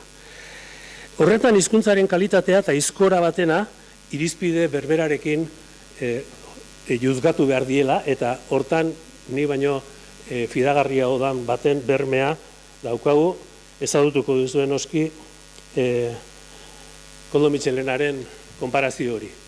Aizkora ona edo txarra nola berizten dan, igual hizkuntza. Ebakitzen badu, bale, eta bestela ez, politia izanagatik ere. Beraz, ebakitzen badu ona da aizkora, eta ebakitzen ez badu txarra, eta hizkuntza ere berdin. Ebakitzen badu ona, eta ebakitzen ez badu txarra. Hiztunari axola zaizkion kontuetan lagungarri izatea. Hori da, hiztunari edo hizkuntzari eskatu behar zaion ebakitzen modua. Bai? Eta ez euskarari bakarri. Eta zertan, zer dira hiztunaren axolako gauzak? Atera dira desente hemen, aipatu dituzu eta beraz, azkarrago joateko modua izango dut, 3 bloketan, ezta? Inor txunditu, hau da, bestengan eragiteko, balio behar dio, besteak txunditu, konsolatu eta abar, baita ere norbera, nor eta bera izateko, hemen uste dute Horreagak esan duena, nortasun ikur moduan erabiltzen du hiztunak, eta hori da, exactamente, eta bero baita ere, solaskidearekiko edo giza talde jakin batekiko atxikimendua edo parte izatea esateko, ezta? Kontu horietako balio duen euskera da euskera ona. Eta punto. Gehienak informaltasunaren muturrean dauden helburuak dira. Hemen ez dakit zeinek esan duen, 80 pasatxo olako gauzatan egiten digula eta tesi kontuetan oso gutxi. Beraz, hizkera informalaren beharra dago, hor, alor horietan txukun ibiltzeko. Erregistro bat baino gehiago aukeran behar da munduan ondo bizitzeko, ezta? Bueno, orduan, oraingo estandar formal jasoa baino gehiago behar du hiztunak. Hortan egin du aurrerapenik handiena, ezta? Euskal hiztun askorentzat bestalde horixe da erregistro bakarra. Eta hori gaiz larria da, ez da katarro txar bat, hau. Zergatik da? Nire ustez, hau dalako ezagutzaren eta erabileraren arteko amildegi gero eta handiago horren arrazoietako bat, ez bakarra, baina bai aintzat hartzekoa. Beste arrazoia gora bera, zergatik gertatzen ari da, gero eta jende gehiago euskeraz jakin eta ez hitz egitea, funtsean hiztuna tontoa ez dalako. Eta eman dioguna hizkorak ez badu ebakitzen, kontuan hartu behar dugu, hemen euskal hiztun elebakarrik ez da hola. Zu bali madauzkazu, aizkora asko maite duzun ba, baina ebakitzen ez duzuna, eta beste bat aizkora gorrotu duzuna, baina ebakitzen duna, beharra daukazunean, ebakitzen duen hortara joko duzu zure premiak asetzeko. Bueno, hemen jardunaldi hauetan aipatzen diren pareak jarri ditut parez pare, ezta? Eta orduan, ikusten dut joera arriskua, arestaketa arriskutsua da, baina, eta ez dut uste inoz sinisten duenik, baina arriskua dago sinonimotzat emateko zutabe bakoitzekoak. Hau da, batu estandar idatzizko eta tokian tokiko informala hozko. Iruditzen zait ez dela egokia estrategia hori. Batetik, batu idatzi informal bat ere beharko dugu, bestela seriak, telebistan eta komediak nola ingo ditugu, esaterako. Eta bestetik, tokian tokiko erregistroa, ezin utziko dugu bada, erregistro informaletarako bakarrik kondenatuta. Tokian tokiko izkeran ere izan beharko lukete formaltasun eta informaltasun graduak nire ustez. Gakoa nire ustez, ahozko idatzizko toie baino gehiago da, egoki edo ez egoki. Iztunaren aldian aldiko xedeak lortzeko munduan jardutea, hori da, ahoz zein idatziz, kalitatez aritzea. Baliagarri bazaio, benetan axola dioten gauzetarako, lasai egon, iztunak erabiliko du. Oro har, erregistro falta nabarmena dago, nire ustez, batu estandarrak ez du mordoilo aspergarria zertan izanik, egia da, baina hori egia balima da baita da, gehienetan ala da. Hemen, Pello Salabururen batu soziologikoa akordatu naiz, ez da ala behar dulako, guk egiten dugulako baizik. Ez du egi hartzen ditugulako arauak, eta batzutan asmatu ere egiten ditugu arauak. Batu mordoilo aspergarri, nazkagarri horren, ez dakit hori urze hurrenkeran jartzi da aspergarri, nazkagarri, baina lau adibide dauzka, baina uste dut deno dakizuela zertaz agin eizen. Nahikoa da tesi bat eta artikulu akademiko bat lehitzea. Beraz, gero nahi bat duzue, erakutsiko dizkizuet, nire adibide bereziki gorrotatuak. Bueno, formaltasun gradua. Hau, erabiltzen du Xabi Paiarekin batera fusilatutako gauza bada, eta da informalmetroa. Está terminante prohibido en este establecimiento el consumo de todo tipo de alimento sólido, nire ikaslek unibertsitatean zoratzen, oso errez egiten dute, zoratzen. Eta nahiko ondo jetxi arte 6. Aquí no se puede papear. Ez daukagu euskera barruan, horren informaltasun kutsu hori emateko baliapiderik oraingoz. Eta hortik bera, are gutxiago, que dejes de papear, coño. Bueno, utziko dut egin digor.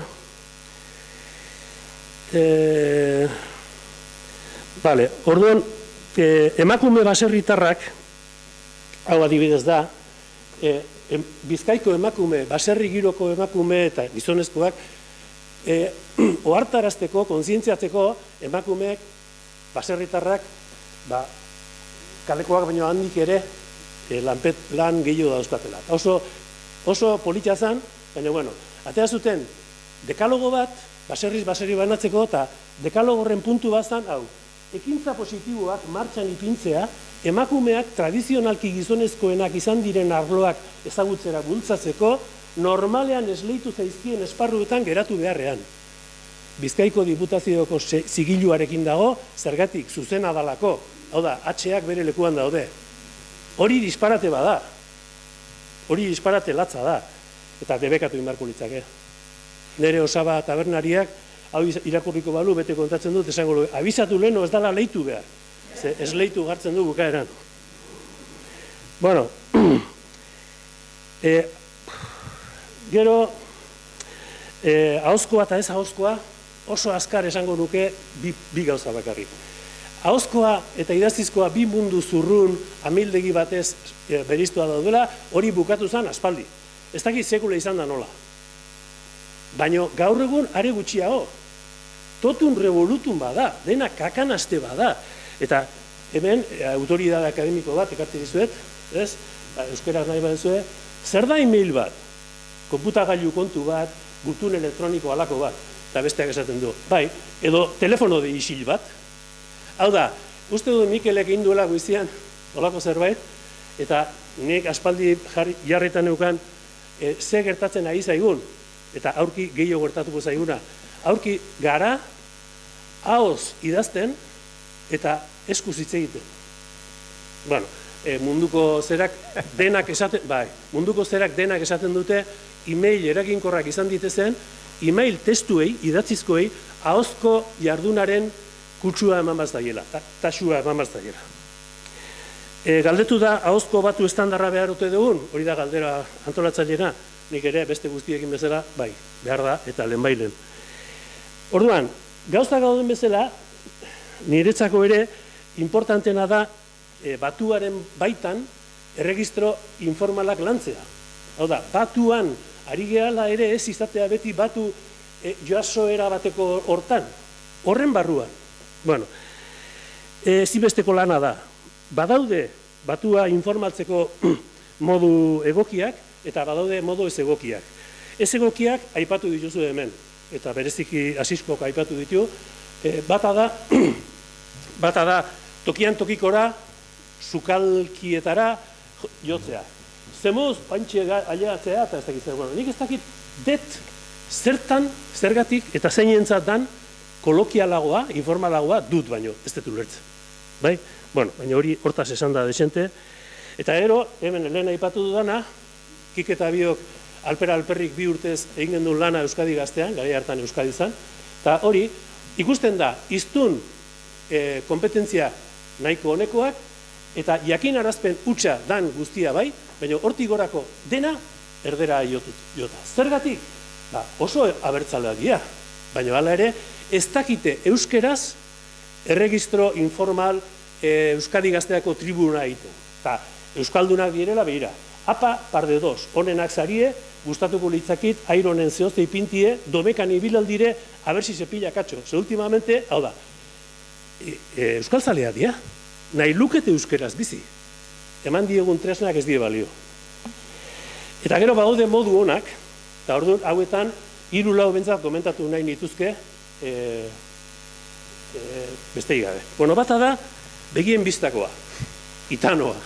Hau da, informaltasunean daukagu sekulako akatsa, gabezia, eta daukagu informaltasuna berez dakarren baliapide bat, gramatikala da, baino komunikatiboa ere, bai? Bueno, hemen, barkatuko didazue, adibide txiki bat, Bob Dylan, Nobel saria da, bestela maitu denik, baino.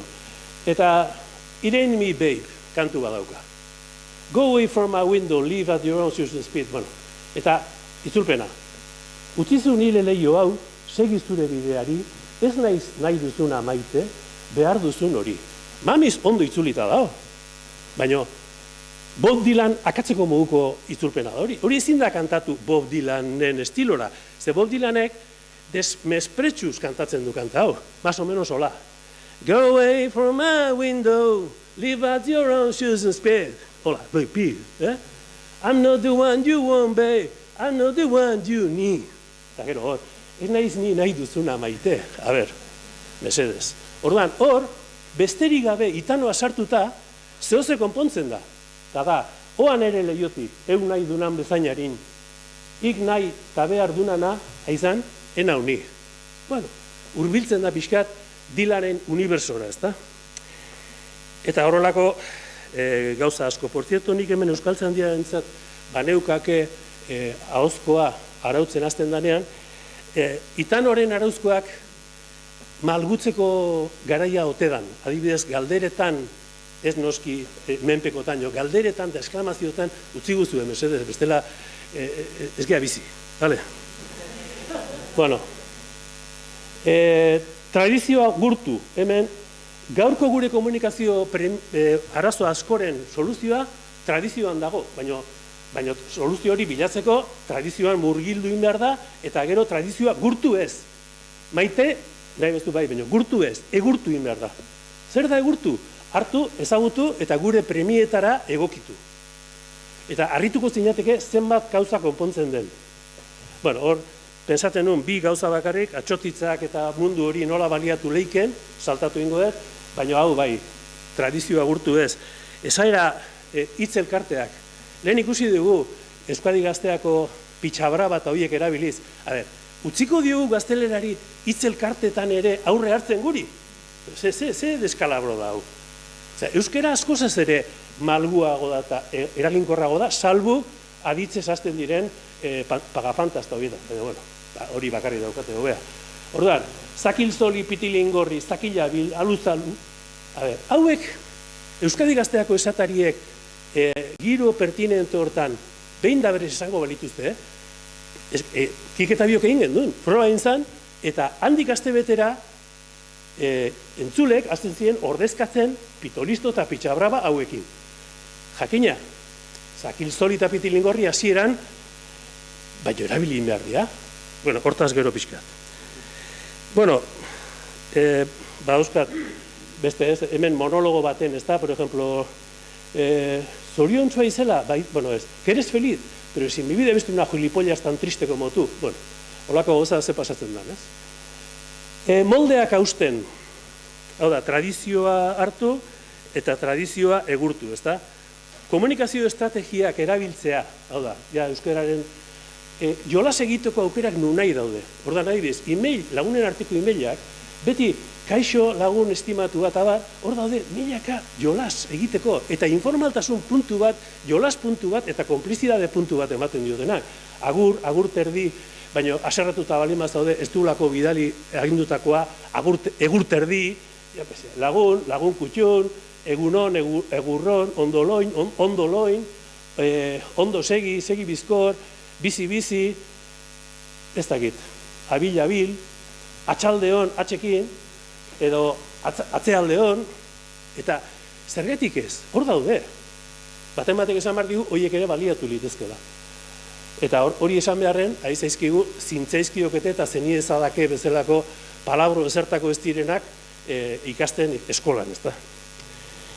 Hori bat, eta besteat, musu bialtzen dizunari, uxum bialtzen diozu, eta zer da, berak bialdutako musu aldre bezjarrita. Jolas horretan sortzen da halako konplizidade moduko bat. Distantzia retorikak, hau ikasita izan behar benduke denok eskolan, eta da, jakin barko benduke, gure izkera egiteko moduan, izketan egiteko moduan, distantziak sortu ditugula gure entzulekiko. Eta orduan, distantzia gailu horietan, adibidez, ebakera eta izkeraren formaltasun gradoa, alegia, jakin behar duzu horrela, garai batean aita altunazanak hitz egiten zuen bezala, hitz egiten baduzu, distantziatzen ari zarela zure audientzia. Eta baita ere, dakizun euskerarik ederrena egiten baduzu, ere distantzia handiagotzen ari zela.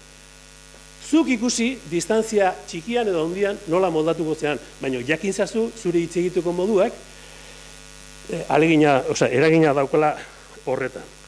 Hemen oso politia dago adibide hau, hau da Ameriketan jarritako zea bat, persuasio apunteak, eta bira nola bukatzen den. And you thought this was just another textbook, Hau da, ahozko, informal, zertarako? Internetez jasotzen denez, ahozkoaren imitazio egiteko eta gerturatzeko irakurlean gana. Hauek nazkagarria dira eta salta bengoet. Orduan, zerbait esan nahi nuen beste euskalkiek baliatzeaz, tentuz egin behar da, adibidez, anitz, guri esotiko behin zegulako, ezin dugu esan, asamblada anitza. Asamblada askoa bezala da, iguala. Baina, adibidez, premiak asetzeko balin bada, lasai, nerabe batek sentitzen badu inoiz, aita eskertzeko zera, eta lotxa ematen badio eskertzea esplizitoki, kalea junbet, aita, eskerran hitz. Balio dio, lehen esaten zanean, merci, eskertze dizu, baina disimuluan. Hortan bai, baina, segi dugu. Kalitatea eta erabilera lotuta daude, ez dago besterik. Erabilerak dakar kalitatea. Erabiltzen ez danak, ez du indarrik. Eta indarrik ez duena ez du inork erabiltzen. Momentu honetan euskeraz galdetzen badigute, nola esan liteke edo zer, denak lasai egongo inek, asmatuko benduke. Lastima da, ez dakigula erantzuten galdera danean nola esaten da. Esan liteken hori ez baita esaten. Eta esaten ez dan bitartean, indarrik ez du. Bueno, nire galdera retorikoa erabat, da, nori dagokio zorgin gurpil hori eustea. Iztun arruntari? Ez. Euskararen profesionalei dagokie. Alde hortatik, sentitzen dut, baina zin egina dio nire buruari, norbaitek zerbait erantzun arte, alegia, besterik ez bada, ez daukak arrazoirik inutil horrek edo zerbait, beti aldiro, okazio okeratu dutela esateko, Euskadi Gaztearena ez dela onargarria. Hor, ez da nahikoa 40 principales euskeraz izatea. Hori baita, euskerak momentu honetan daukan akatsik edo arazorik handienetako bat, konpontzeko tresna. Eta horregatik, euskeraren kontu hauek, konpontzekotan, konponduko dira ik bultzagogor hortikan, eta nik bultzagogor hemendikan. Euskaltzendiak bakarrik ez dingo, noski. Asiskok bakarrik are gutxiago, eta beste gutxiago. Bueno, pues hori izan gutxi gora bera esan nahi nuna, hezkuntza sisteman ere, uste dut paradigmetatik eta gauzaetatik ja komunikazio ikuspegira. Segurazko hori baino lehenago irakasleak eurak hortan trebatuta. Eta gero, hartzea handiaren esaldi famosoa tergibersatuta, jarri dut, hizkuntza batek ez badio hobeto bizitzeko balio, hiztunak batera esango dizkio kaixo eta adio. Nik espero dut hemen ez dela hori gertatuko, garaiz gaude, behintzat, euskararentzat hiztun eta alor berriak irabazteko aleginari alegin hori bazter utzi gabe, horri adinako lehentasuna ematen badiogu euskara zentzu hontan zorrosteari. Garaiz gaude oraindik. Eta esan didatenez, 73 personaje ausartek eman duzuela izena, milana izan ditzazuen, 73.000 esker.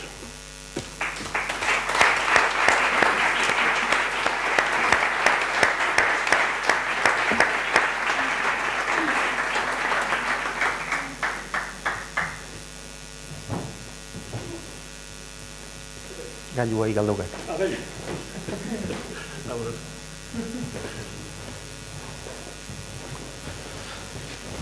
Bueno, arratsalde on denoi. Nik gonbidapena oso gustora jaso nuen, eta asko eskertu nuen, baina gero ikusi nuenean egitaragua eta ni non indoan, pentsatu nuen, Xabier, nora hoa eta zer esan behar duk. Joserra 10 erdietan kexatu zaio Mikel Zalbideri.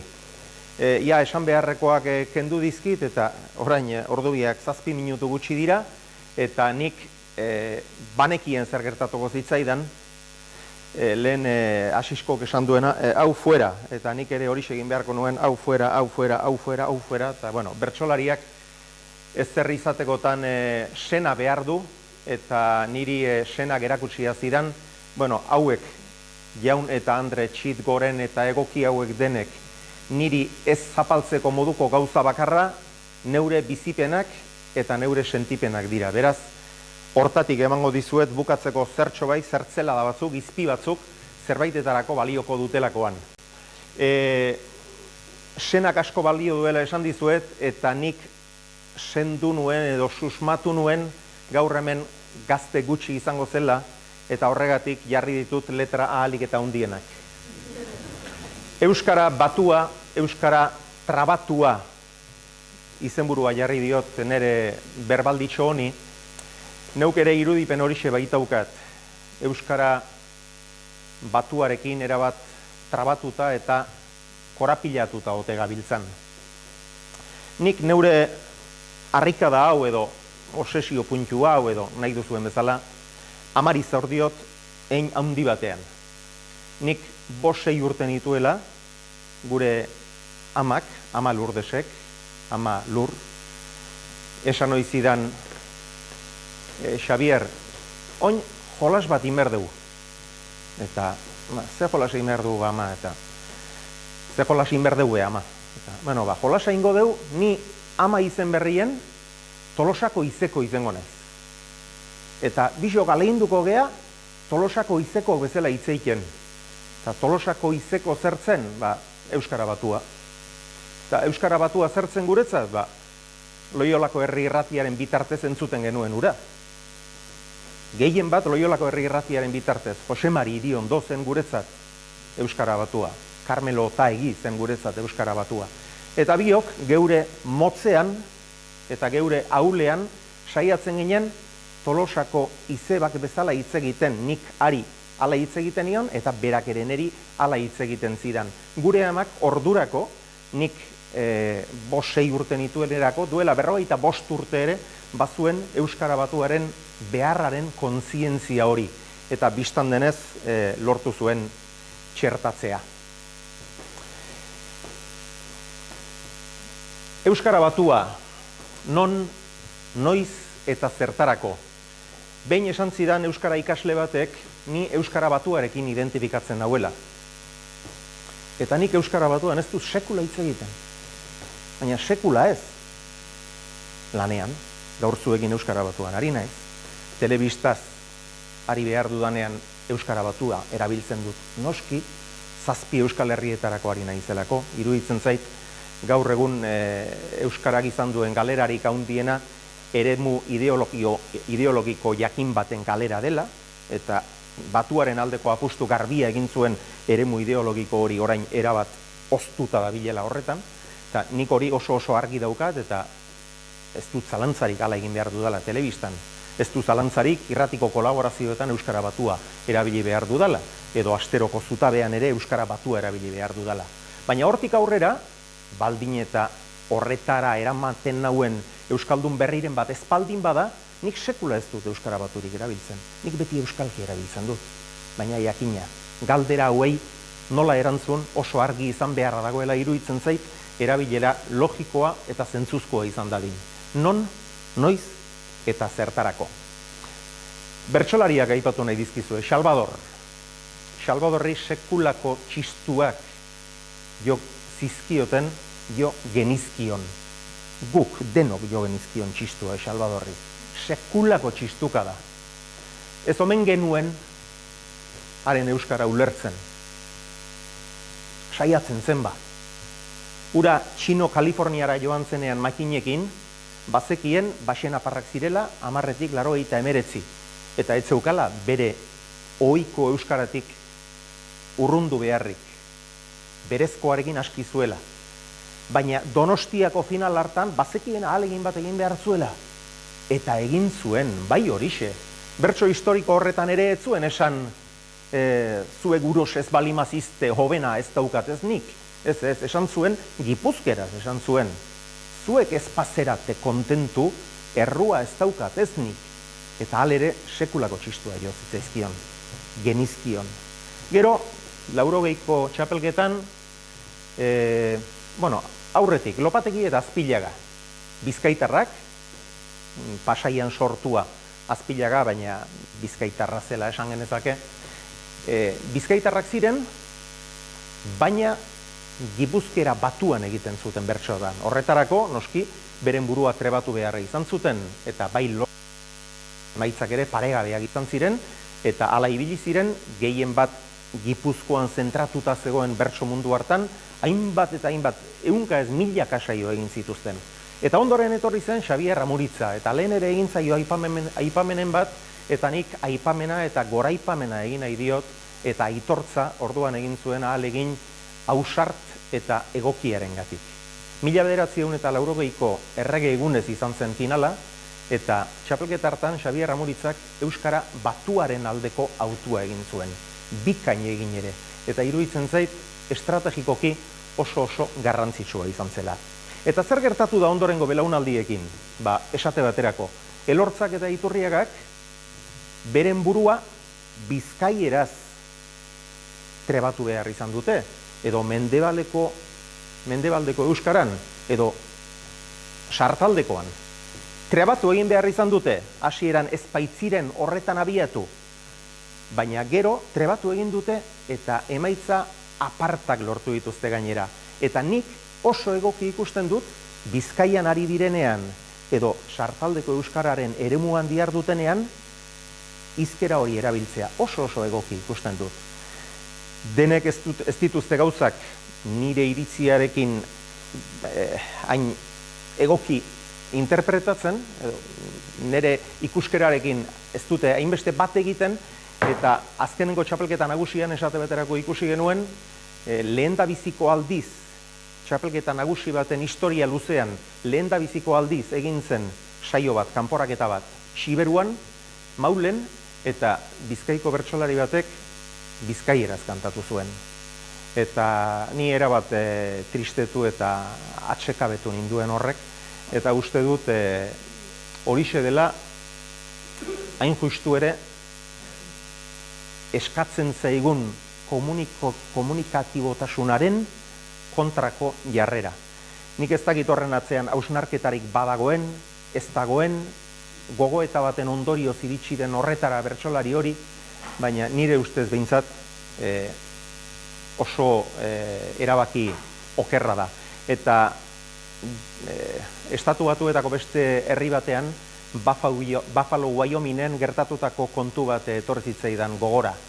Han bertsolari batek kantatu zuen, bi bertsolari kantatu zuten, eta haietako bati gizon bat joan zitzaion, bertan bizi zena, Baxenafarroan sortua, eta esan zion bertso saioaren bukaeran. Izigarri polita zen, biziki polita zen, biziki maitetu zuen bertso bat. Domaia ez konprenitzea. Izugarri polita zen, pena ez konprenitzea. Konpreniarazten espaldi madugu, zertarako balio du. Gizon hau, ez zenuten ezagutuko, ez dut uste. Begirada lauso honen jabea, heldu hartzaia da. Saturnino. Berez, helduarra, uste dut berastegiko parte egiten duela lurrez, helduak, eta hau heldu hartzaia zen, urte askoan egon zen zelatunen hartzain.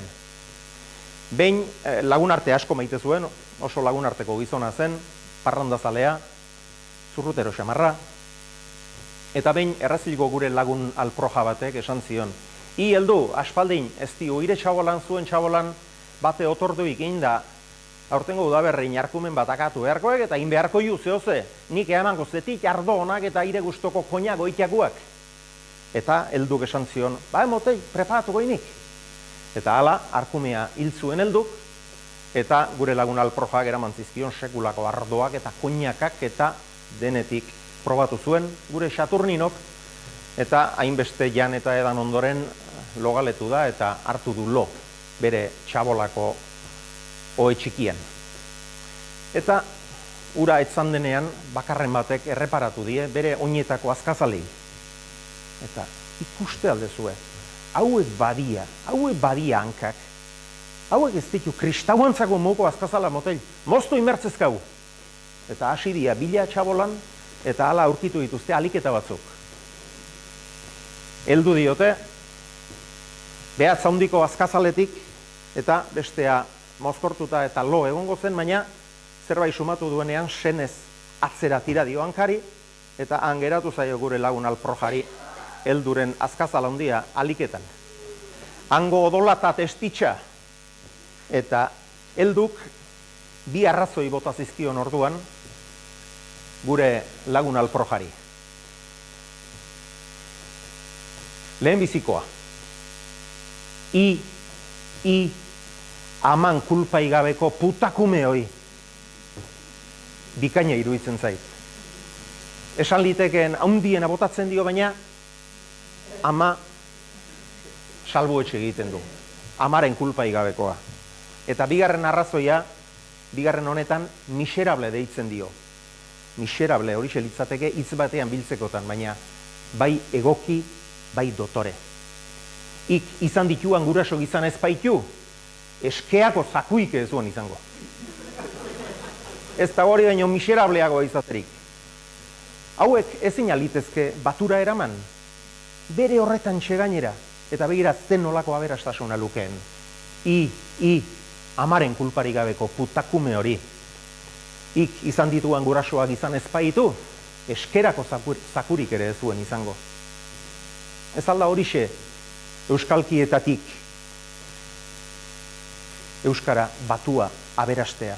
Eta gainera horrek ez dauka mugarik, zenbat eta gehiago aberastu, orduan eta hobe. Eta horren adibidetzat ekarri dizuet, aberasteko modu horren adibidetzat, Patziku Perurenaren Hilen Xarma liburutik ateratako pasartetxo hau.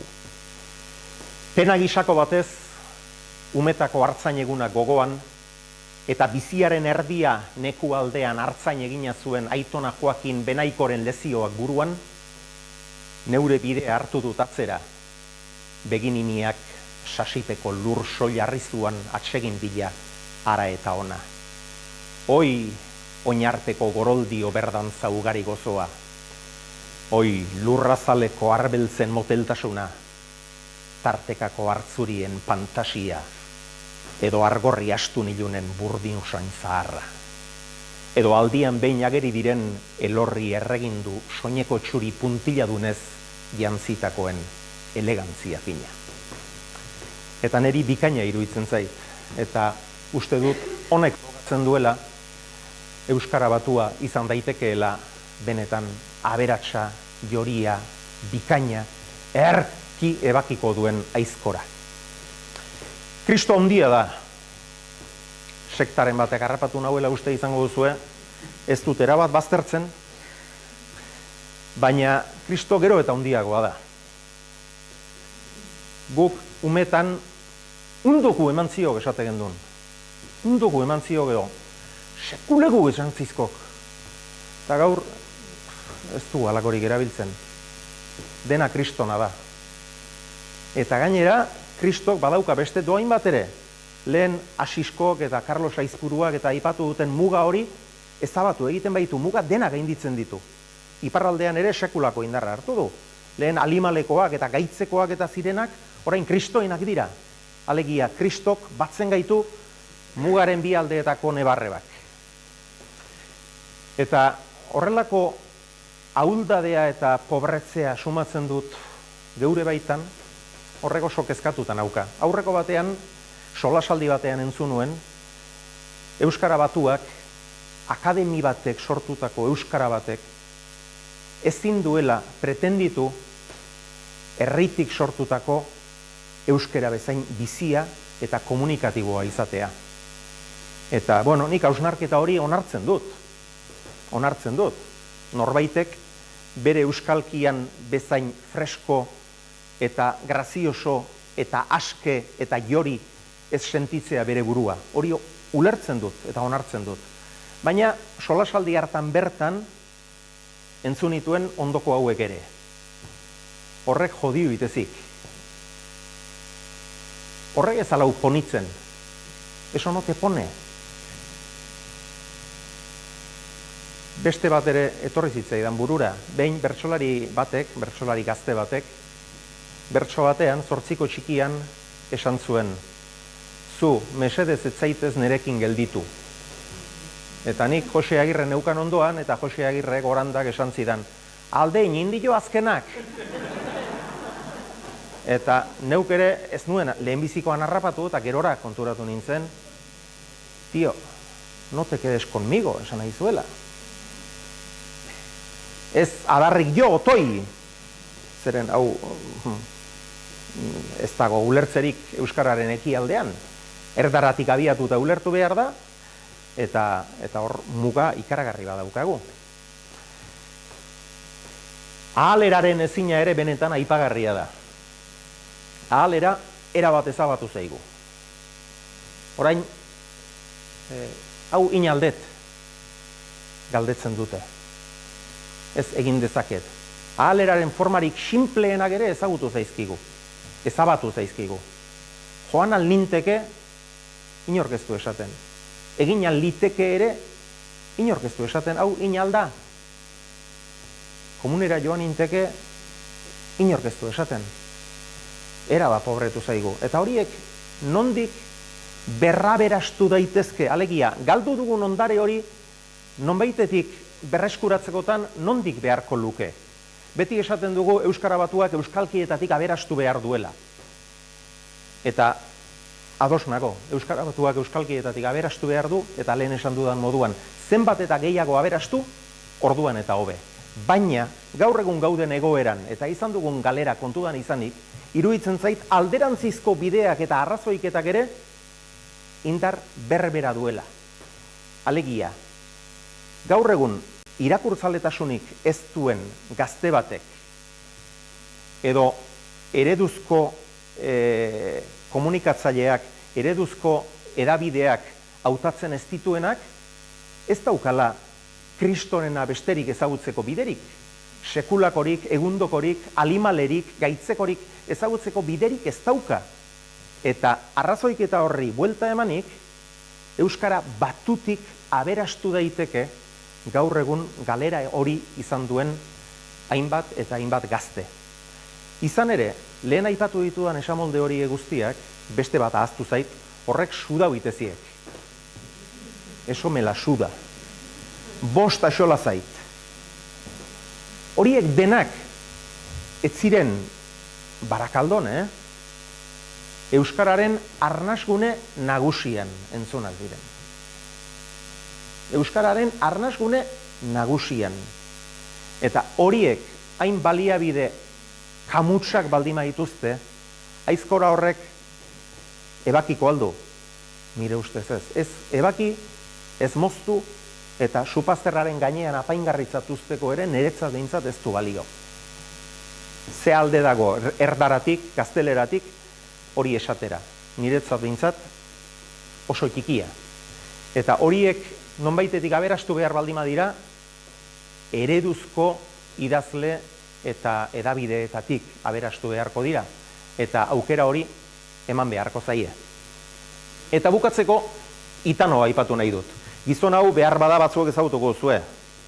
Hau errugbi jokalari handia izana da, Frantziako selekzioaren kapitain ez dakizen bat urtean, eta munduko kopa 3 aldiz irabazia, eta mehaindarra da, ez mehaindarra, errotik eskualduna, eta iragan igandean elkarrekin afaldu genuen. Eta esan zidan,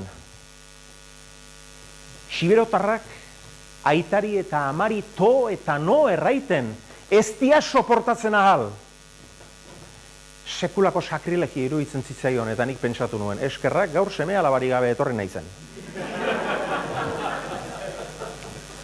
Guk 3 seme alaba ditugu, eta 2 mutikoek, alabak ez dakiz zergatik, bere autua izan da, nik denei to eta no hitz egiten diet, baina 2 semeek niri to esaten diate, iatia, ez hori bakarrik, atxike Enrikeri ere to esaten diote, eta badaki sakrilegio ikaragarria dela askorentzat, baina mugarri horiek aldatu egiten dira garaiaren eta denboraren arabera.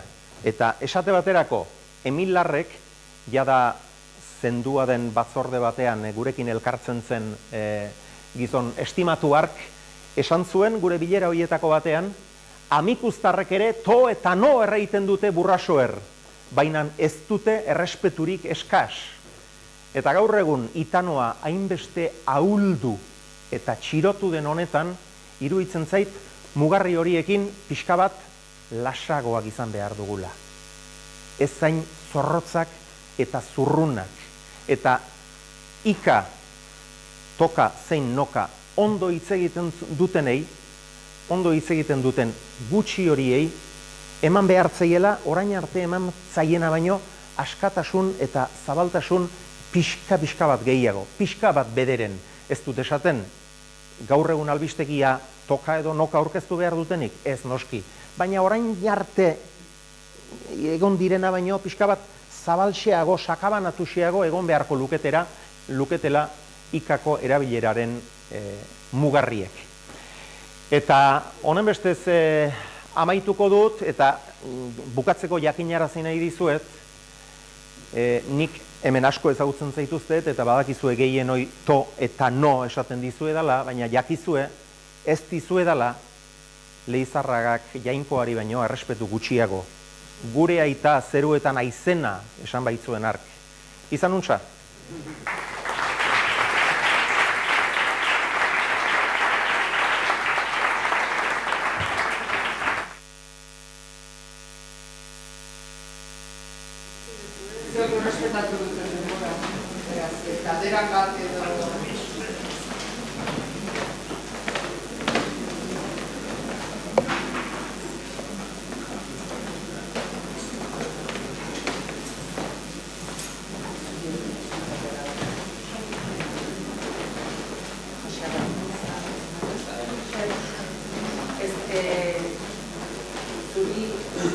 duzu galderako ez dakit, galdera edo ados nago, aipatu duzu gauza bat eta da, eskoletan, institutuetan eta nori norken zerrenda maigabe horiek nola ikasten dute. Eta nire ados nago, ikusten ditut, institutuetan hurbil izan ditut ikasleak eta horrela, eta nola zoratuak dauden taula maigabe horiek zenizkioketen, nirakoket, ez, horiek ikasten, eta asik azken honetan ikusi ditut olako zerrendak, hitz eta esamolde biziak ordezkatzen, eta nolabait konturatu dira institutuetan. Ez da argia botatzea eskolari, ez, batzuetan planteatzen diren gauko dute dira, eskolan ikasezaten, eskola hezkuntzari botatzen dugu, baina bai ikusten ditut hori,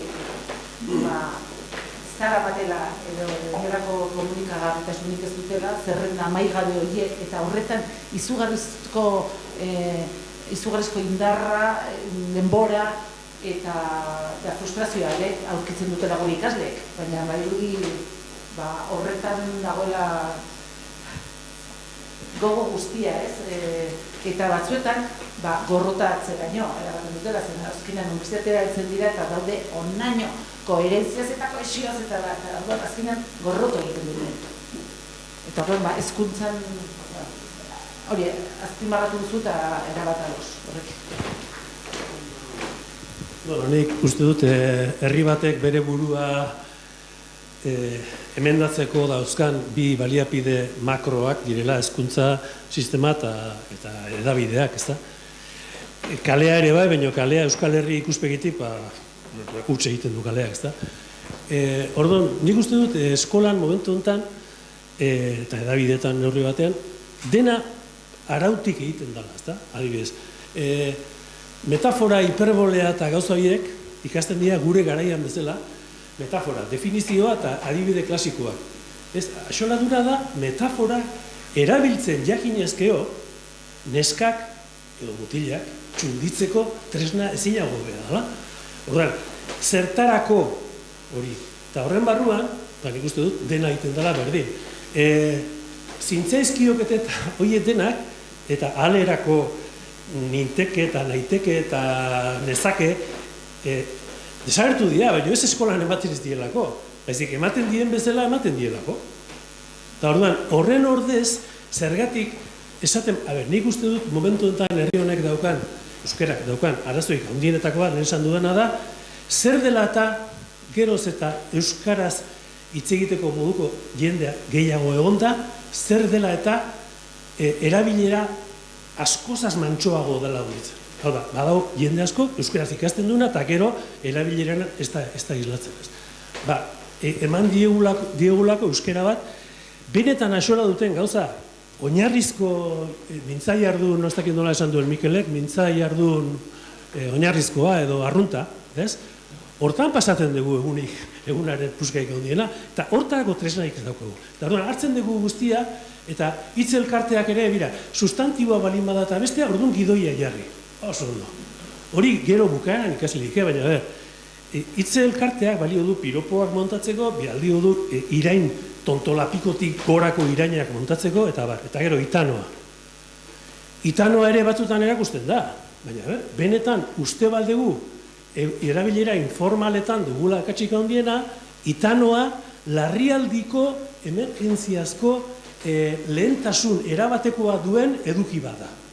Ez noski itanoa tablak ikasteko bakarrik, bezik, probatzeko, zen moduz hau, nik hori Tolosako ikastolan egin daukat, hasieran egiten zaie raro, euren artean, nik esan bukaeran itanoz bukatzen duena kurso hau, takit hori legala da, 2 puntu gehiago dozka azkeneko notan, eta batzuk hartu zuten. Ze pasatzen zitzaien, eta hau da niri axola zaidan, eta da, neska bat, Garbine Ube da, por cierto, gainko famosoa, eta 5 mutil.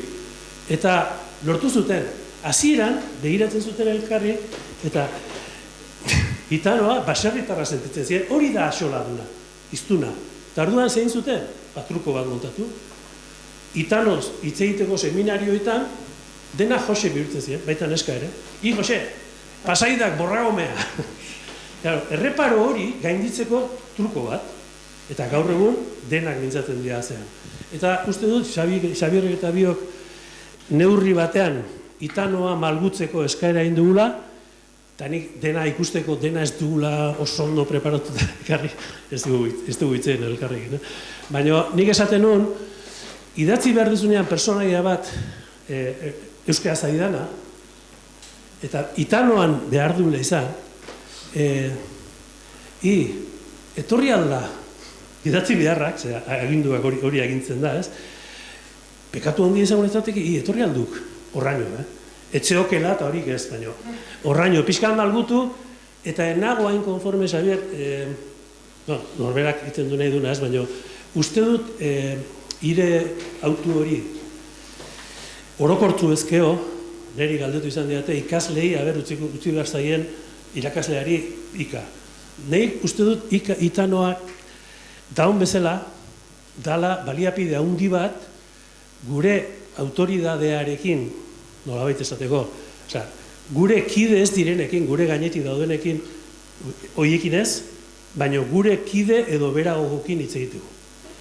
Esan nahi dut, batu estandar horrek balio digu modu neutruan hitz egiteko. Eta markatu nahi behigu kidetasuna, hor daukagu eskazia, ezta? Orduan, arriskua ikusten ziot, nagusiekin, alegia, irakasleekin eta gurasokin hitz egiteko baimena eman ezkero, galduko ote dun kidetasuna markatzeko hori. Baina hori, erreparo hori, ez dakit, bururatzen zaio, baina ez nago seguru. Ni enator bat Joserraekin. Enator bat Joserraekin, gainera bi gauzetan egiten dut talka. Alde batetik, ni Itanoaren beraren erabilera linguistikoarekin zorrotzagoa naiz, eta niri min ematen dit eguraldi ona egiten aldik entzuteak. Aldiz, erabilpenarekin eskatzen du nik malgutasun handixeagoa. Nik Jesus Mari Mojika irakasle izanean, eta behin esan zidan berak, behin ikasle bat, Azpeiti arrauan gainea. Alprofak asko ditu nonbait edo. Eta Azpeiti arrauan gainea eta ika asizitzaiak da esan itxuan, ni irakaslia nau, eta esan egan, nire ikaslia nau pa, eta nahi ez diak ezer esaten.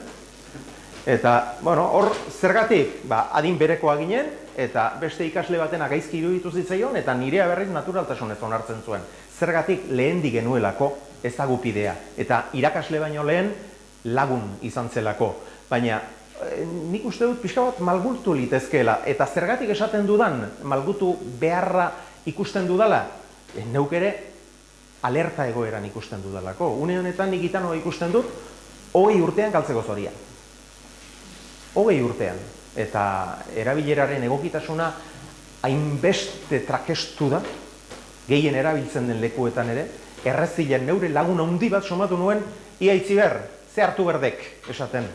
Orain dela 15 urte edo eta eman zidan alako zera.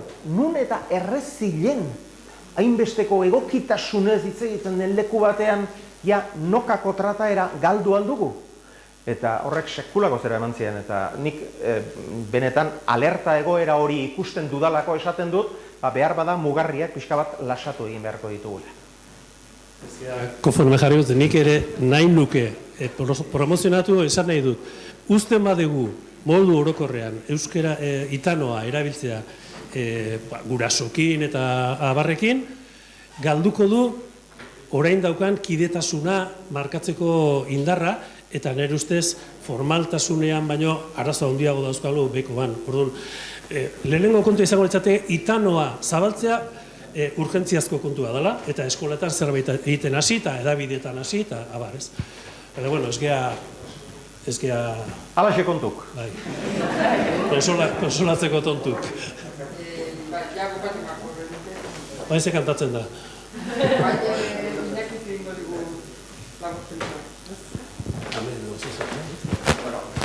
Luzatu gara asko teorian orain labupen moduko bat inbarko nuke, baina horrek are luzatuko luke.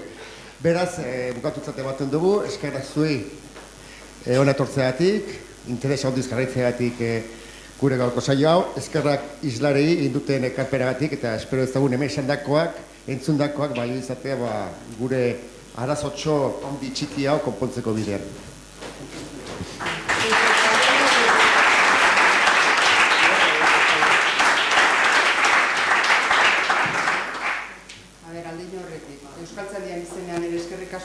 hemen izan zeraten hoi.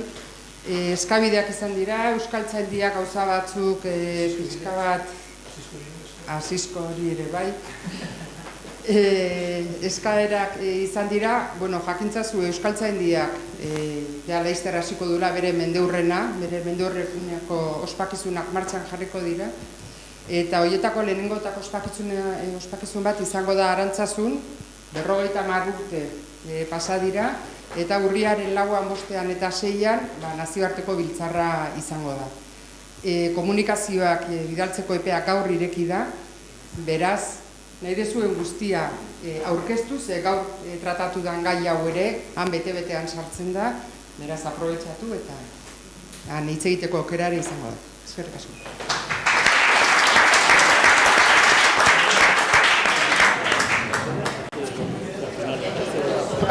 Hortzo, bai.